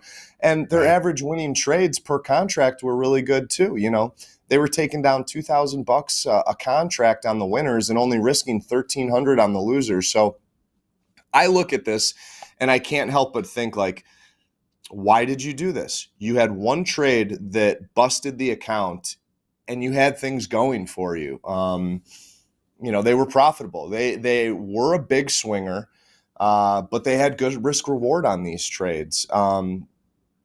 So, in addition to today's screw up, I think something that I didn't like on this trade report, despite them being profitable, was they had spent 24 days in the live account, and they were profitable over 24 days. A lot of times we see with these big swingers is, excuse me, overcoming the cold here. After 24 days, they were still profitable, but with the big swingers, we might have guys that are making many, many thousands of dollars in a day and then losing many thousands of dollars in a day. What I typically see is at the end of, a sample size of trading, their average daily P&Ls are pretty small. So yeah, you might take a lot of money out of the markets on your winning days, but you're also losing a lot on your losing days. I'm looking at the trade report here, Eddie, and I see a 6-day losing streak where they had they lost $3,000 6 days in a row. There was another losing streak here where they lost $3,000 3 days in a row. And then they had another losing streak, back-to-back $3,000 losing days for $6,000. So they really need to pump the brakes here when it comes to their trading, because, while it's impressive that this trader put up, I think there was, I don't have the trade report up right now, Eddie. I don't know if you do, but there was it here. A $14,000 winning day here, a $6,000 winning day, $7,000, $8,000, $10,000, another $9,000. It's like, it's great you're putting up those days, but you're wiping out those big winning days with these losing streaks. So, I mean, this person was profitable. They kind of treaded water. One big thing that I have a problem with is they took a payout last week. And again, I love payouts. I always say it, take payouts. But they took a $10,000 payout. Like, it was a $10,200 payout that they took. For someone who can have a losing streak of, 6 losing days at 3,000, that's like $18,000 in a losing streak right there. You better maintain a high frickin' account balance if you're going to lose $18,000, or position yourself to where you could lose almost $20,000 across 6 trading days. Yeah. Take the payout, but don't take 10,000. I mean, in hindsight, it's probably a good thing that they pocketed 10,000 because, I mean, they have some money in their pockets, but they busted the account. And that's just, you're abusing your account if you're trading a 10 lot into an economic release. It's a gamble, and gamblers don't make it in this business. So I'm pretty bummed out about what happened here with Alba. What were you going to say, Eddie? You know, on the good side of things, Alba was very consistent with her positions and contract size. But the thing was, after the 26th, there was not a winning trade. That's right. Every day there, P&L low, P&L high were all negatives. So, Yeah, I mean, today- there was a streak going on there that something wasn't working. And I think that if that happens to us, I think we need to take a few steps back, take a time out, reevaluate, and maybe fine-tune our strategy or take a look at it at a different way. But it kept going those 6 days, like you said, down 3,000, down 3,000, down 3,000. Alba did not see the light of day for any positive trades there. Yeah, I mean, today with the $12,000 plus loss, that was day 9 of a losing streak. There were a couple days yesterday, they only lost $26. On what's today is Thursday, Wednesday, Tuesday. The 10th, Tuesday, they only yesterday. lost $80. So, I mean, I like seeing that they're cutting it off at break even, you know, being down $26, being down $80. That's break even trading.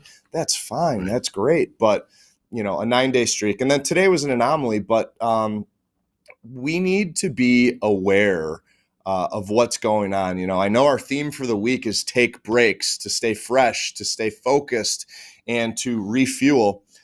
Exactly. Alba wasn't focused today. If you're focused, you know exactly what's happening with these economic releases. Every single trader out there, when you sit down in front of the computer to look at the markets, check out your quote board, see what's going on, but pull up an economic release calendar and be aware of what economic release are coming out. I don't know if they got blindsided and just weren't aware that the CPI number came out, or if they wanted to take a shot. But if you're going to take a shot, which I definitely don't recommend, because taking shots is gambling, and you know, good traders should be executing their strategy in the markets to profit. Knowing that CPI was out at 7:30 this morning, you wouldn't catch me or any smart trader slapping on a 10 lot in the equity indices 3 seconds after 7:30. 4 seconds after 7:30. No, 3 seconds, because that's 12,000 in losses in 1 second. And it's over. So I think I've kind of dissected this in a direct way as best I could. I'd like to move on now because it's not sitting well with me. And Alba traded really well in the XFA too.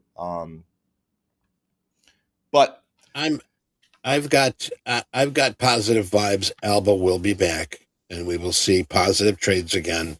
And you know, like we said this morning, PPI, it gave us one hell of a head fake, and that's what happens. It goes one direction for like 10 seconds, not even 10 seconds, and then it slams the other way, and that's what we saw this morning. I think that's what took Alba out. But yes, we can move on. I'm sure Alba is going to be back trading. I haven't looked to see if they've signed up for any trading combines, but like, you know, they had something good. They were in the live account. Now they've got to go back to the trading combine, earn funding again in the XFA. And I am not going to forget what happened today, nor is the rest of the risk team when it comes to reviewing these accounts and determining whether or not we're going to call someone up to live, Eddie. I'll be upfront with everybody out there. I'm getting goosebumps up the back of my scalp right now thinking about what happened today. And I will remember the actions and the decision that they made at 7:30 this morning with that kind of size. Total account abuse. All right, let's move on. Another kind of something I'm sad to share, but I'm sharing it because we talk about the good trading and stuff like that. You know, very happy for Dakota. We've got David up here. David's another trader that lost their live account today, Eddie. I think that this account closing was a total shame because everything was looking good. Everything was looking good for David. I'm going to just give a little background here from my note card before I dive into the metrics. While I'm reading this, you can look at the metrics yourself. Everything looks good here pretty much, except for the risk reward on the trading days, but very favorable, 83% winning days, 80% winning trades. I'm going to back up and talk about the story of David R. when we called David up from an XFA to a live account. So David got transferred with 11,700 from their XFA. So about $12,000. As everybody knows, or maybe not everybody knows, but our payout policy is you string together 5 winning days of $200 or more, you can take a 50% payout. Also, when you get called up from XFA to live, you can take up to a 50% payout, regardless of how many winning days you have. It's nice. It's an opportunity for traders to pay themselves. We like that. I always talk about making sure that you start in the live account with a nice, healthy balance, ensuring that you've got a good, healthy account balance maintenance level, and you're not putting your back against the wall. They were in a $150K account. So on any given day, they could lose up to $3,000. So let's go back to the story. They get transferred with 11,700. From that XFA to live transfer, they take a $5,700 payout. So they're starting with about $5,900, $6,000 live. Their first 5 trading days in the live account were fabulous. 5-day win streak for $6,300. So they were making over about $1,000, $1,100 every single day over those 5 days. Then, just yesterday, they took a $6,100 payout. It's great, paying yourself, but again, you took a large payout. You cut yourself in half. David, they cut their account balance in half during the transfer to live. Then after 5 trading days, pay yourself, great. But they also cut their account balance in half by taking 50% of their account balance just yesterday. Yesterday, they lose $3,100. Then they lost $3,400 today, which brought their account to a bust. They went below zero today. So, hey, Mick, real quick here, Mick, keep that thought. S&P making new highs. We got the NASDAQ topping new highs. Gold tagging its prior high. So we got some markets making some movements here. Sorry about that, Nick. Thank you. No, it's all good. Thanks for the updates, Eddie. So the point I want to drive home here is, despite pretty damn good trading, this account was lost, and it was lost after 6 short trading days, Eddie. 7. Today was day 7, excuse me. Guys and gals, traders, we don't want to put ourselves in a position where we're actually trading while we're profitable. Look, average daily P&L, they're making $500 a day. How does someone making $500 a day lose their account in 7 days? They're taking too much in payouts. If you're putting yourself in a position, again, in this $150K account where you can risk $3,000 in a day, don't put yourself in a position where you could have 2 losing days and lose this account. Your account, and keeping your account, it's your best tool to continue making money in these markets, therefore taking payouts and putting money in your pocket. Right. Why would you let 2 bit? Yeah, Jack. I think one important thing to note too is you pay out yourself as much as you want, but if you take out half the money, you should be then trading half the size if you eliminate half your drawdown. Yeah, well said. I'm happy you popped in and said that. I mean, if you trim your account balance by quite a bit, you shouldn't keep trading the same size that you're trading. Absolutely, Jack. And it's just a shame that someone who's trading really well, averaging over $500 a day, put themselves in a position where 2 losing days, they lose the account. So I really dislike this a lot. Things that need to change here are the account balance maintenance levels. Now, I can't speak to David, what's going on in David's personal life, and if he needed a cash injection. But if he didn't have his back against the wall financially out there in the real world, he could have just, slowly taken some payouts, some smaller payouts, and continued doing what he was doing. And, he'd have a much longer time to, take the payouts and find more opportunities where every single day this guy was sitting down in front of the computer. He was making over $500 a day. But now he's not, and he's going to have to go back to the trading combine. So I really don't like seeing this stuff out of the live traders. Yes, Eddie. We tend to sabotage ourselves, not realizing And, on a good streak, we think we're invincible. And when the market goes against us, we're ready to fight the market. And I think that's what happens to a lot of traders, where it's like, no, it's not going to happen. I'm not going to have this losing day. And by the time they get to the point, they've hit the daily loss limit, the account is closed, and they got to come back the next session. So I think we just get spun up, and it's all about us. I think you said it well. I mean, there's countless examples of traders who take many, many small steps forward only to take a couple or one big giant step back. And here we kind of have it. I talked about, him coming out of the gates really strong, 5-day winning streak for $6,300, only to lose 3,100, lose 3,400. And with that payout, they're a bust. So, it's a shame. We have to plan ahead. A common thing that a phrase that people use when in the trading industry is, you miss the forest staring at the trees, or staring at a tree. It's like, this is very short-sightedness and not long-sightedness. We need to be thinking far out and planning ahead.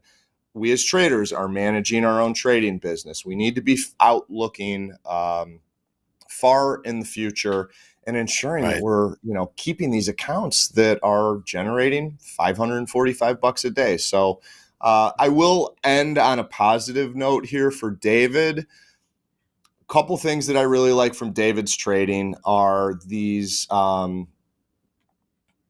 hold times. They're spending about 50 minutes in their winning trades and only about 19 minutes in the losing trades. That's good stuff. That's someone who's patient with their winners, impatient with the losers. But you trade the size, those short times spent in the losing trades can still be larger, and that's what we're seeing. Short time spent being impatient with the losing trades, but if you have more leverage, it's wiping out your winning trades.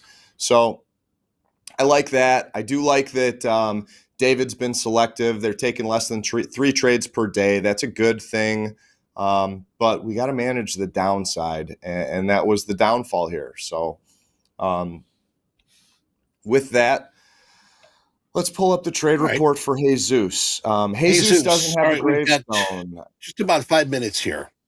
Yeah, we'll go through this quickly. Jesus doesn't have a gravestone. Jesus is a very, very big swinger in the market.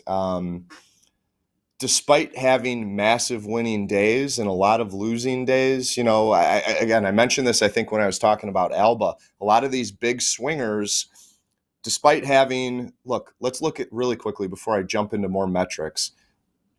Eddie, looking at the trade report, Jesus, yesterday they put up $9,600 yesterday in the market, which is awesome. They snapped a 3-day $9,000 losing streak. So that's really what I like to see.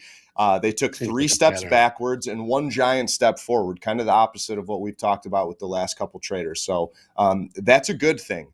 You always want one winning trade, or one winning trade, one winning day to be able to wipe out multiple losing days. All too often I see it being the opposite. It's, someone has a big losing day that takes them 5 or 10 winning days to make up for that losing day. So really proud of Jesus here.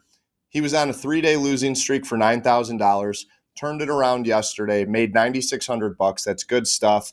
They've got good hold times on their trades. They're trading about 10. They take about 10 trades on average per day.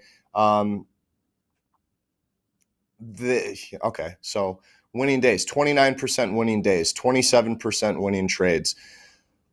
Not stellar metrics, but you can see that the math is on their side. Their average winning day, despite having fewer winning days than losing days, they're taking down about $8,400 on average on these winning days. The losing days, they're butting up right against that daily loss limit on the 150K account. I like the risk reward. They're making $1,140 per contract, Eddie, while only risking $604 per contract. That risk reward is the only reason why we see that this average daily P&L is profitable. But again, there's big swings here, big losses, big wins, and it's really only translating to $133 per day in profits over the 14 days that they've traded in this live account. So something to digest there. I want to just rattle off the winning days in this account. They are kind of few and far between over these 14 days. But like I said, yesterday was a $9,600 winning day. Last week, they had a $6,500 winning day, $2,900 winning day. They had a $14,500 day on day 3 in their account. So it's kind of interesting to say someone almost made 15 grand in one day out of 14 days, but their average daily P&L is as low as $133. So again, this isn't very indicative of the big swingers in the markets, and something for everybody to digest. I always go back to and appreciate the traders, and I have more faith in the traders that are just hitting singles, consistent profitability over those that are having, the $15,000 winning days, followed by, 4-day losing streaks at $3,000 a crack. Right. There's Yeah, a 4-day I see a losing pattern. streak for over 12,000 here. There's a 3-day losing streak for 10,000, and another 3-day losing streak for 10,000 here. So, Right. That's a pattern. Yeah.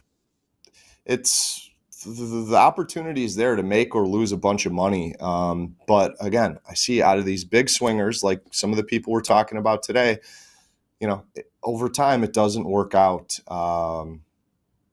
I kind of feel exhausted after this segment running through all this right now.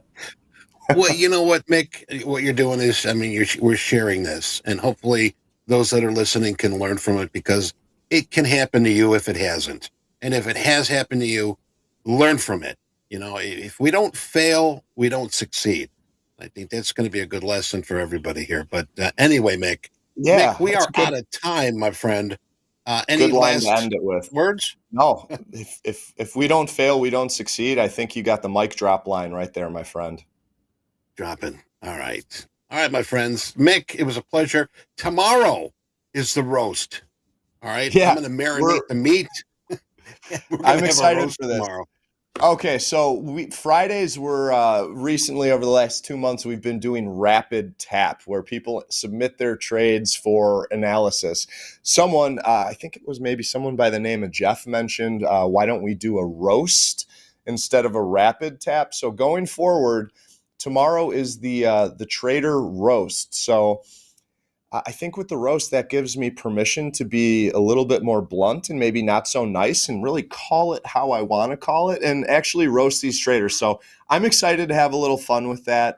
I might be a little bit more edgy tomorrow when it comes to talking about these traders. So tune in tomorrow, 12 o'clock. We're going to do the roast of all these people that submit their trade reports for analysis.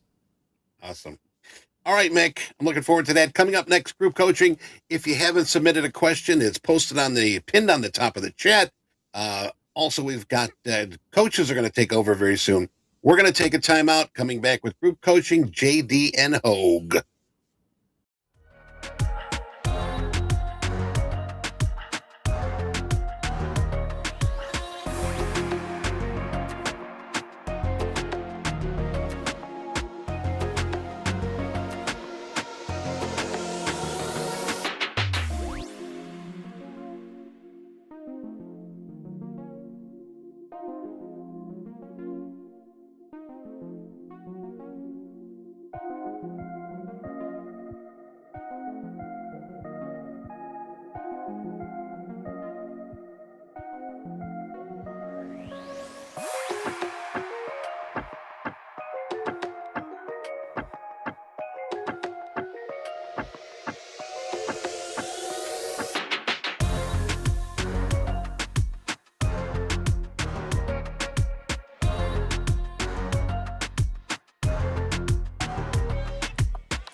Well, hello there, Mr. Hoagland. How are you?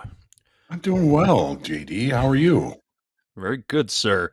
And hello to everybody else. Welcome to group coaching. It is 12:31 Chicago time in the Central Time Zone, I should say. Thank you for submitting your questions for John Hoagland for group coaching today. We got them all. We're going to go through them one by one, see if we can get through all of them. What do you say, Hoag? We're down to 29 minutes. You want to just hammer these out? Yeah, let's do it. Folks, we really appreciate everybody being here. And, it's always been my goal here at TopStep to do everything that I can to try and help traders. And we hope that we all do a very good job of that. I know that we've got great coaches. JD, you're the best. This is one of my favorite times of the day when I get the opportunity to sit back and just answer questions. And like we always say, nobody knows everything, of course. And we're going to be honest, there's a million ways to trade. Certain things work for others that don't work for other people. It's such a great opportunity for everybody and such a great game. We're all blessed to be here. I feel blessed to be here. I feel blessed to be here with JD. And let's get going, JD. Right back at you, Hoag. All right, let's just get over to question number one. It's from Reset Ron. What a great name. Reset Ron wants to know, when is a market officially declared a bear market? Well, typically in the stock trading world, you'd have to hit a certain percentage, right? Is it 15 or 20% off the highs, and you're technically considered? I think it's 20% off the highs to officially be in a bear market. Mm-hmm. That doesn't necessarily always translate over to the futures world, but you could take it for what it is. In your opinion, when you're looking at your charts and you're drawing your trend lines, what's telling you, all right, this thing's going down, we're in a bear market? Well, typically, I mean, if we've been talking a little bit about that in the S&Ps and in the equities markets, the channel that we were in all the way up from last October, we broke that. So that's, one of the first signs of a potential market state change. And instead of really, pushing to the downside, our equities have really been kind of range bound here. So we've kind of broken the upside market state to an uptrend to a consolidation area. Some people might call this an upside digestion, where the market just gets a little bit too long, pulls back a little bit, digests, inventories even out, and then the market can continue the move to the upside. 5180, the weekly kickoff low. Wow.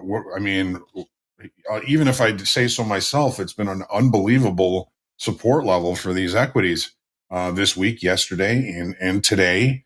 And that would be kind of the next kind of market state break, where I would say, okay, if we can't hold that level, we start to see some participation, some increases in volume, increases in open interest below that level. That's going to kind of put an alarm into me, saying, this thing could, pull back even deeper. Does that make it a bear market? I mean, by the time we get to a 20% correction, for it to be a bear market, we've missed the bear market pretty much. So, just kind of, paying attention to market state, paying attention to the auction process for me, is something that tells me that there's a potential market state change in the wind. Take a look at the NASDAQ here. Here's the daily in the NASDAQ. Let me scale this so we can see it. There we go. All right. So, the upside channel or trend from back in October down here, we've kind of broken it, right? Have we broken it with directional activity? No, we've broken it through attrition. We've been in a range in the NASDAQ for the last 6 weeks. And just by maintaining that range, we've broken this upside trend line. Did it bring, a big move to the downside? No, but it did change the market state. The market state, from trending in the daily time frame, to me, is now range bound in the daily time frame. In a shorter time frame, of course, but it does kind of state that the market has experienced some changes. We're putting in even lows. We're putting in lower highs. There's something different about this. So that's just one of the things that I look at when I'm looking for a change in market state. Of course, volume, changes in open interest. Those are all parts of the chicken bones and tea leaves that traders look at to see, okay, how is this market state doing? Is it really staying range bound? And I would say in the NASDAQ and now in the S&Ps it is. Is it doing a good job of evening out inventories? The way, an upside trend will finish is either it just gets too expensive, buyers won't buy it anymore, sellers take over, and a new move to the downside begins, or it falls into range, and ranges do a good job of accomplishing what a deeper pullback would in a shorter time frame. Ranges do a good job of evening out that inventory and preparing markets for the next leg to the upside or a deeper pullback to the downside. So it's just the way I look at it, and these are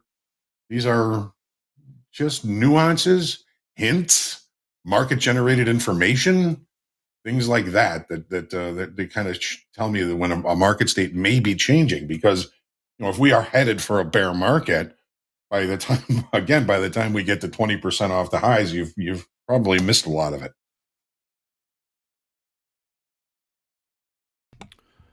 100% true. Checking out on that NASDAQ market, I've been kind of tracking a pattern for the last couple weeks. It almost looks like an inverted diamond shaped pattern, You typically find that type of pattern at major market tops. And ever since we started doing the chart pattern segment, I've been kind of searching for more chart patterns to introduce. I can see what you're seeing there. Let me know if this is what you're kind of looking at here. Just loosely, just kind of, almost a megaphone to a point, and then the diamond. Yeah, and then it comes back. Exactly. The diamond. That's exactly what I'm looking at. Yeah. Yeah. It's almost like an inverted diamond, though. Something to keep an eye on, and maybe we'll talk about it tomorrow a little bit. Awesome. Cool. All right, let's get on to the next question. Kenji wants to know what are the best 3 instruments for a new futures trader to trade.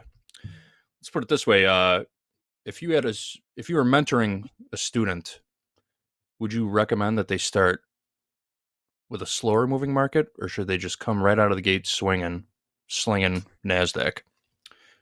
What would it's a really good question. I suppose it would depend on the student, right? Yeah. I mean, you definitely have to get to know the student, know a little bit about them. If you were somebody who was seeking a lot of action, you want a market that's going to be moving a lot, I would suggest, I would ask, number one, why? Are you just are you a rule follower, or are you a jump in and try and follow price? If that's the case, I would say, if the second is the case, you're kind of more, I don't want to say emotionally driven, but driven by action. I would, you could try with the NASDAQ, which may be kind of counterintuitive, because if you're somebody who's always trying to jump in, you might have a hard time buying highs, selling lows. That was me when I first started in the S&Ps. I could buy a high and sell a low with the best of them. If you're a rule follower, I think any market, as long as you have the market knowledge and the technical savvy, technical analysis, whatever tools you're using, if you have a good idea about the basic rules of that, and you're somebody who can follow rules, I think any market would be good for you. The NASDAQ is the most popular market here at Topstep, and then I think get followed by probably the S&Ps, and then crude oil. I think gold is also a very popular market. So it's difficult to really kind of call out a market for somebody who you don't really know, Kenji. But I'm always partial to the S&Ps. I've been trading the S&Ps for 30 years. The NASDAQ to me is a little bit too jumpy, gives me heart palpitations. I don't like to trade the NASDAQ. you know, if you're looking for a more tangible commodity, gold and crude oil are very popular. We've got D, who's been trading the R Robert or the R Bob, the gasoline contract. It's you've got to do a good self assessment.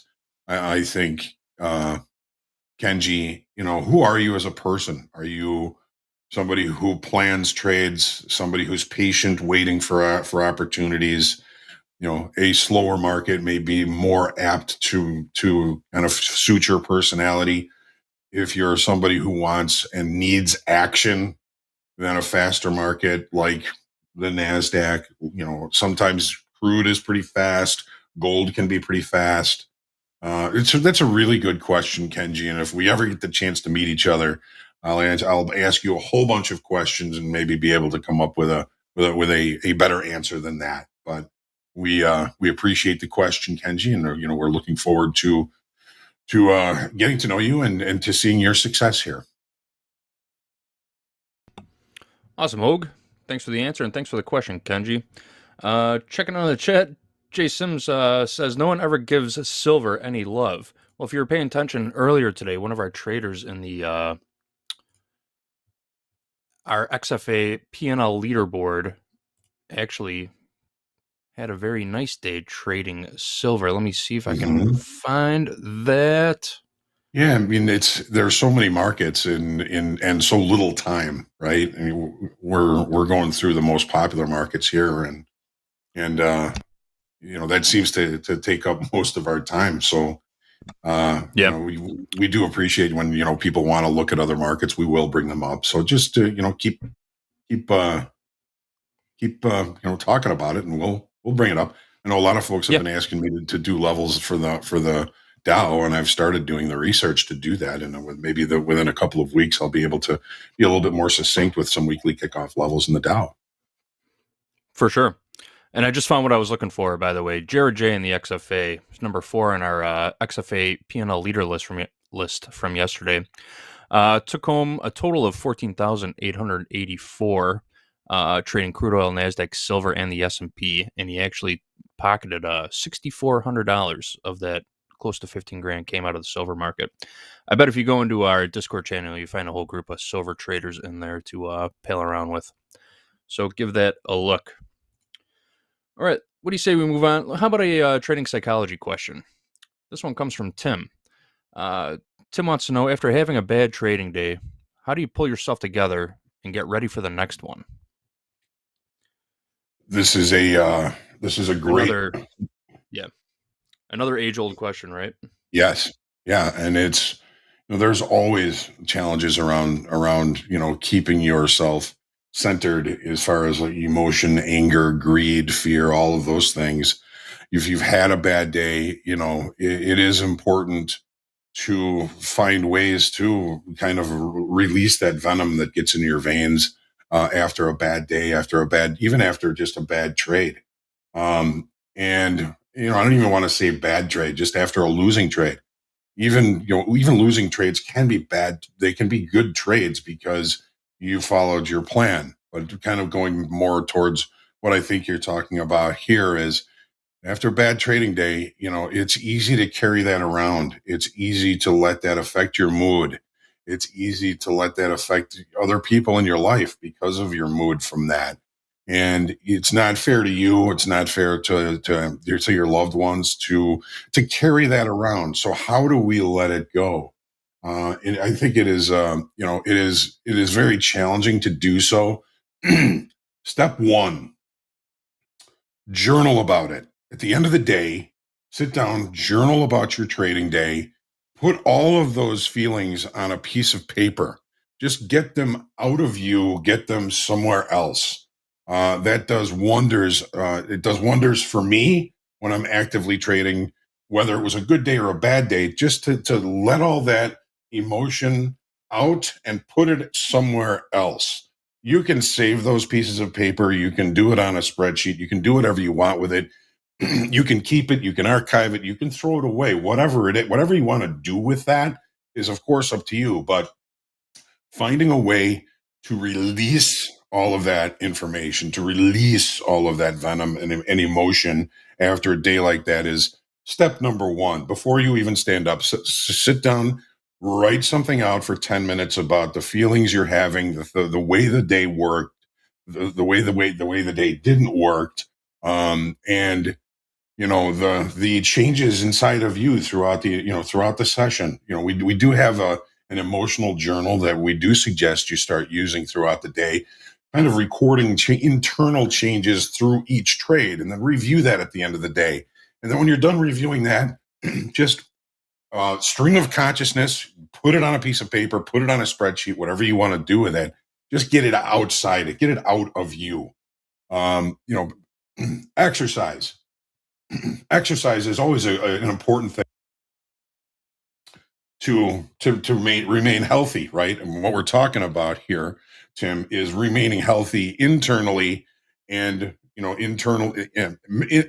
remaining healthy mentally and emotionally, and staying in good shape physically is going to help that tremendously. And it's also a great way to get rid of those hormones, those nasty angry hormones, if you will, just to get those out of your system. You do your journal, you do your stream of consciousness on a piece of paper. And Tim, the next time, and we hope, of course, that you never have a bad day, but it is just something that happens in trading. But the next time you're feeling that, remember that, if you're not doing the emotional journal during the day, just think about how things changed inside of you throughout the day. You're going to be able to sense some patterns in that. You may even recognize, before it gets to that bad day, where you're most likely going to create that bad day. Usually for me, it starts with 2-3 straight losing trades. That's when I start going, okay, something's wrong here. And I'm starting to get emotional, and I have to step away, at least for a little while, just to let go of that venom. Do that stream of consciousness onto a piece of paper at the end of the day. Take all that negative internal dialogue, just get rid of it, throw it on a piece of paper, burn it if you want to, just get it out of you. And then, stay healthy. There were periods where, when I first started trading, I've never been a pick them up easy kind of guy. I've always had weight problems, and there have been periods of my life when I've been in really good shape, periods when I haven't been in such good shape.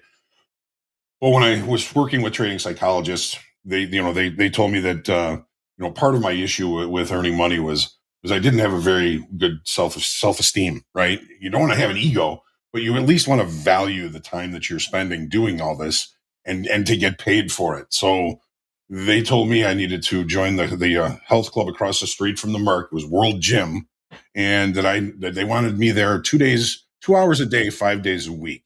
And that I could work out, and I could, get in better shape and lose some weight and feel better about myself.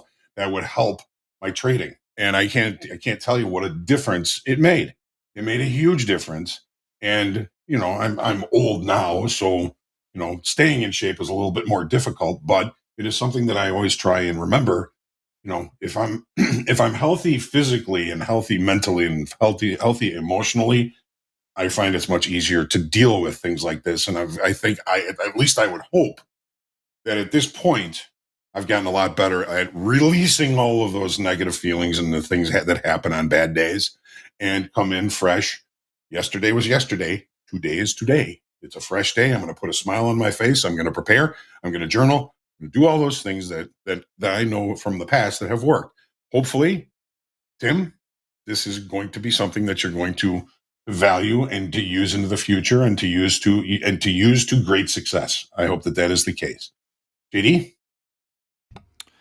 Yep. Inversely, you can just swallow that anger, choke it all down, never mention it to anybody, and die a slow, miserable death. Yes. Making everybody around you miserable also. All right. Hope that helped you out, Tim.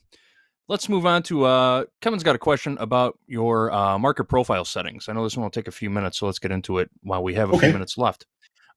Kevin says, you share your market profile daily. What platform do you use it on? And what are your settings? It seems sometimes you have more excess blocks than I do on my own market profile. Thank you. Okay. The profile that I put up here is T4. Unfortunately, If you were to choose T4, we can't administer the profiles on that. You can get profiles on Tradeovate, other platforms, and Market Profile is coming to TopStep X. I don't have a timeline for when that's going to happen, but it is coming. Okay, so when I'm looking at the profiles, I use just regular trading hour session only, except for one market, maybe two. The equities, S&Ps, NASDAQ, Dow, 8:30 a.m. to 3 p.m. Central Time. And I also have another profile that has the overnight session and then the regular trading hour session. Okay. But if you're seeing more, wider ranges or something like that on any of my profiles, it's probably either gold or sometimes crude oil. Gold settles at 12:30 Central Time.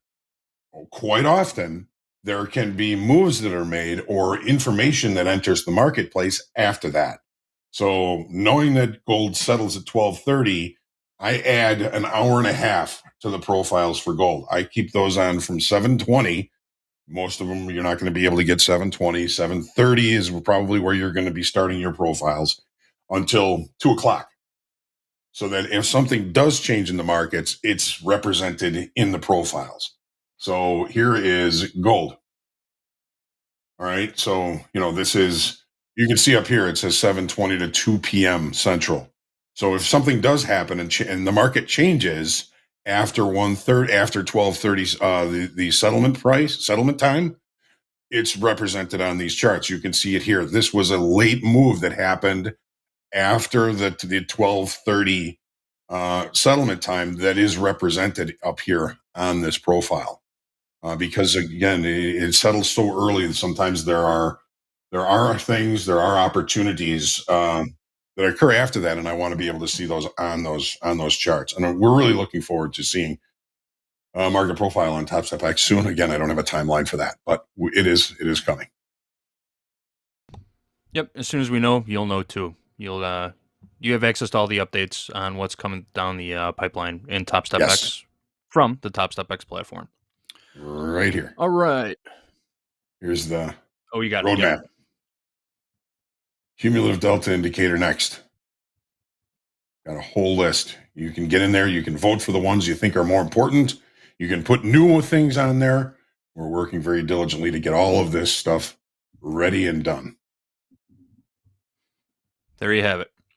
All right, maybe time for one more. Rachel wants to know, is there a minimum profit target or requirement for combine trades? Thanks. Well, to graduate from the trading combine to a funded level account, you have to meet a minimum profit target. They are in the 50K is a $3,000 profit target, in the 100K account $6,000, and in the 150K $9,000. That's for the entire account. As far as individual trades go, we do not set any type of limits on individual trades, but you do have max loss limits, daily loss limits. We'll lock your account for the day if you hit your daily loss limit, and then your account will be closed if you hit a maximum loss limit. But as far as individual trades go, there is no limit. The sky is the limit. Anything else you want to add to that, Hoag? Well, I mean, in the trading combine, for the consistency target, you don't want to make more than half your profit target in one day. Good point. But that's the only profit limit that I would say is on there. Perfect. Mm-hmm. One more quick one. Son's got a question about order flow. How come there are times when larger orders on the dome are a magnet, and other times the market moves away from those numbers? Big orders. Great question. On the ladder. Yep. Great question. So, it was taught to me a long time ago that the market always wants to go to the point of greatest aggravation. And what that means is the market is always seeking liquidity, where the most business can be transacted from both sides. And, that's the liquidity.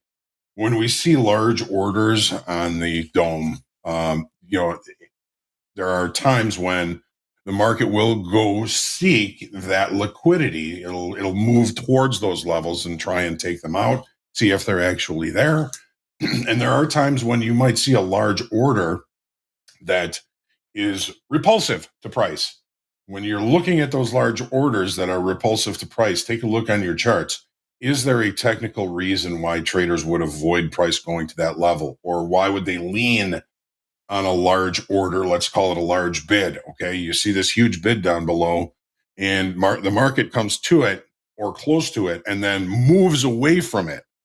There's no 100% rhyme or reason or way to know why these things happen. But in reverse engineering, there's a huge bid down below, and price came close to it, but it didn't get there.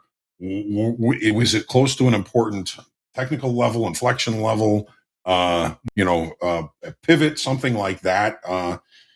And again, and there's no way to really know 100% why these things happen.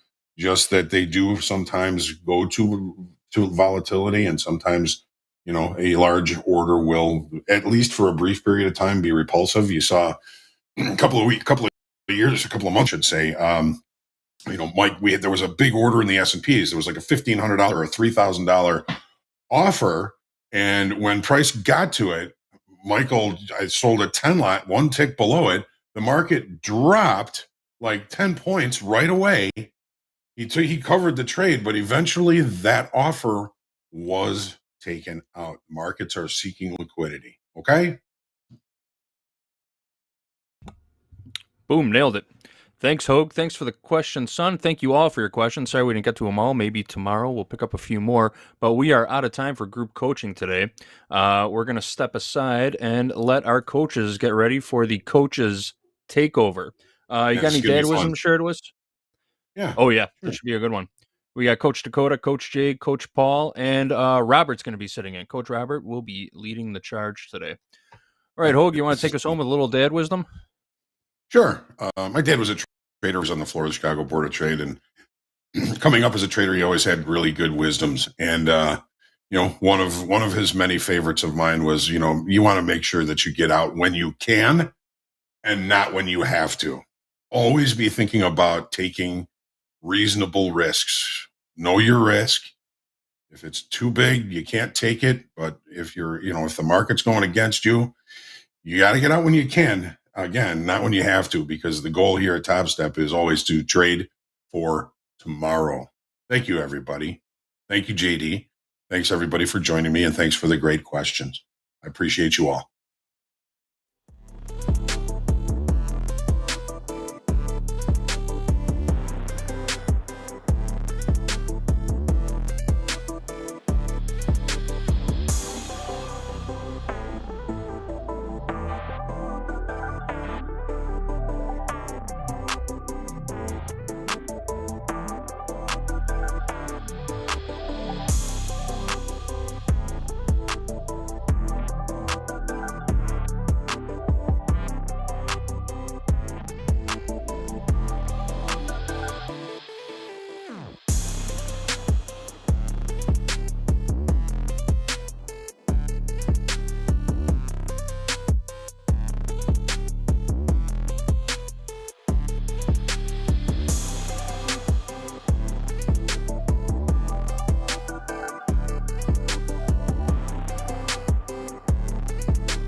welcome.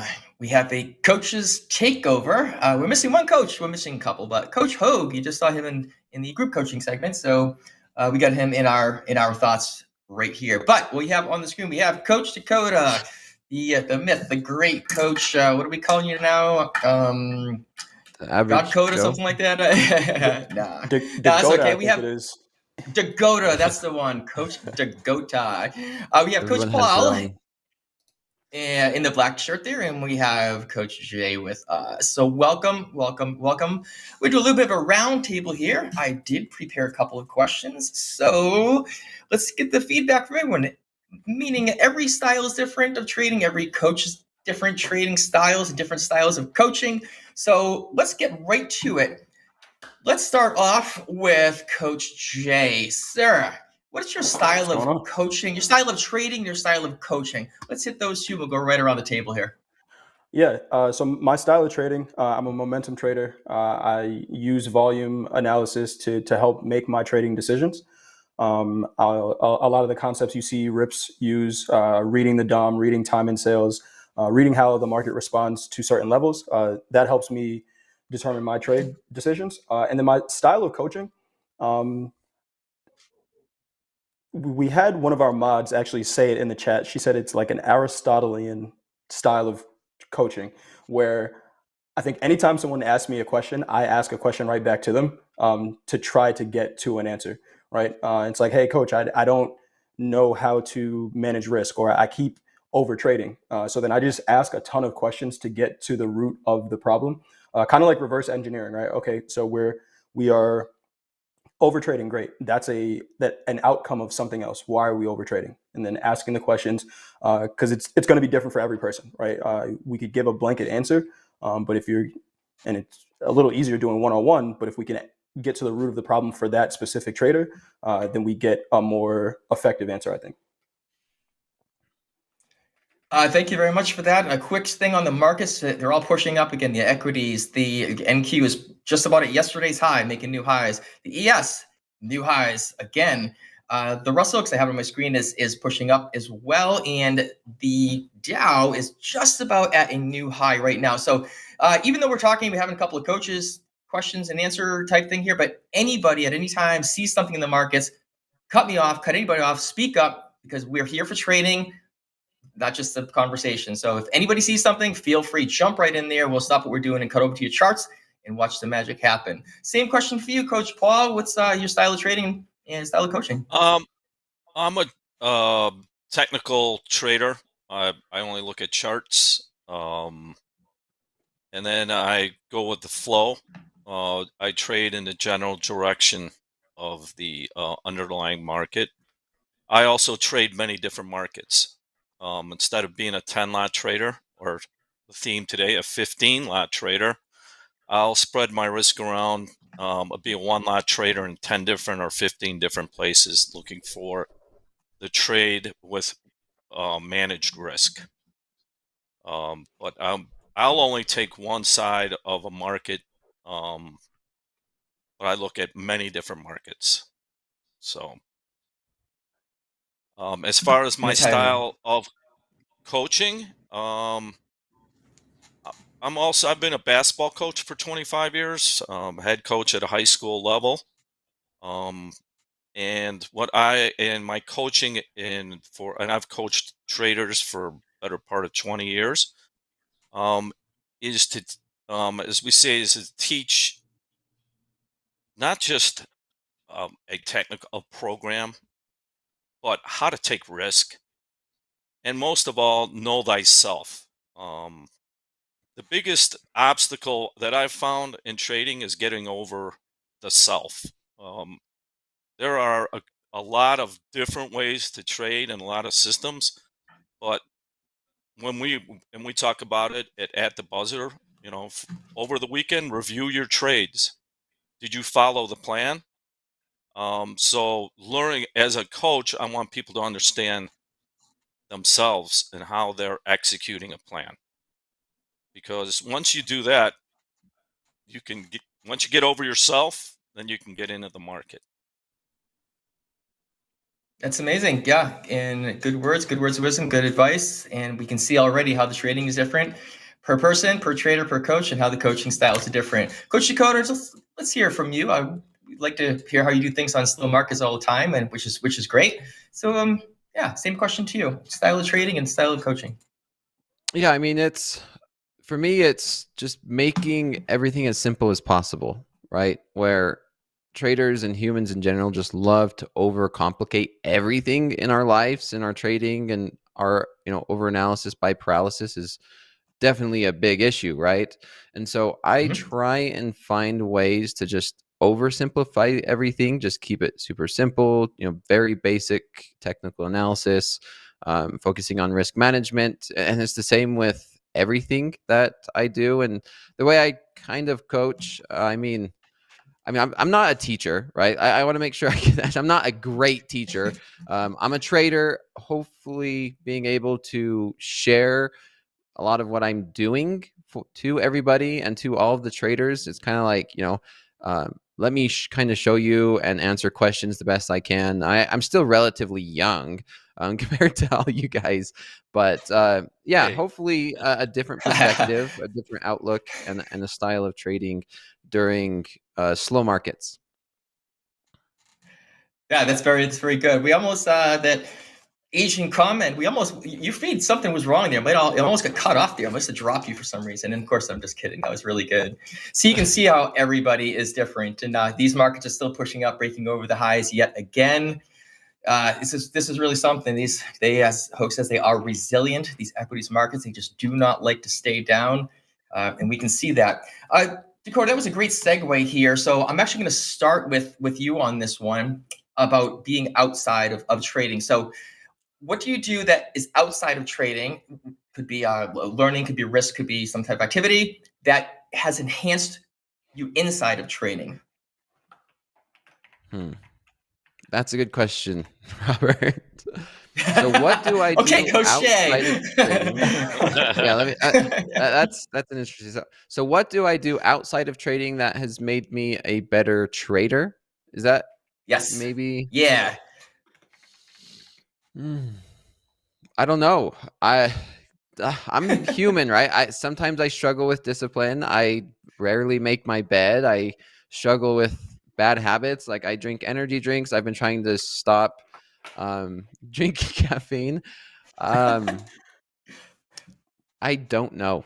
To be honest, that's an interesting thing. Maybe trading is my one place where I am really disciplined and I focus and I'm good at, and then everything else I kind of struggle. And if it's maybe poker, I would say if there's anything outside of trading, I think poker, understanding, probability, statistics, knowing that, you're not going to win every single hand. If you have a bad hand, close it, fold it. So I would say out of everything in my life, outside of I got a college degree, but yeah, playing poker and understanding that is probably helped me the most. If that's a weird way to think about it, but it's true. Not really. It's a great answer. Get a little while to get there, but that is a great answer because it exercises those neurons and it gets you thinking differently, gets you managing your risks, gets you to understand the probabilities a little more. And I believe that is relatable. So that's good. Coach Jay, same thing to you. Just what do you do outside of trading that you found that enhances you within trading? Yeah, I think I agree with Dakota. I'm not the most disciplined person outside, other aspects in my life, but I think coaching, right, and coaching basketball helps me. Anytime I have to go over a concept with a player or with a team, it helps me get down to, hey, what are we trying to accomplish here, and only focusing on that, right? With coaching a basketball game, you get in the heat of a game. There's a lot of things going on. You want to try to slow things down as much as possible. So anytime I think of trading, I try to think the same way, right? How can I slow this down to just get to a specific answer that I'm looking for? And that helps. But outside of that, my car needs a car wash. There's a bunch of shoes in the trunk and all these other things. I don't think I'm very disciplined outside of that, to be honest. Car needs a car wash, but yeah, I bet your trading desk is clean of all things other than your trading journal, right? That's There's like 6 different trading journals here. There's one over here. Yeah. Beautiful. That's the way it goes. Coach Right. Paul, you do coaching outside as well. Did you? I'm going to leave the floor open. You know, your own words. What do you do outside of coaching? Outside of trading, that enhances you inside of trading. I also coach basketball. And lately, outside of it, I've been studying psychology a lot, and especially decision making. You know, when you get experience trading, you understand how to take risk. That's why I love Coach Dakota talking about poker, because trading is much more like poker than it is chess. It's how do you make decisions under pressure? And we see this a lot when we work with traders who have just passed their combine and now they're in an FXA. It's a different psychology. So learning and teaching, like in basketball, there's the practice all-star, and then there's the gamer, the scorer that you need on a team. If you don't have one, it's going to be hard to win. So making decisions under pressure is a lot different than making decisions when you just look at something and you don't have skin in the game. It changes your structure and your heartbeats, and you have to learn how to detach from that. So lately, I've spent a lot of time actually in finding poker players, great poker players, have that. It's the same type of mindset you need to be a good trader. Agreed. Yeah, and I'm in full agreement with all of those. Not that I need to agree with them, but I am in full agreement with those. So let's talk trading for a moment. Anybody takes trades today? And if so, what did you take? And let's talk through it. Yeah, so I took a few. I'm sitting at, I think, negative 150 on the day in an XFA. I took a couple of trades in lean hogs, looking for a breakout that we ultimately did not get. Took a trade in NASDAQ that covered some of those losses. And yeah, that's about it for me. Try to be pretty patient today. Coach Paul? Actually, a few. I was also trading hogs, tried to buy them, lost a little bit, lost like $200. Bought micro Bitcoin last night, and I'm up a little bit, a couple $100 on that. By the way, I love micro Bitcoin. It's for new traders. It's a great place to learn how to trade without having to risk your whole account. I agree. And a Japanese yen was my best trade today. I sold it last night. Picked up about 20 ticks, which is about $250. And got out of a long-term crude. Oh, and sold natural gas. So I'm up about 500 on many different trades, and they weren't That's all beautiful. winners. One lot in 10 different Not markets. all winners. One lot You in said 10 that before. Yeah, you said that before. You're gonna not throw 10 out. You're gonna do one in or two, whatever it is, in different instruments. That's great. Before I go to Dakota, can you let us know which instrument it is? The letters for the hog you're trading, please. It depends on the platform. HE is it's on CQ. I use CQG. We can trade that in Topstep too. Just wanted to get that out there too. You can? Just to be sure that traders don't. Yeah. There was one in cattle. I didn't. Any trades? You said Dakota, right? Yeah, I was letting Paul finish up, and he was going to say one more trade he took, and then we'll go to Dakota.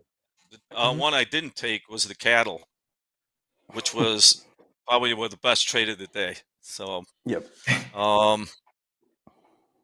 Sometimes you don't pull the trigger. That's all. Dakota, any trades today? Yeah, well, you guys seen my long NASDAQ earlier. I did get in a short maybe like 30 minutes ago. I took a loss on that one. And now I'm going to bang my head up against the wall. And I'm looking at taking a short right here on the NASDAQ at 18,470s. See if we could break down and maybe test the 30s again. But I'll keep you guys updated as it goes through. I don't think I'm sharing my charts, so it'll take me a minute to go through and log in and share my charts.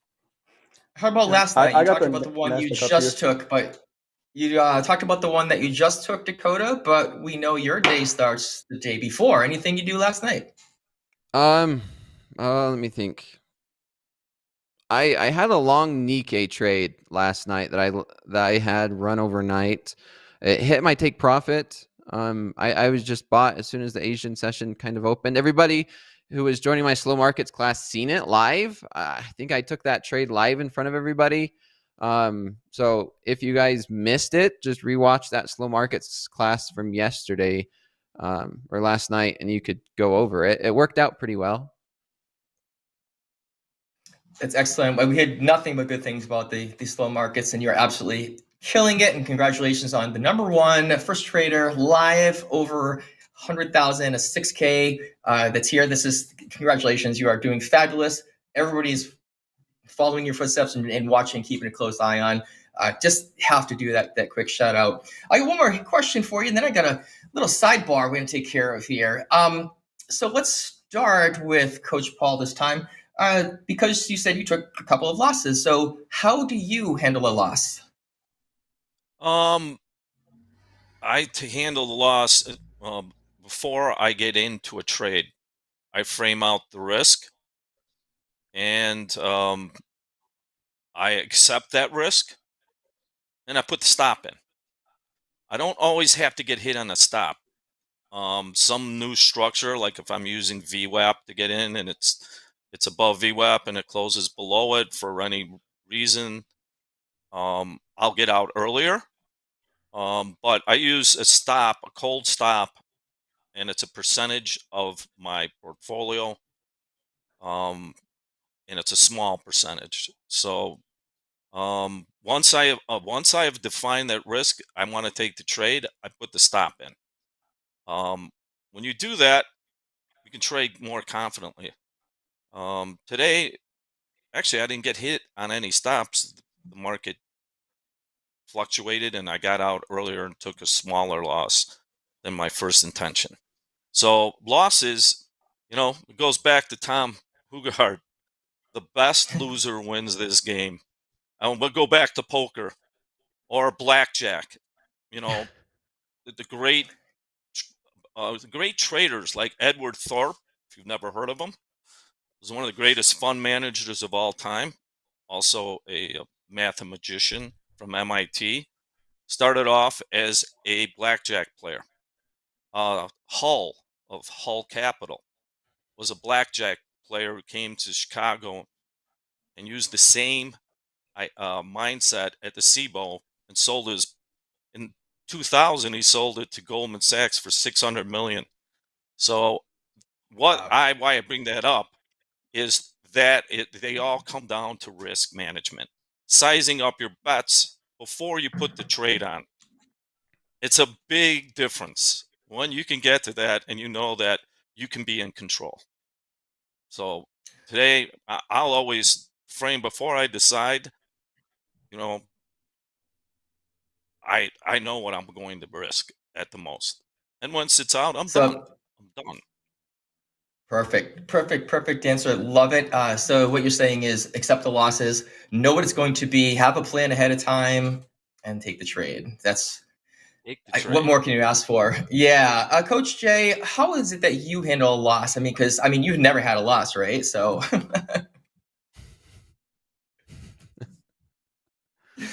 you're on mute, Coach Jay, and I was making funny that you never had a loss, which we all know is not true. So how do you handle the losses when you get I lost them? my voice.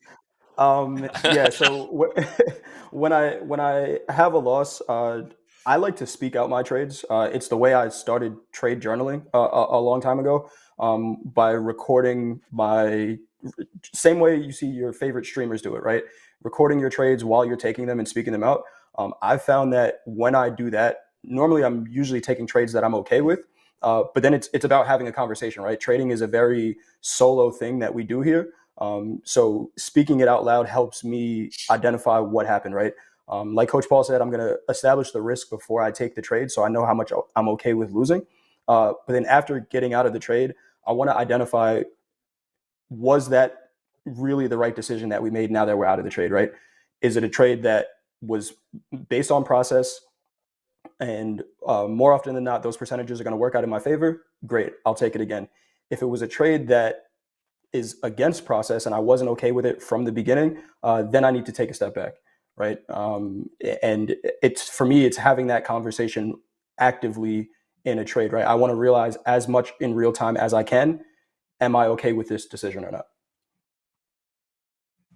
Way to go, way to go. Being comfortable with decision, how it plays out, whichever way it plays out, and being ready for it. It's the name of the game. Coach Dakota, how do you handle a loss? Then we're going to take a little sidebar here and look at the markets. I lose a lot more than everyone else. Sometimes I run into some great trading for a week, like I have been. Just knowing that just because you're on a win streak doesn't mean that you're just not going to be losing. I took a loss a moment ago trying to short this NASDAQ where we've been rallying. And sure enough, I wouldn't be surprised if I continue to run into a cold streak, right? And you guys hear me say I lose a lot more than I win. It's just the reality of trading. Just loss. Depending on your trading style, my trading style is a lot different for slow markets than it is for the New York session. And it's just being okay with losses, letting the statistics play out. Just like if you flip a coin, right? If you flip a coin, you get heads and then heads and then heads. It doesn't mean that your statistics now say that you're going to get heads more often than you get tails, unless the coin is rigged or the coin is not true 50-50.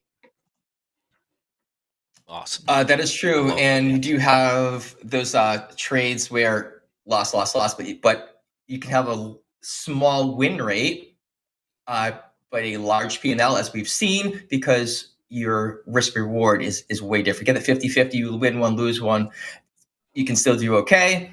But if you're losing 4, 5, 6, 7 in a row, and they're real small, you can take one trade and clear them all out, as we have seen with you all the time, Dakota, and it's great, and it's just a whole different way to trade. I'm marking up my chart here for, this is an MNQ. It's getting up higher. It's at 18,497-ish, right in that area, and I'm looking back even further to mark another level on my chart here. I'm going back to April 4th. I'm going to mark off a little line here, April 4th, 18,564, roughly. I'm just eyeballing this when I stick it up there. And I'm going to put that as the April 4th high, because that's the next high in our look back here. So we're going to see what this is going to keep doing. They just continue to push higher and higher and higher. So if anybody else is doing anything, please jump in there. But right now, if we're not, I get a little surprised. Everybody take a look. Where is the James? I said I was going to do it, but I am unable to. I don't see it on my list. I would love to get the tip of the week up on the screen, and we will all take a stab at it, because I'm curious how each of the coaches respond to this tip of the week. And I let James know that I was going to take care of it, but I don't have it on my list. So as soon as it pops up there, we will take a look at it, and it means taking breaks. There it is. So tip of the week, take breaks. Stay refreshed, stay focused, and refuel your energy, refuel your body, refuel your mind. Let's flip it back around. Coach Jay, your thoughts on the tip of the week this week, please. Yeah, I think it's, am I on mute, or can you guys hear me?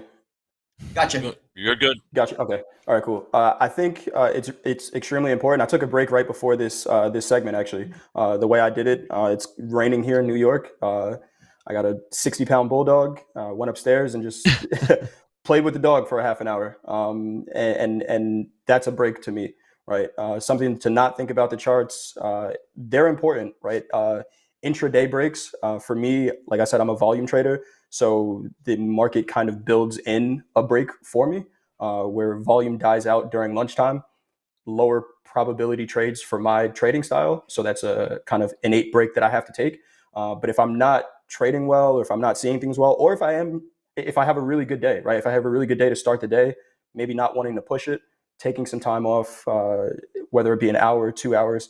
I recommend traders do it all the time. I see traders in Discord sometimes say they don't have a great morning.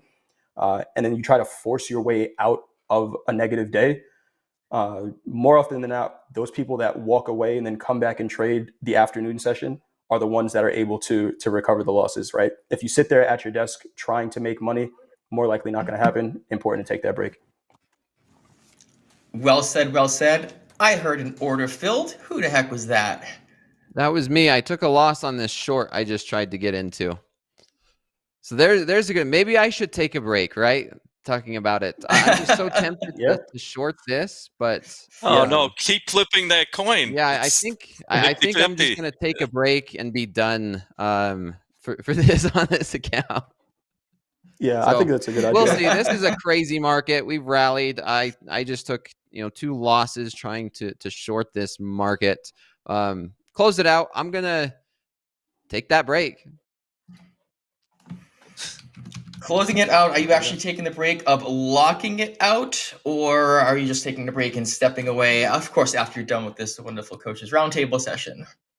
Yeah, unfortunately, I'm not on Topstep X 100%, so I can't just like lock it out.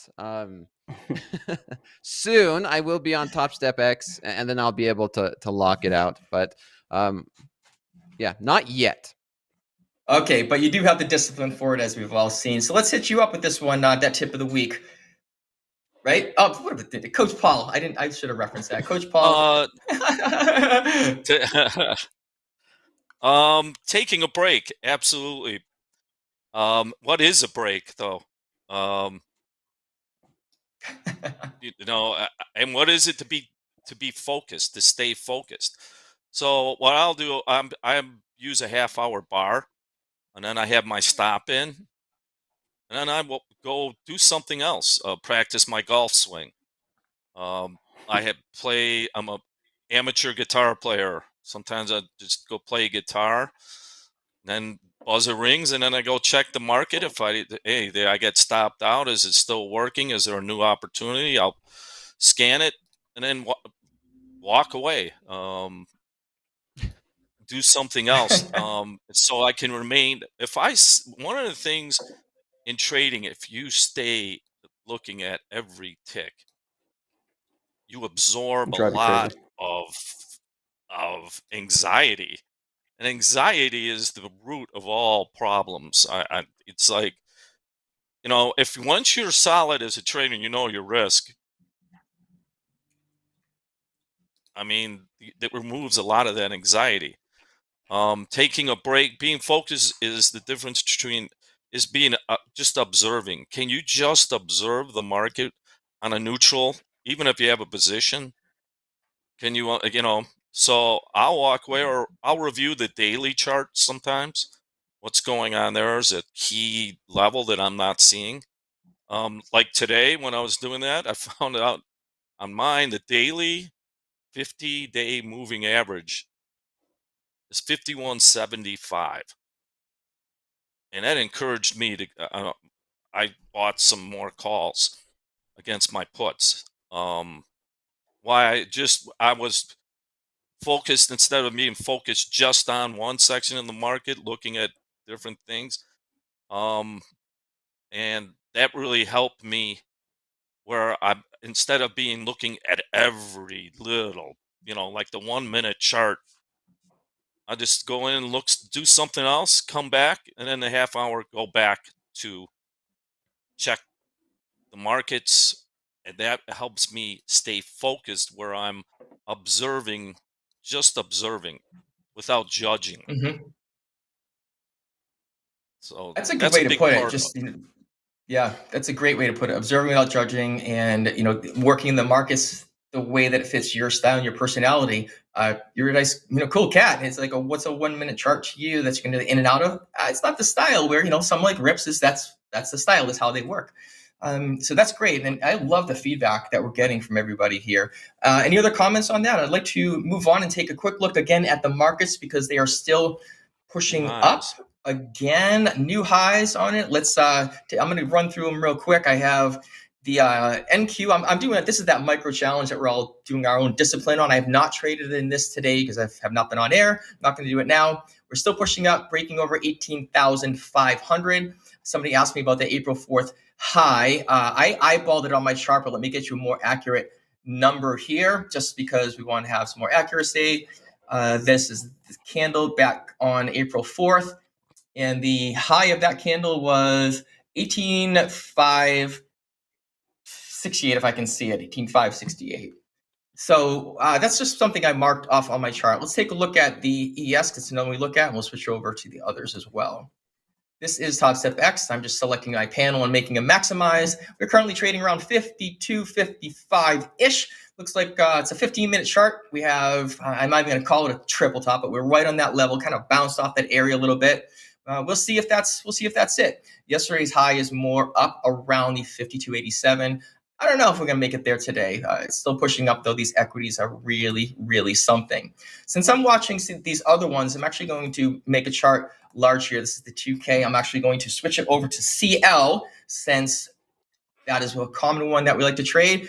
And that is down to the bottom. Look at that, just dropped off all day long after those the 4 or 5 a.m. Central Time. A little bit of a bounce around 9 a.m. Central, but looks like we're hovering around 85.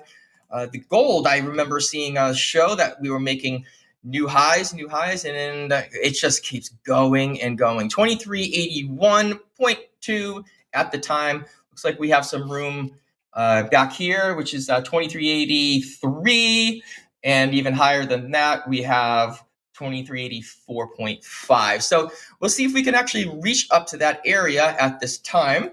Go back into my M2K, should I need to do any trading later on to get that ready. One quick look at the Dow. I got something else to run past all the coaches over here. We had that really big drop off yesterday with the news that came out at 7:30 a.m. Central yesterday. New highs that we have over, where is it? Yesterday's close. We are looking around trading 38866. You know, I am looking forward to Power Hour, because I think there is going to be fireworks in Power Hour just about 20 minutes away. So I'm going to stick around and be behind the scenes, but we're going to take a look at that. Any comments on these? I got something else I want to throw at y'all. If you look at a higher time frame, the markets are still very much in a range, a violent range, right? But going back on a 30-minute chart, we've been trading the same prices for almost a month now, which is pretty crazy, right? And if you're zoomed in and you look at it intraday, there are some drastic moves, and they, us as traders, we love this, right? It provides opportunity, but the markets haven't really done much on a higher time frame chart. We're still in decision making mode. Yep, I see that on Hoag's opening call this morning. I'm just looking at the NASDAQ here. It's around 18,024, roughly the bottom of the range, to 18,620. So what are we talking? We're talking a 200-point range in the NASDAQ. It's pretty silly. Remember back in the COVID days, we were having 200-point 5-minute candles, which was insane. But hey, it was happening, and that's all we can do about it. Still pushing up even higher, 18,508 at this point. Okay. Yeah, Paul, go ahead. Well, in equities, it never pays to sell in a hole for me. It's like you just talked. Here we go. And the equities are designed to go up. You don't call up a stockbroker and they'll say, "Well, you got to get short this stock." There's not ETFs. There's short ETFs, but the flow, the money comes in to buy it. 401ks, whatever, it comes in to buy it. So, from my long experience, I fought in the late 90s. I fought that rally in the NASDAQ. I got to sell all the new highs. The problem was there was newer highs, and it just killed me. Until when it did break, I wasn't around. So why I bring that up, being a long only person, like permabull, pays off in the long term. This rally today doesn't. That's the code. This rally doesn't shock me when I looked at that 50-day moving average, and whereas you can see institutions who don't day trade. They look for time. Basically, stocks were on sale for them, so they bought them.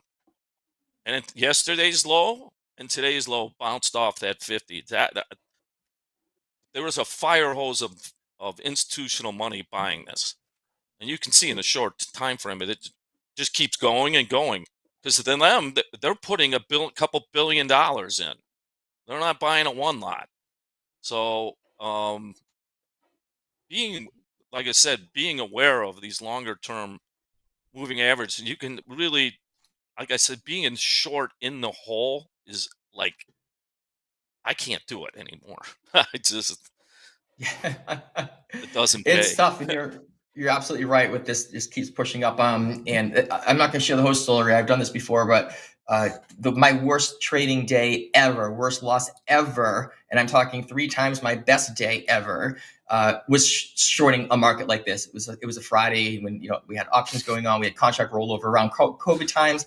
Just shorted, went against me, shorted again, added to it, shorted again, closed it, lost every single time. It was like right at the end of the day, I'm waiting for that big dump, it curling around, locked in my account, shorted the hell out of it. It popped, like, I swear I pushed it through the roof and I clicked the button. Worst trading day ever. It was a lesson learned. I will never, ever forget it. Coach Dakota, how did you decide on which instrument or product you want to trade, or did you start somewhere and switch it over? So what's your decision on what you're trading? Yeah, I mean, it depends on the time of day, right? I learned while I was going through college, and I had a crazy life, going through college, having a part-time job. The only time I could trade was right before I went to bed. And, the markets that are active there, obviously, we know the Nikkei is active and the trading style. But I'm a number one. I love to trade the NASDAQ. I'm a NASDAQ trader. That's number one for me. And then crude oil. I like crude oil. And then number 3 is the Nikkei and gold. They're tied for 3 and 4. I love liquid markets, right? Liquidity is big for us as day traders, and markets that move and present opportunity. Of course, during the day, it's the NASDAQ. Overnight, it can be any of those markets because I'm looking at a higher time frame. That's great. Coach Jay, we'll go with you. Choosing the markets that I trade, for me, I think I started off at least trading futures. It was the easy transition to trading the equities, right? From coming from trading stocks, that was the easy transition. But more so now, I try to find out whatever's giving me the setup that I'm looking for.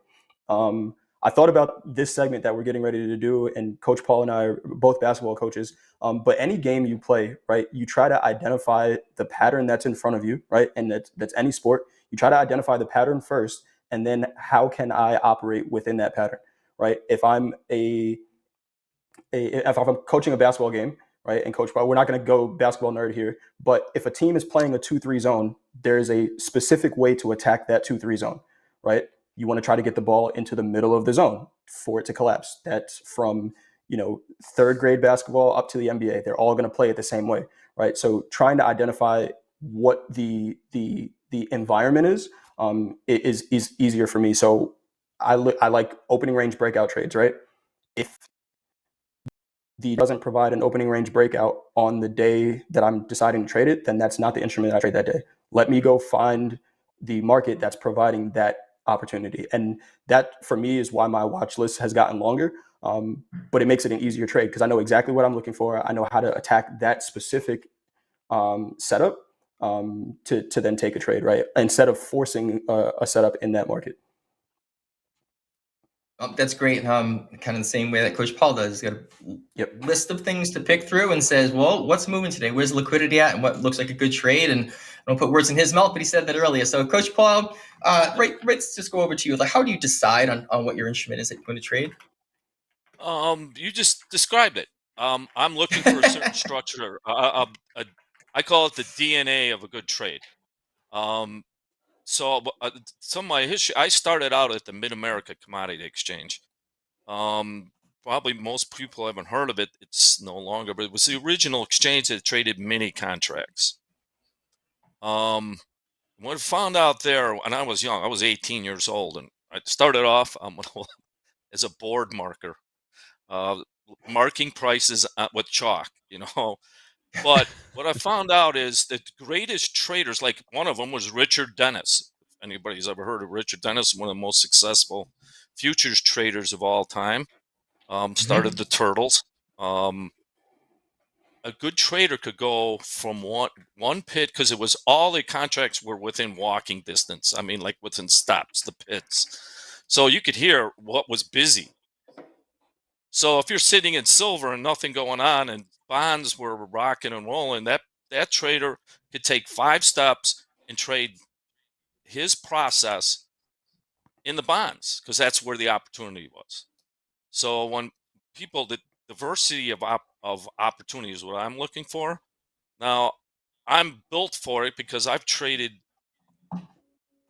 just about anything from rough rice to pork bellies to Nikkei.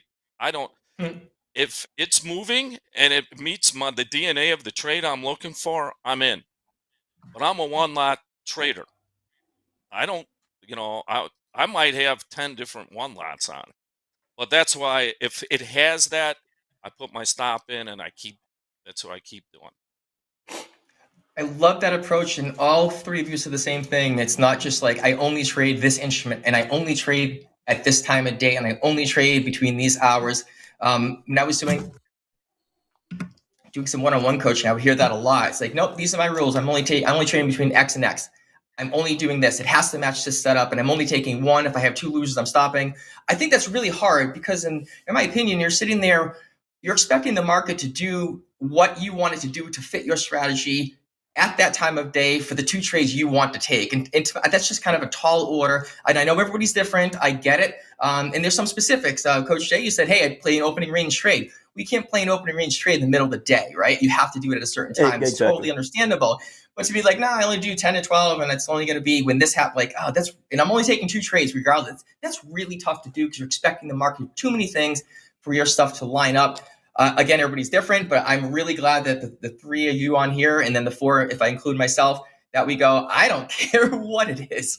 A few of us are doing things. Dobie, myself, and 2 other coaches are doing our own little discipline type challenges where we're putting ourselves out there in an uncomfortable area. I'll let Dobie speak for himself when he's on Power Hour. But for me, that's what I'm doing. I'm trading micros, only 2 of them at a time, pretending I'm in an XFA, trying to get a couple $100 a day, working on a higher time frame, using time candles and instruments I don't usually trade. So I'm like really hanging myself out to dry. It's probably going to turn out bad, but it's a learning experience so we can get used to more and more and more instruments. All right, we are getting please. I want to add on something real quick. Is on that note, I do always tell traders all the time to practice one instrument. If you're new, practice one, get used to one. Each market does have its own unique fingerprints and nuances, and then you could slowly start to expand. Because if you can't be consistent and profitable on one,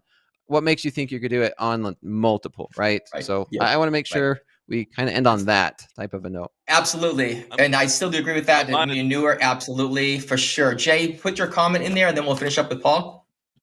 I'm looking at a short in the NASDAQ. If we can pull my screen up. Sometimes, and we talked about clutter, there's stuff all over my desk. Sometimes there's stuff all over my charts too. I pulled up a MNQ chart, and there is, I love 50% retracements of levels. This yellow line was a 50% retracement of something at some point. Right around 515, we pushed up into it and didn't hit it. That should have been the short right there. I should have taken it. So if we push back up to that level and I don't see buying, I'm going to go ahead and take a short there, right around 515. But awesome. Let us know if you jump in there. Paul, a comment on what you just talked about, and then we got something else for you. I'm glad. Just to follow up on learning how to trade one instrument. That's big. Please. Also, one of the best traders I ever knew on the trading floor was one of the biggest soybean traders, and that's like the soybeans are like the NASDAQ of the grain room. They were just vicious moves. They still are. But I'm like, wow. He goes, no, I didn't start here. I started in oats. He goes, it was a market that I could survive and learn my craft. When I learned that, I went to a corn, which is a little more. The oats was like $100 range.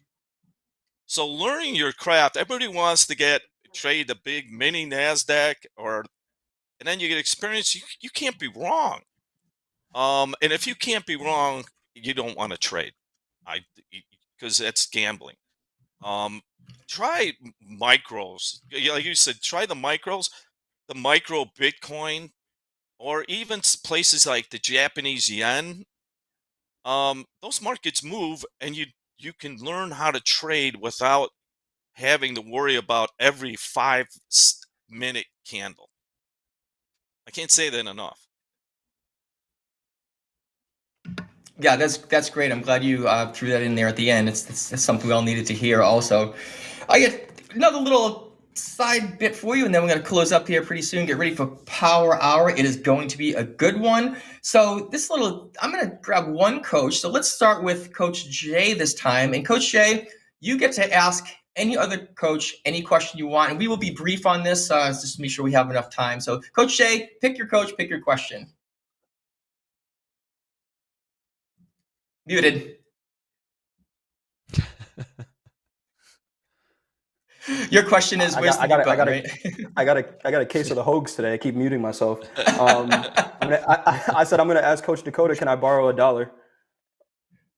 The usual bet. Out of the 11,000 you made this today. No, I don't know that I guess Coach Dakota. So a couple of months ago we talked about exactly what you're doing right now. How has this experience, right, trading in front of a group of people, how has that changed your trading for the better or the worse? Right. If I had to do something similar. Yeah. So how has my trading in front of an audience affected the way I trade? Is that what? Yeah. I think there's an aspect to it of pressure, right? Where there's a lot of pressure when you have a bunch of eyes on you, and then if you do bad, guess what? I'm going to be on shoulder tap with Mick. Shout out, shoulder taps. Everything I do in the market is just very magnified, for example, and that has been tough. I mean, trading is already hard, and we all know that. This just makes it much harder, and I wanted to push myself, test myself. For example, I'm short the NASDAQ, and I was shorting the NASDAQ going up, and I'm taking loss. I'm sure I'm going to hear about it tomorrow. MP was in the chat. You guys could probably see my account right now, my live account. I'm short the NASDAQ a bigger amount than a lot of traders like to be. I wish I could show my charts. And this will probably make you guys sick. I'm short the NASDAQ 27 contracts in my live account. Price? And 18,495 and 3/4. And I like the short up here, to be honest. It's really not do. about the dollar amount. It's about the ticks and scaling in and scaling out. As we're starting to sell off, I'm just hitting buy at bid. And so far I'm up about 10,000 on this trade. So great trade, dude. Yeah. To that aspect, like there's a lot of pressure when it comes to this. It's not for the faint of heart, guys. It really isn't. Hey, there's some a of lot, some of our on a trader. Some of our favorite high performers, they perform under pressure. You are, yeah. I have nothing to say. Great trade, Dakota. Focus on your trade, man. No, you guys are good. I have it's just following my system. It's easy. I'm not stressing about it. It's tough to follow a system because everybody thinks about the dollar amount. And in my slow markets class, we go over it all the time. It's not about the dollar amount. It's about following the process and trying to scale versus copy trading against a bunch of accounts. Weekly kickoff high rides again. Hoag, is that your weekly kickoff high? It's up there. I'm going to... Can I share my screen? Let's see. I think I got it. I want to show everybody this. Maybe. Yeah, if you grab it in there, if you're able to, I know it was trying to get in there, and if he's got, there we go. Yeah, so this is my live account. In a trade in my live account, it's so tempting just trying to short it as we're in this kind of a mess. But that's high risk, high reward. We could have very well kept going up, and I continue to take losses. It's the reality of trading. If we don't experience risk, then yeah, if I hit my DLL, that's 9,000. It's just like copy trading 3 XFAs. I talked about it. I went over it. It can be frustrating sometimes. You got the right action there. You took a couple of small losses on the way up, and you finally saw it was turning around. You jumped in with larger size, and as you said, you just keep hitting the bid in one at a time and keep pulling them off as it's falling into profit. Super job on there. In 29 contracts, we have traders saying, "How can I trade bigger? How can I get more contracts?" Well, the answer is start small, pass the combine, get funded, go to live, build your account, and then talk to Mick. That's the process. Dakota's done all of that. You should be able to take care of that stuff. Coach Dakota, real quick, can you just throw your question over to whomever you'd like to ask? We'll keep the answers short so we can get moving. Yeah, Coach Paul. Let's Coach Paul. How is it adjusting to and trying to teach younger generations in terms of like what you see? We have new traders coming in with kind of a different mindset than what you're used to, like you said, on the chalkboard. Could you imagine? I could never imagine doing that. Well, that's a great question. Thanks for that. I'm actually energized by working with younger traders, newer traders, because the principles never die. Trends come and go, but principles never die. And when you learn principles, and the principles that is risk management. Dakota, you know how to take losses, and you know how to be aggressive when you're in your trade. When that is something you follow, principles of risk management, you don't blow your account out. When I think that teaching younger traders the principles, the difference between gambling and speculating is measured risk. So that principle I learned that from a book that's 200 years old. Like, it's never changes. And when you get that mindset and you learn that, you have it reinforces it. But then when you see a young trader start to understand that, or an older trader, a newer trader, it's a great feeling. Awesome. Coach Paul, fire your question off to whatever question it is, to whatever coach you want, and then we will wrap up this segment and get on to Power Hour. Coach Jay, your breakout system or opening trade, I'm enthralled with that. How did you stumble upon that? Looking at thousands of charts. I do something that's called a speed backtest, where if I see something during the week that I think could present an opportunity, right? Markets are all pattern recognition at the end of the day. I look at charts when they're not moving and try to identify how many times that pattern has played out.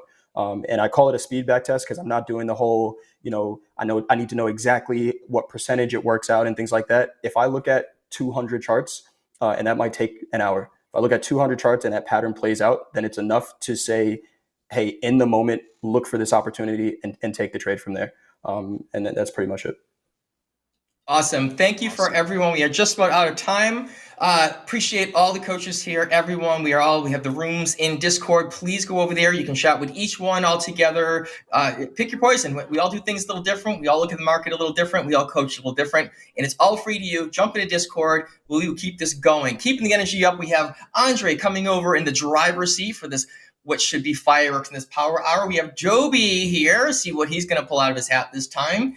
Doing really good on his accounts, by the way. Deanna is going to be joining us for a nice rounded mix of what everybody's doing. And we do have a guest coming on at 2:30 Central Time. I will leave that to the crew to discuss.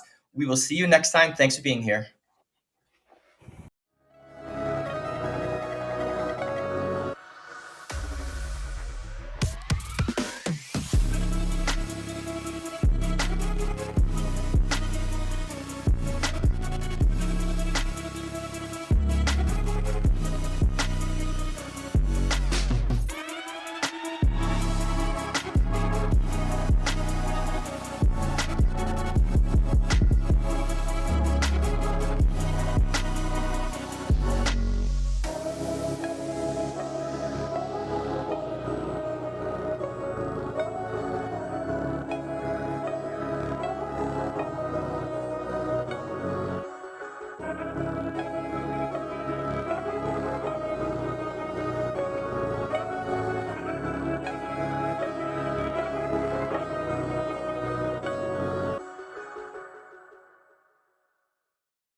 Ooh, you know what time of the day it is. It is Power Hour here on TopstepTV. The lady in the middle, of course, is Dee from Market Stalking with Dee. Deanna, how are you today? Thank you for joining us on Power Hour. How are we feeling?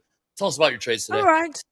Yeah. Okay. So I was on gold and platinum, so made about what 250, 300, something like that. I'm actually stalking the gold trade for a smash through the all-time highs because those are kind of trades that I've seen happen before. So you can get like a quick run through them, through the high, and then at some point they do pull it back because there's a liquidity vacuum above it. So that's kind of what I'm doing at the moment. So we'll see how that works out. We'll see what happens with the equities. Obviously, equities are pretty explosive on most days during the last hour. But yeah, long day for me, so I need to kind of pace myself so I don't like burn out completely. Right. I've been awake for like 13 hours at this point. Okay, yeah. Well, let's How's hang your in day there. doing, We'll hang in there. We'll dig deep. We'll dig deep, and I will dig deep here in this last 54 minutes of trade. Now, Deanna, it's all right. I'm seeing 23.8280 as the highs in gold today. Are those all-time highs as well? No, so the all-time high in gold is actually slightly higher up, which is 83.84.6. So we're a little ways off from there, but gold just keeps pushing. We have the average daily range high that was kind of ignored. That was at 2380.3. So now it's still pushing with the equities. I spoke, I think, to you about a lot of these instruments correlating towards the end of the day in the same direction. So we no longer have those traditional weird correlations of inverse markets going, equities going up, gold going down.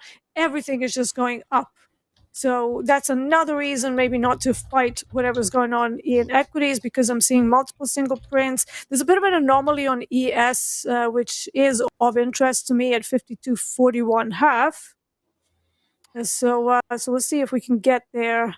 That will be one of the areas where I might want to pop in a long, but also it depends how the price behaves, because that's called a ledge on the profile, and if it gets defended, then that's actually a pretty good area to go long. If it gets broken, you can use it as a run through. One thing is for certain, then whenever a ledge is tested, you can expect a pretty decent momentum away from there, and that's true for most asset classes that have liquidity. So that's kind of my plan for now. I'm sitting on my hands when it comes to ES. Obviously, I'm babysitting this little gold trade that I've got on. So yeah, it's going to be interesting. Happy to be here. Sorry to crash your boys' party over here. No. Absolutely not. Bit of girl power hour. Too much testosterone. Too much testosterone in this power hour. Glad to have you, Dee. That's not a bad thing. Thank you. It can be. It can be a bit much at times, Deanna. You know how this industry is. There's too many men in this industry as is. And I love it though. I love it. Oh yeah. You know, well, too much testosterone, too much estrogen, like it's not good. Too to much have, of anything. Everything in moderation. Yeah, exactly. Yeah. So we're just evening up the playing field here. Counterbalance, if you will. Dolby time. Yeah. Oh man, that YM trade, you nailed it. It did pull back on you once. Did you move your stop up to break even? Is that what happened? Yeah. Chat. You know what? And let's talk about this real quick. I think that I don't know, moving your stop up to break even. Yeah, I think I'm starting to see more and more just limits your upside more. I know we got to limit our downside and protect our downside. Yeah, but the entry's good. I don't know. I'm starting to see. I don't know how effective it is. I know it's protecting our downside, but I mean, I don't know. What are your thoughts? I feel like my trade today in YM perfectly displays why moving your stop to break even is, I'm going to say, overrated. I think honestly, you're betting against yourself and you're betting against your trade. So if you weren't here for fast markets, I had some really nice longs in YM at around, let's just say this general area of 38,505. We had 4 there, and we were early too. We were probably a good half an hour early before it really started to break out. I got impatient in this trade with my 3 or 4 contracts and ended up going to break even and getting stopped out. My stop initially was below the previous low, which was 38,470. And then with the 3 contracts, my target would have been the middle of the range, which would have been I think it was like $800 or $900. And then the second target was the high of range, which would have been at as well, which would have been probably another 1,000 plus. So we're looking at about $2,000 maybe in potential profits that were left on the table because I was too scared to accept, I don't know, $300 worth of risk. So then you kind of have to go and do the math. How often do I have to be right in my break-even decision that I come out ahead in the long term?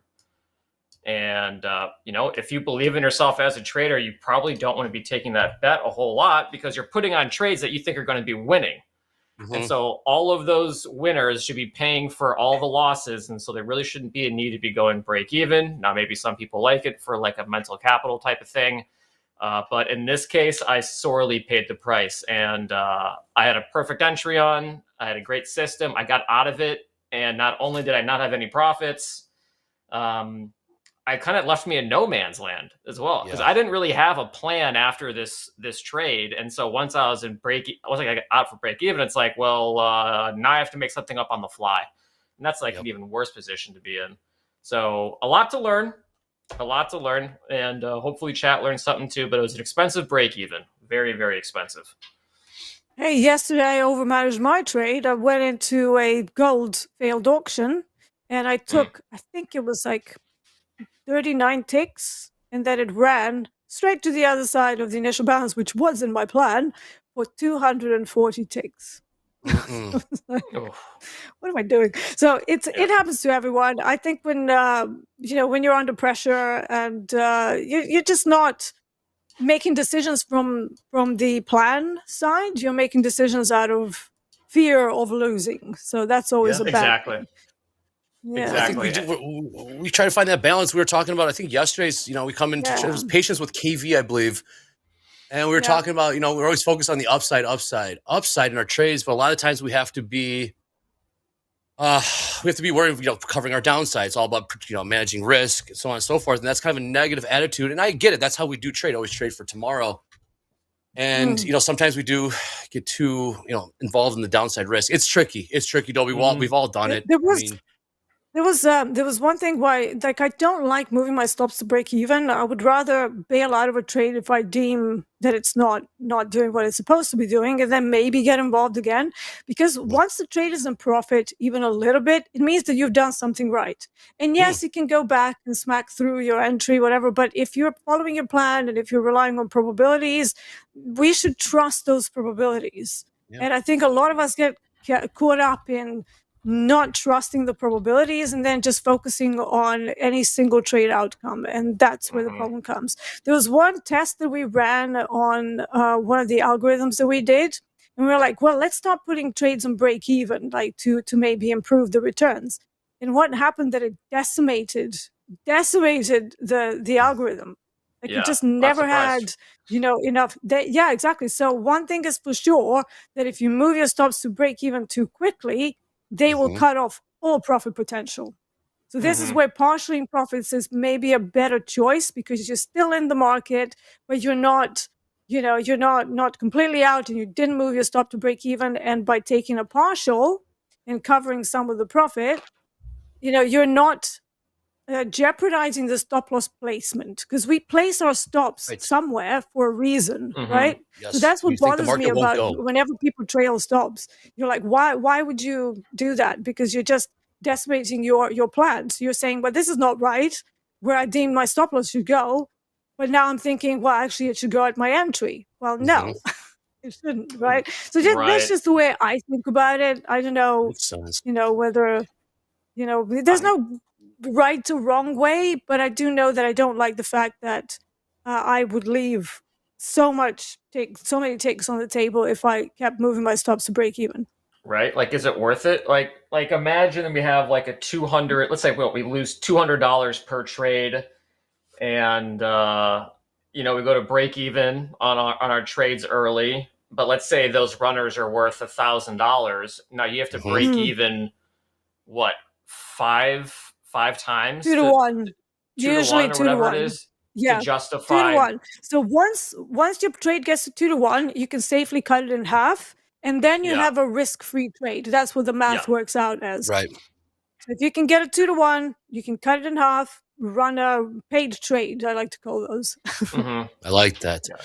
Speaking of good trade location, I got to give a shout out to our man, Coach Dakota here. He helped us with the house account trade this morning. For those that didn't see it, we were kind of fishing and sourcing some good levels here in trade. Something we're going to keep doing a little bit more here at TopstepTV. We're going to start up in the size here, up in the ante. Play with the big boys, if you will. It was just a 15 lot, first time I've ever done a 15 lot in the NASDAQ. But just to recap, for those who didn't see it, we did have Dakota. We were looking for some levels. And there in the NASDAQ, we were kind of range bound in the NASDAQ this morning around 10:20-ish, 10:25 Central Time. He's looking for a long to see a breakout. And sure enough, we saw the same thing. I don't imagine if you'd held that, it'd be like up $60,000 right now, Jervis. I've been thinking about that. Anyways, that'd be insane. bought a 15 lot at 18,249, bought it 15 times. Scaled out with a 5 lot, scaled out for another 5 lot, scaled out for another 5 lot, eventually getting out at, 84s? 84s, I want to say. We got a hell of an exit at the time, but now looking back on it, I mean, we're 100 ticks higher for $7,000. So that was a nice little trade. It was a hell of a trade. We're gonna keep doing this, right? So we're gonna need levels from you, our live funded traders, because we believe in our traders, right? Here at TopStep, we back our traders. How do we back our traders? We put our money where our mouth is. So we get the levels, get a consensus, and we're gonna pull the trigger. And we're gonna keep doing this. So we're gonna lead on everyone's levels. And yeah, so stay tuned. We might do it anytime throughout the day if the trade presents itself. Get ready. We're going to start slapping some big size around here. And get ready. It should be pretty fun. Now, I do hear that a man, Hoag, wanted to get in here and say something to me. I don't know what. Oh, really? Where's Hoag at? Hoag was there. Hoag was there for the entire trade. I'm hearing that Hoag's got I'm here. feedback. Got some feedback for me. There he is. Hoag was there. Where I hear your voice. Hey. There it is. There it is. Hoag, can you imagine if we were still along that sucker? That would definitely be some intestinal fortitude, but that was a great trade. Hi, D. Hi, what's up, everybody? It's good to see everybody. That was really exciting today, wasn't it? Yeah, It was. it worked. I think it worked. You know what? The thing I liked about it, Dakota, he seems fearless. We were basically, almost like buying the high of the day. How do you buy the high of the day? Everybody else wants to sell it. And, it turned out to be a great trade.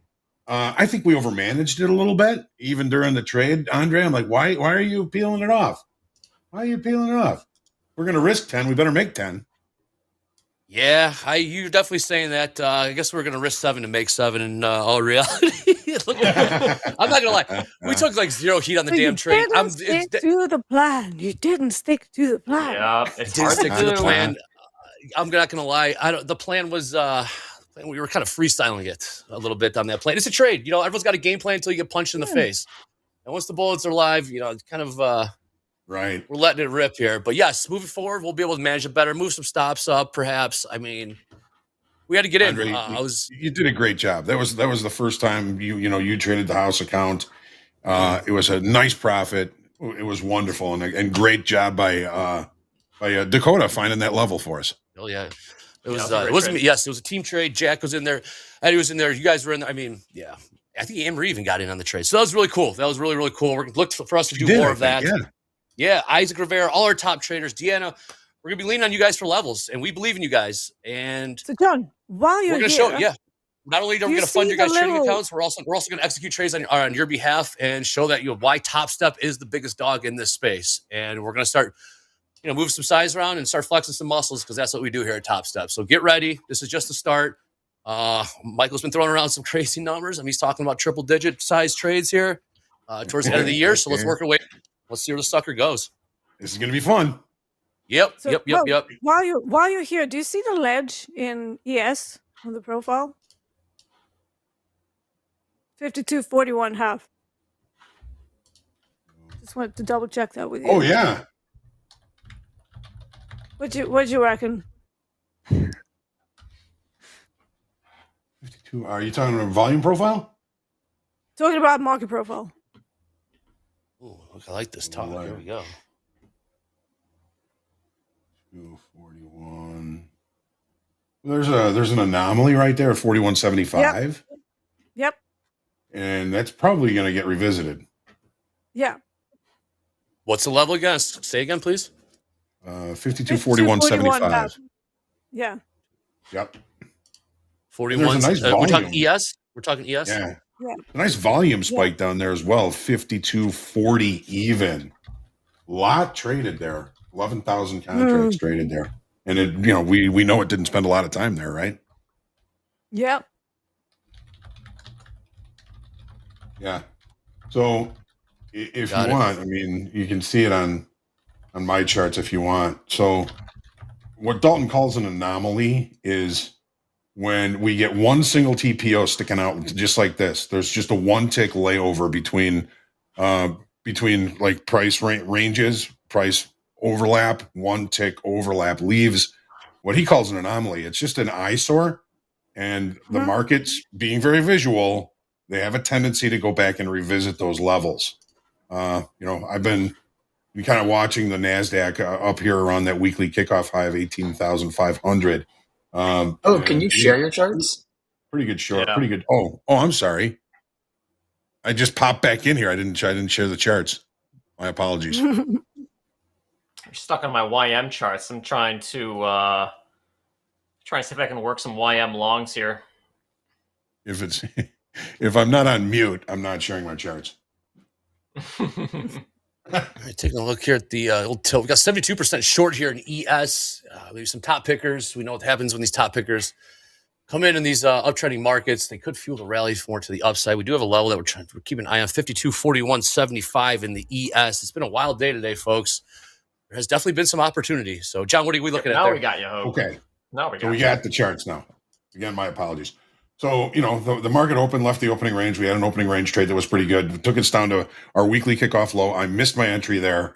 The market continued to push higher. And as it's pushing higher, these overlaps of these 30-minute bars, this particular overlap left one single TPO sticking out like that. Jim Dalton calls those anomalies. It's just a one-tick price bar overlap. And visual markets, and all markets are really visual, the traders they're focusing on that. They're like, what is that little thing sticking out there? Even if you're not looking at market profile, it seems to make a difference with that one tick price bar overlap. So I'm kind of looking at this market as, there's a pretty good probability that at some point today, we're going to come back and recheck this level, that one tick price bar overlap, or as Dalton calls them, anomalies. 52.41.75 noted. Good stuff, Johnny. 52.41.75. And look at that volume on the 40 level, 52.40 even. I think there was maybe a little iceberg order there. Yeah. Right. Could be, yes. Let's get in there. Maybe get the El Jefe in here for a house account trade. We'll see if it lines up. But we got nothing really showing on Delta. Plus 8,000 NQ, John. This congruent with market direction. So maybe some profit taken at the end of the day. We still have about 37 minutes left in the session. So maybe a little profit taking. We are, John, your weekly kickoff high. What was the level in the NASDAQ? Tell us again. What was it? 18,500. My golly, look what we Still got. just hanging around right there Look right what now. we got, folks. Get those levels up. Make sure you have room on your screen to have those levels up at all times. Ain't just hocus pocus around here. This is the real deal. Like TopstepTV, we're going to step this game up. Our levels are spot on. We're start trading bigger. The people we bring on the air, like we got with Deanna and Hoag, our guests are better. What we do here is better. So get ready for it. We're just going to keep pushing here in 2024. Let's get it. All right. Gold. Better level today, and it was in the S&P is 51.80 was weekly kickoff low. We got within a few ticks of it. Missed my entry on that one, but that's all right. I've missed better. Don't worry about that, man. We don't. Yes. Yeah. We're gonna keep crushing, man. We're gonna keep crushing with these numbers. Keep crushing with our levels. Let's keep trading. Let's step this sucker up. All right. Also, let's not forget, for everyone out there on Twitter, Dolby, the hashtag Power Hour. Hashtag Power Hour. Please use that. We're gonna keep scraping the internet for post some of your stuff. Ain't that right, Dolby? What do we do with hashtag Power Hour? That is right. Hashtag Power Hour. So Instagram, X, or the Discord TopstepTV channel. Please post your wins. If you've gotten funded recently, please let us know. If you caught a great trade this morning, please post a nice clean chart, annotate it so we can all read it and enjoy your wonderful trade.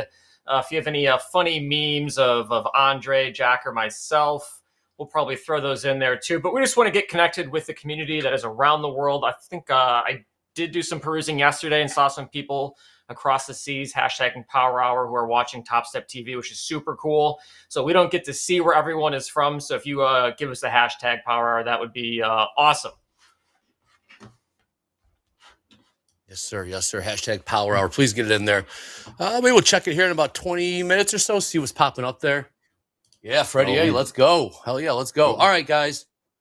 Nothing's really happened quite Delta, yet. 8,700 positive. S&P Delta, negative 1,900. I did not want to stop onto your party. I can just I can go back and hang out. Just wanted us to pop in, say hello, talk about that awesome house account trade today. Great job, Andre. Great job, everybody. I mean, it's a group effort with that. So thank you, everybody. Thank you, Dakota. And I'll let you guys get back to your party. Hey, man, you're going to be pulling the trigger on the house account one of these days too, John. So we're all in this together, man. Yep. Get ready. Have a great session, everyone. Yeah, man. And then, thanks, John. Thanks, John. I think we got, might have some more. All right, taking a look at gold here. We're trying to drift in. Yeah, he's drifting. New highs here coming off 23, 81, 670 now. So if the high does break and we catch a run, I'm looking at kind of a pivot extension because we don't have any levels up there. Pivot extension falls at about 23.89. So that's where my target would be. We'll see if that happens. And then if it doesn't, it doesn't. Sometimes these events of popping the all-time high, they can happen after the close. It's quite funny. The next sort of, they close the market and then the market reopens for age session and then they just bust through it. So that could be what we're looking at. But sometimes it happens during the last hour of electronic close. So definitely stalking that. All right, looking for perhaps a pullback here to that 524,175 in the ES. We'll monitor that. Still about 10 points away from that. Dolby time, what are we looking at? I mean, we're just going to drift I'm looking at this YM. All right. I kind of want to get down to just trading one market. I feel like I've been playing it a little bit fast and loose with multiple markets, and my attention's a little bit divided. So I'm going to go back to just focusing on the YM.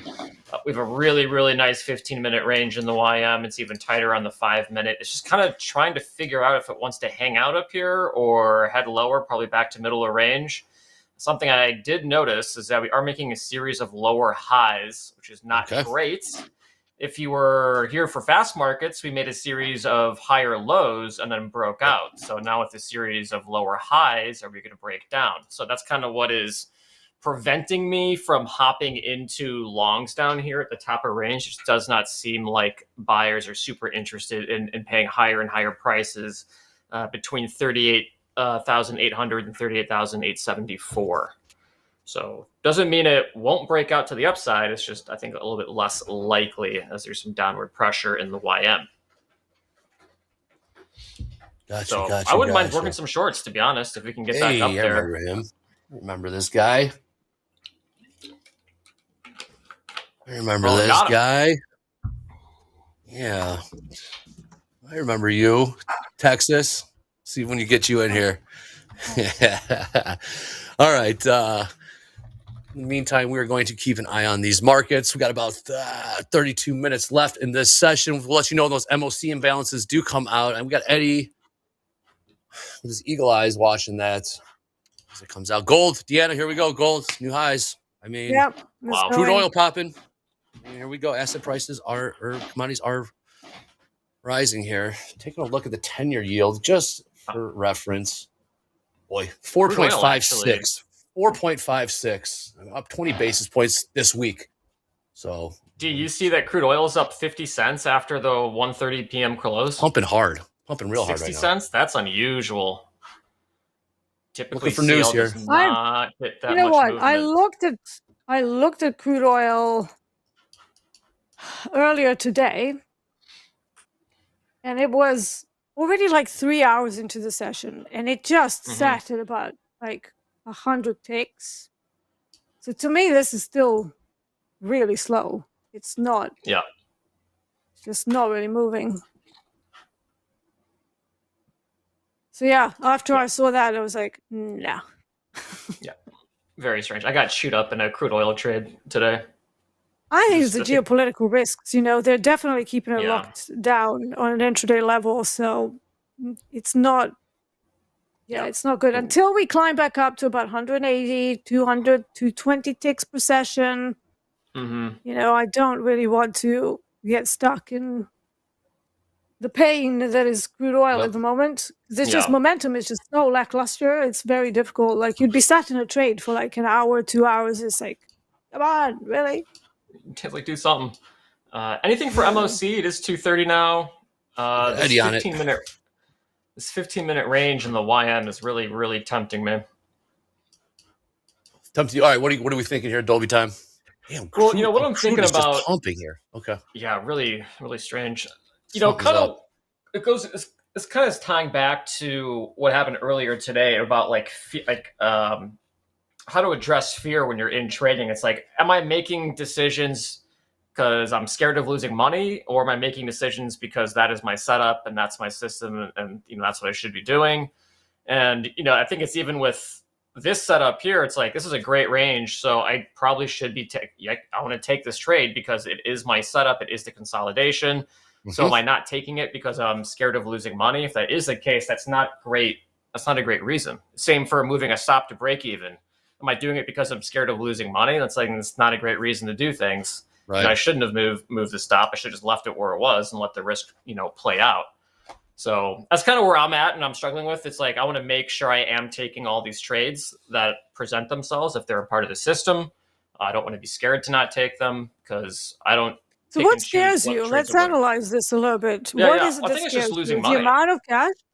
Amount of cash? Well, I Is think it the it's amount, just like, or is it? no, I don't. I think it's just like ego. I don't think it's the quantity of cash. I think it's more like I've had a series of losers today. And I tend to get like really emotional when I have losing trades. Sorry, chat, it just happens. So it's something I'm working on, but it's like all the. I would say it's emotional baggage from earlier in the day that is making me like, oh, I don't want to take a trade because it's going to hurt more relative than it normally would. If that makes any sense. I mean, I don't think it really does. But, you know, it's like you feel tender some days. It's like I feel tender right now. So I feel like any decision I make is going to be emotionally amplified by what happened earlier in the day. I don't want to be like Topstep's like resident emo trader, but I'm just trying to like, you know, talk through what I'm feeling because maybe other traders in chat are also feeling the same thing. If they, you know, get down a couple and they don't want to, they're all of a sudden gun shy on taking a perfectly good setup. You're in your feels, as the kids say. Oh no, where's Ginny at? She needs to come on there and cry or something. Just let it all out. Well, baby. we're drifting higher here in gold. Every time you blink your eyes, new highs on the day. Crude's still rallying. Something's up in crude. I have not seen a Something headline. is up. Doesn't feel newsy, but there's definitely this rally after hours. So something's might be going on Unusual. there. Yeah, S&P's trading sideways here, hovering around that 5250 level. NASDAQ hovering around that 18,500 level. So we'll keep an eye on that. Dow might be rolling over here at 38,800.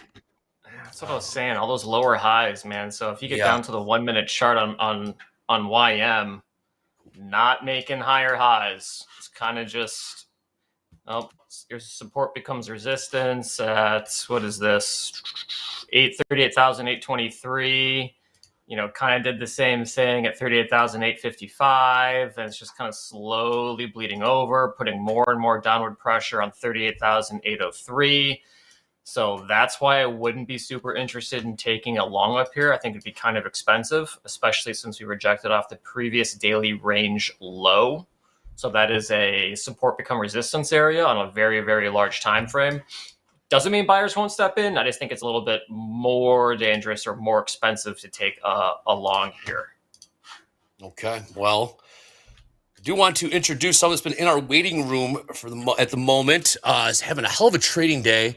James, over there. Let's bring him in.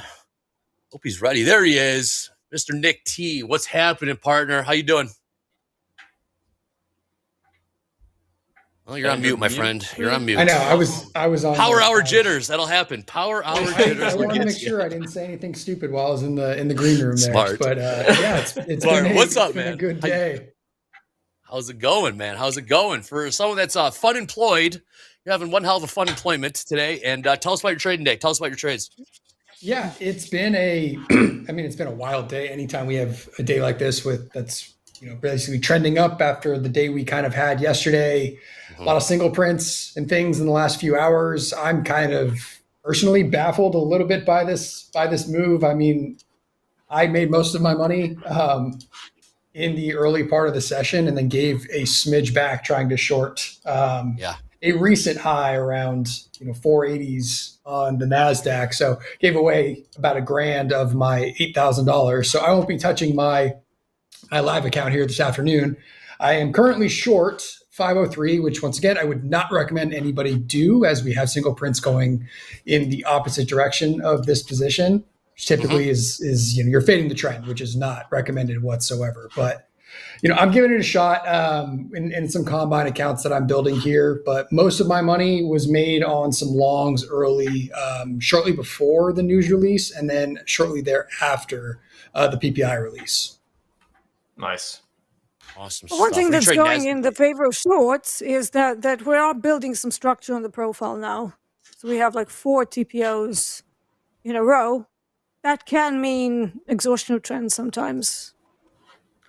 And we are at trends here. previous week Crude is on the value area move. high. Crude's still cooking to the upside. Just made new highs at $85.69. Something's going on in crude.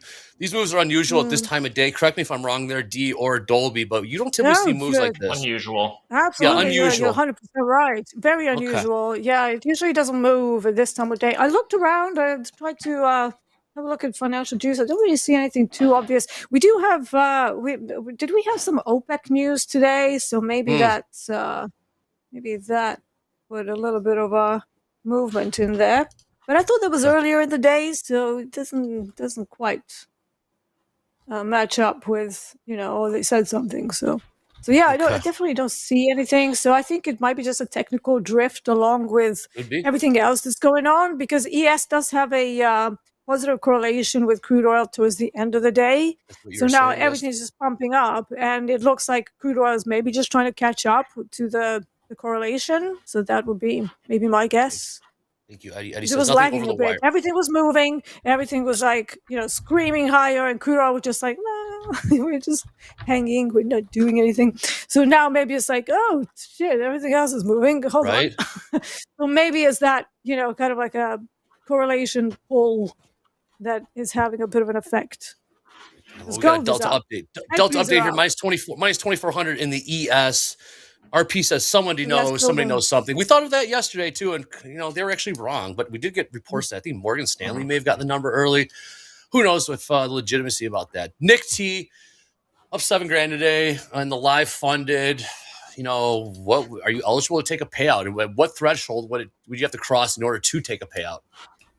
Yeah, I did just take a pretty large payout. I mean, I took about $40,000 out of my basically between my live and a transfer to when my XFAs got moved over in the last 2 weeks. So I'm good for right now. I'm trying to build my balance back up to, somewhere between 40 and 50K in my live. And I'm still working on getting some XFAs off the ground. I've just been struggling.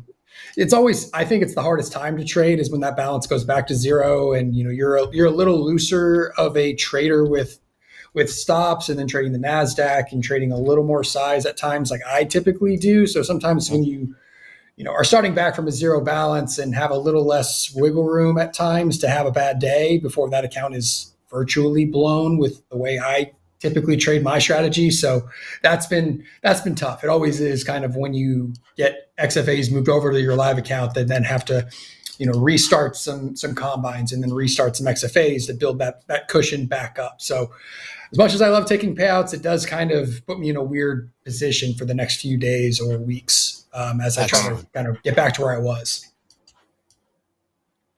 We are not moving right now. I've been sitting in the short for basically since I was getting set up to jump into this. I was going to join you on the short, but we aren't moving. Not very powerful power hour for now. It's a power sideways power hour. Yeah, it's a sideways hour. Jumping right now. Let me see what the new hashtag. Yes, hashtag Power Hour. Get it in there. Share with us. Maybe by the end of the gold is just drifting and drifting and drifting. Yeah, it's slowly edging higher, like every little bit, just like. This is why I think we have that scenario. Although we make a new high here. I'm out. Through the all-time high. Yeah. Let's see. What do you got there, Nick T? I might cut this if we make a new high on the day here. Getting close. Yeah, I mean, all the liquidity in the YM is all sitting above price. It's not that much. Not that much is really below it. What are you seeing? What are you seeing, Dolby? What kind of size? We got you're out. All right. So Nick T's out of his trade. I mean, 38,830 in the YM has like up to 60 there. 832 has 40 contracts. 835 has 73.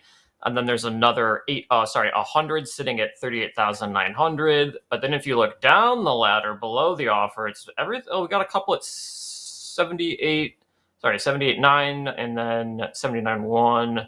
Got 60s and 50s, but no hundreds below the YM ladder. So just barely hanging on to 38,800. 20 minutes left. I still would be interested in working some shorts, but they need to be higher up. We could try one long. It'd be a really, really cheap trade though. We got Coach Dakota in the chat say, okay, I'm short NQ again here for another pullback towards 18,500. Dakota's calling us short. The perma bull is getting short. New highs in gold. New highs in gold. Mm-hmm. Okay. God, it just does not want to make a higher high on the 1 minute at all. At least not yet. Nick T, what are you looking at? I know you're flat. You're sitting on some profits right now. What would it take for you to get back into this market? Or you just kind of ride it out? You got 19 minutes left. Just lock it up. Call it a day. Yeah, not a lot. I'm still seeing, let's see, gamma exposure is still the largest strike is at 5,200. No surprise. Yep. It could be like yesterday where they make a run to try to push us back towards that GEX. Let's see, where are we at? 5208 roughly right now. I mean, I could see ES making that push back towards. Is that what you trade? ES? No, I trade the NASDAQ typically, but a little bit of ES here and there. But I use the zero data expiration options to kind of, at least at the end of the day, to kind of see how things may move to the largest strikes. Okay. I may get back into this short. Okay. I know shorts are tempting. See, I would be tempted to do a short when we smash through the highs, kind of like to fake everyone out and then to have a quick rundown. I don't know whether we have time for that. We got some apparently from Umar Aziz here in the chat. U.S.-Iran news moving crude. U.S.-Iran news moving crude. Oh, that was yesterday, wasn't it? Here we go. Popping gold. Huge popping gold. Yep. Let's see. Yeah. Here we go. Wow. All right. I'm long. Gold and oil are the market movers. Are the market movers right now in Power Hour? Who would have thunk it? Typically, it's the equities, but we got gold. It's so weird, isn't it? Gold's still cruising. Wow. All-time highs on gold. Thank you, Joshua Large. All-time highs here on Power Hours. What happens? That's what I was talking about. Andre, Dolby and I missed you last week on Power Hour. It wasn't the same. Yeah, I appreciate that. I had tinfoil hat Dolby, and just it's just not quite as. It was just different. Okay, yeah. Well, it's definitely going to be dusted. Well, I'm glad to have you. I'm glad we're doing this again, man. I think we met on Power Players, right? And then we got you on Power Hour. You never know. We got you on Fast Markets before you know it, Nick T. But yeah, glad to have you back. Some people say we look like brothers. People say we look like brothers sometimes, Nick T. Took a bit of profit here, so made about 360. So gold popping. Not bad for a highly risky trade going I think I just mute all of the algos. They don't do anything when I'm on the show. You're the silencer? I mean, nothing. We barely get movement when I sit on here. I mean, I don't know. I'm going to try this YM long. We're catching gold is pushing. Wow. Yeah, it's gone through the all-time high. All right, so I've taken profits there. So we're going to see whether we can get a pullback from here as a liquidity vacuum. Mm-hmm. Because they rarely keep it up there when it's when it pops the all-time highs. I mean, you're saying news. I'm just let me double check. Israeli Defense Minister: a direct Iranian All attack, right, it's Iranian yeah. attack will require an appropriate Israeli response against Iran. Yeah. Good enough for me. Good enough for gold. Yeah, good enough for gold. Definitely an excuse to Yep. run it up there. Still going. Will we see 2400s overnight? Will we see 2400s? TBD. I've seen a little bit of a pop here in the S&Ps. Yep. YM same. I'm fairly close to hitting my take profit for this one, unless it pulls back a bunch. But looking for half of the range, because that's what we're trying to do this month. So that would be 38,839 would be half of range. Only got filled on one contract on this YM long, so we're just going to do take profit one if we can get it. So kind of a base hit of a trade, because it's a smaller range. That works. That works. What are equities doing? Like equities are maybe upticking a little bit. Yeah, that's the problem. Risk-off news, it's like nothing. Like, right. We don't care. Gold and oil are responding appropriately, I would say, but equities okay, still catching a bid. Instruments. Yeah. They are risk instruments. Fair enough. But usually you have the risk off where equities sell off. Yeah, that's exactly, what especially at all happens in time, or news, especially at right? these highs. You think it'd be a natural Yeah. profit-taking event, but no. Yeah. Maybe just squeeze them. This is what I'm saying. All right. Correlations have gone all to a factor of 1 almost. Yeah. 15 minutes, folks. 15 minutes. Yeah, I did take profit on that YM trade.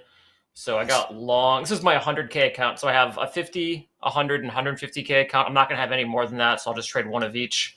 So we got long 38,806, bottom of that range, and then took profit at 38,839, Nice. which is the middle of the range. So for $165, took almost no heat, and on the board with a little base hit. So good trade. We'll take it. Excellent. Yep. Excellent. 13 minutes left in this session. We're rocking and rolling. Power Hour has delivered this time. Finally. Now we're seeing a bit of a sell-off here in crude. Profit-taking, perhaps. Yeah, this is what usually happens. You get some news, and then they kind of pop, and then they pull back. Push pretty it much aside. Right Yep. where they came from. Yeah. Yep. Apple and NVIDIA popping. Thank you, John. We do see a bit of, Delta's okay. I mean, plus 9,000 NASDAQ, pretty heavy longs here at the highs, just a couple bucks off the highs. ThinkPod, ask yourself why. Why are equities not responding properly? More buyers than sellers. Couldn't tell you. Couldn't tell you. I'm not being a smartass. I'm not being a smartass. If you don't know, that's what my old boss, Jeff Waters, would say. Andre, there's just more buyers than sellers. Waters, you are correct. Can't figure it out, just get with the trend. All right, got here, as you see, hashtag Power Hour, you see on the screen. Very cool. Look at us, man. Hashtag Power. Above that, we see you've got 12 minutes left to the closing bell. Get your submissions in. Hey, guys, if we got a real quick pop quiz results, I know people in the chat were kind of asking for that. James, if you want to sneak those in real quick, we got about 11 minutes left in this session. There we go, real quick. Everything kosher over there? House account guru. Dak nasty, I like that. Cute little time. Small wick. Okay. MP's rants. I like that.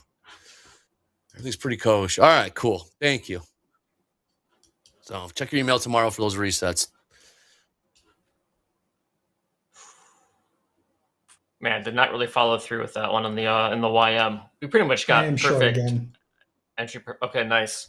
Big T, what price? Tempting. It is so tempting. 50.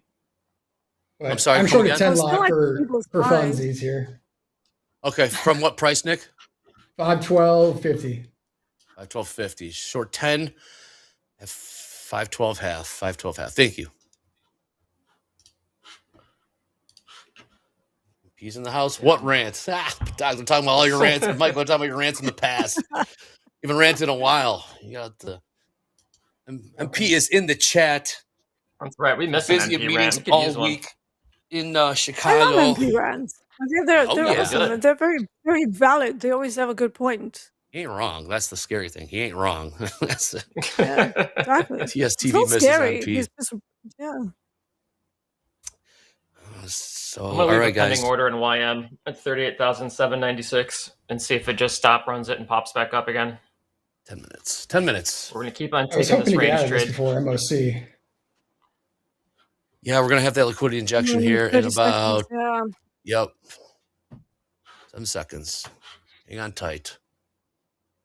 MP I mean, how says do we he think looks forward to MP being is going to back. trade? Yeah, I mean, I think MP would be trading pretty good. You know, he's had some time off TV.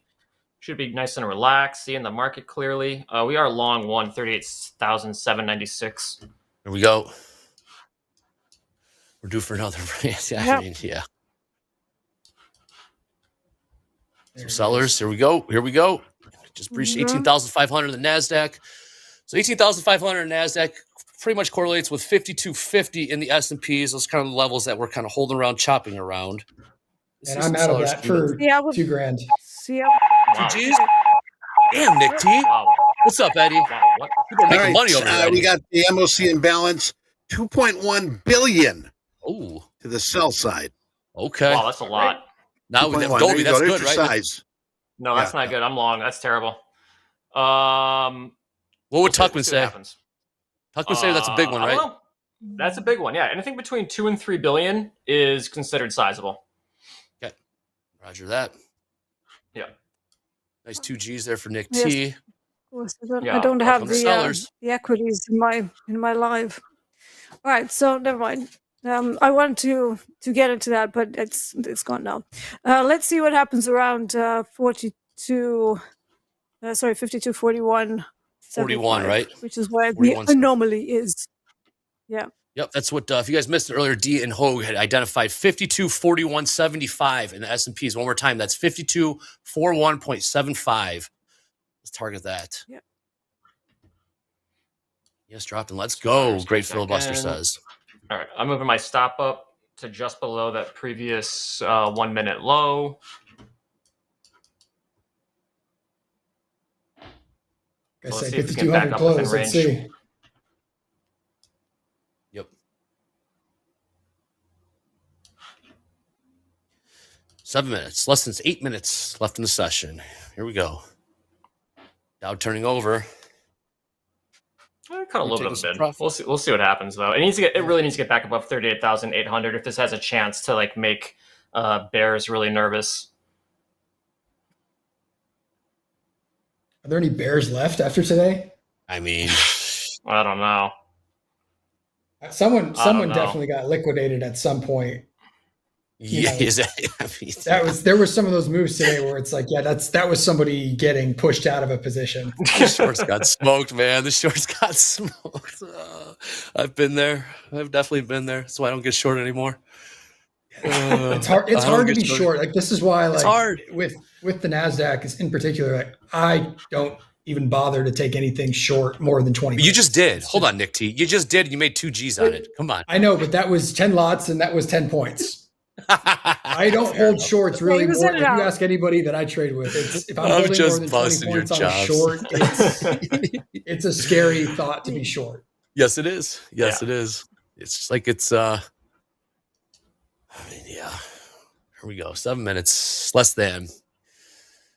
Beneath 5250 in the S&Ps, beneath 18,500 in the NASDAQ. Gold is just chilling at the just a buck beneath the all-time highs here. 5241. Hoop asked the question. 5241 coming? We will find out here. But that 2.1 billion sell side MOC, I mean, you think it would have been a little bit more push to the downside. I mean, that's all it's got. I mean, yeah. Buyers did a decent job, at least temporarily, of kind of halting absorb this. it. I mean, Yeah, I they for just sure thought it would have just melted below 38,800. But even on the 1 minute, like buyers have come in and have done some work in, you know, preventing this from just completely free falling. Mm-hmm. John with the update. ES Delta minus 4,200. Thank you, John. There still is some decent size up around my entry for this long. So we got like 40 lots, 50, 60 lots, 66 lots, all between like 794 and like 806, let's say. Mm-hmm. By the way, did I miss some positive news in Apple today that explains why it's up 5%? Chat? Usually it's No chat. idea. Chat will see it. I have no idea. I just noticed that. Someone will know. Yep, someone will know. That's what we're here for at TopstepTV. Everyone watches Yep. out for each other. Nick T's asking, did we miss some news on Apple as to why it's up 5% today? AI. Easy answer, of course. Just say AI. 2 letters. When in doubt, just say AI. Yeah. One of my doggies freaking out for some reason. Another pop here Although in I was having some gold. fun with AI song creation this morning. It was a lot of fun. AI chip called the M4. There you go. Chip. Thank you, chat. Damn, our chat's so good. Oh, here we go. 55. Oh, Boom. yeah. What are you booming? Gold? No, boom. 255 just hit. Liquidity injection. nice. Yeah. Markets rock and roll. Yep. Yep, gold as well onto the upside. We're $11 away from 2,400. Boom. John McEnroe or John Madden.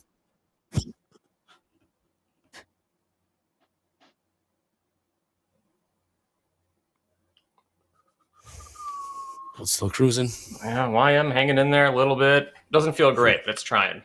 Well, we got Trying. It'll feel college 77% short in the YM, 72% short in the NASDAQ, 70% short in the ES. Everyone's leaning short in the equities. Yeah. As gold continues to make new highs, crude turning to the upside.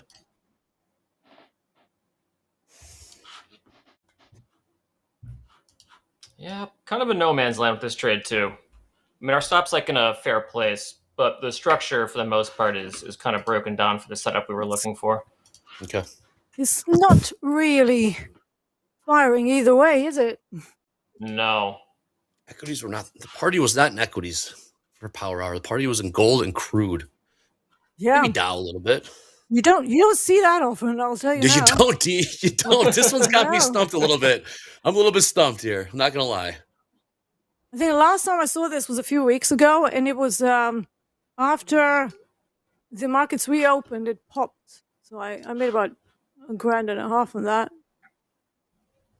But I Gold is haven't not seen done. it go this high up for hour on gold. Usually it's just dead. Like if you get like 20 ticks of range, it's like that's a Yeah. good move. And look at it now. Just keep going.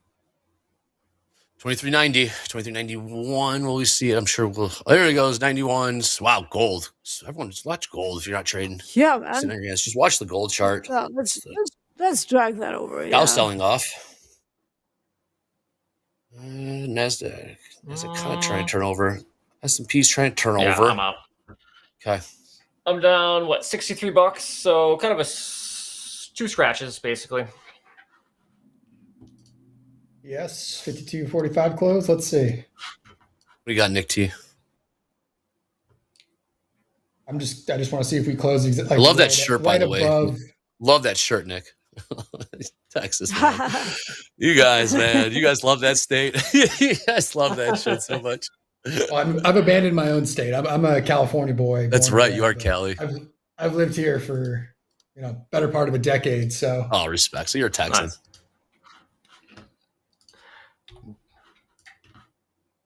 Yes, slow market's going to be Yeah. lit. Indeed. Don't forget to tune into slow markets with Mr. Dakota. The man has been hot lately trading. So please tune in for the slow markets this evening, 8 p.m. Central. We've got 400 lot here in S&P's on the offer, 52.46.75. Biggest order I've seen today filled. But yeah, look at gold. It's just Gold, tagged not done. R1. Yeah, R1. No, gold is and it's ripping. going higher. Silver too. No, so Yep. the R1 level is something that only happens statistically about 2% of the time. Wow. So we're seeing a very, very rare day here. So Interesting. R1 was located about 2390, and it's just blown right past it. So this is definitely news related. Damn, I should have stayed in. Yeah, right. All right, guys, we got 45 seconds left in the session. Nick T, thank you so much for joining us again on Power Hour. Let's make this a regular thing. Boy, gold is not done, folks. Gold is not done at all. My God. No. I need to learn how to trade other things that aren't the indices because, yeah, I can't do days like this. Or afternoons like this. You just did well. You did well today, Nick T. Yeah, you did well. No, I had a great day. Winners But it's can't like come my 7 grand. trading instrument is just useless to me right now. No one's gonna feel bad for you today, Nick. I hate to tell you. Yeah, Yeah, true. exactly. That is Yeah, true. you've done all right. I love it, man. Thank you for joining us, No my friend. FOMO. It's been awesome. No FOMO. There you go. Under And 5,200. 52. Yep. Everyone, Yeah, all the that bell to bellers. consolidation. Thank you so much for joining us. That was a hell of a session. Eddie's gonna get the bell here. Nick, Dolby, Deanna. It's been real. Look at all that liquidity coming in the markets here. Look at all these MOC orders. Wow. Something I noticed too, a little bit late, but big time megaphone formation on the 1 hour for YM. Right. Anomaly So, tagged in the S 52, 41, 75 was tagged. About that. Good stuff today, guys. That was awesome. See you guys tomorrow. Eddie, take it away, my man. Yes, Deanna, thanks for joining us. Nick T, thanks for joining us. D-Time and Andre, the dynamic duo for Power Hour. I love this segment, man. This is the cherry on the sundae. Thanks for being here with us today. Taking a look at tomorrow. Tomorrow's going to be Friday, boys and girls. Not too much meat on the bone as we've had this week, but there's going to be an early 7:30 number. We got import-export index. It's going to be 7:30, 9 o'clock. We do have that Michigan consumer sentiment. And scrolling down here, Baker Hughes rig count at 12 o'clock. And taking a look at what we've got here tomorrow, Friday the 12th. Friday the dozen. April's going by really quick here, but I hope we are all learning something. Join us 8 o'clock Central for opening call. Hoag and myself. We got Fast Markets with Andre, Hoag, Dolby, JD, Coach Dakota, and Coach Jay going to join us for Fast Markets. Going to see what they can do early morning. Power players. Peter Tuckman's going to be here with Dolby. And after Peter, I'm going to join Dolby and see what I can do. Jack and Brooke for Top Quiz. We got Mick. Remember, tomorrow, Shoulder Tap is Roast My Trading. Now, remember, it's not going to be all bad. There's going to be good stuff to it. So keep that in mind. Remember, group coaching, Robert and JD. To end the day here, we got Strategy Lab with Anne-Marie, Hoag, and Robert. And to end Power Hour, Andre, Dolby, and Max Maserati. So enjoy this. I put this together. Let's see what happens. Have a good night. Take care.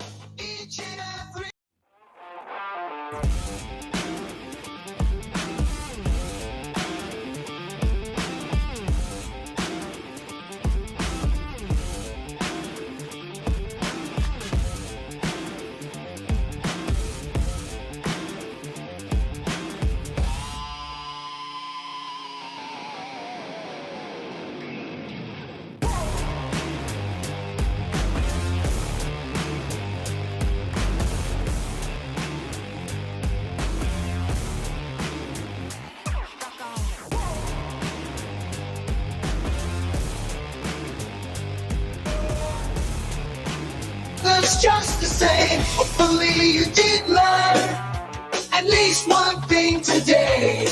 And if you haven't, then you are moving forward in your way. Get some rest, read the guys, and have a fantastic time. Stay safe and stay healthy. In this journey you'll shine. With each sunrise, a new chance to seize the day ahead. And with each rest, a renewed strength in every word we said. Get some rest, read the dice, and have a fantastic time. Stay safe and stay healthy. In this journey you'll shine till we meet again. This has been Topstep TV, guiding you the trading ways with love and positivity.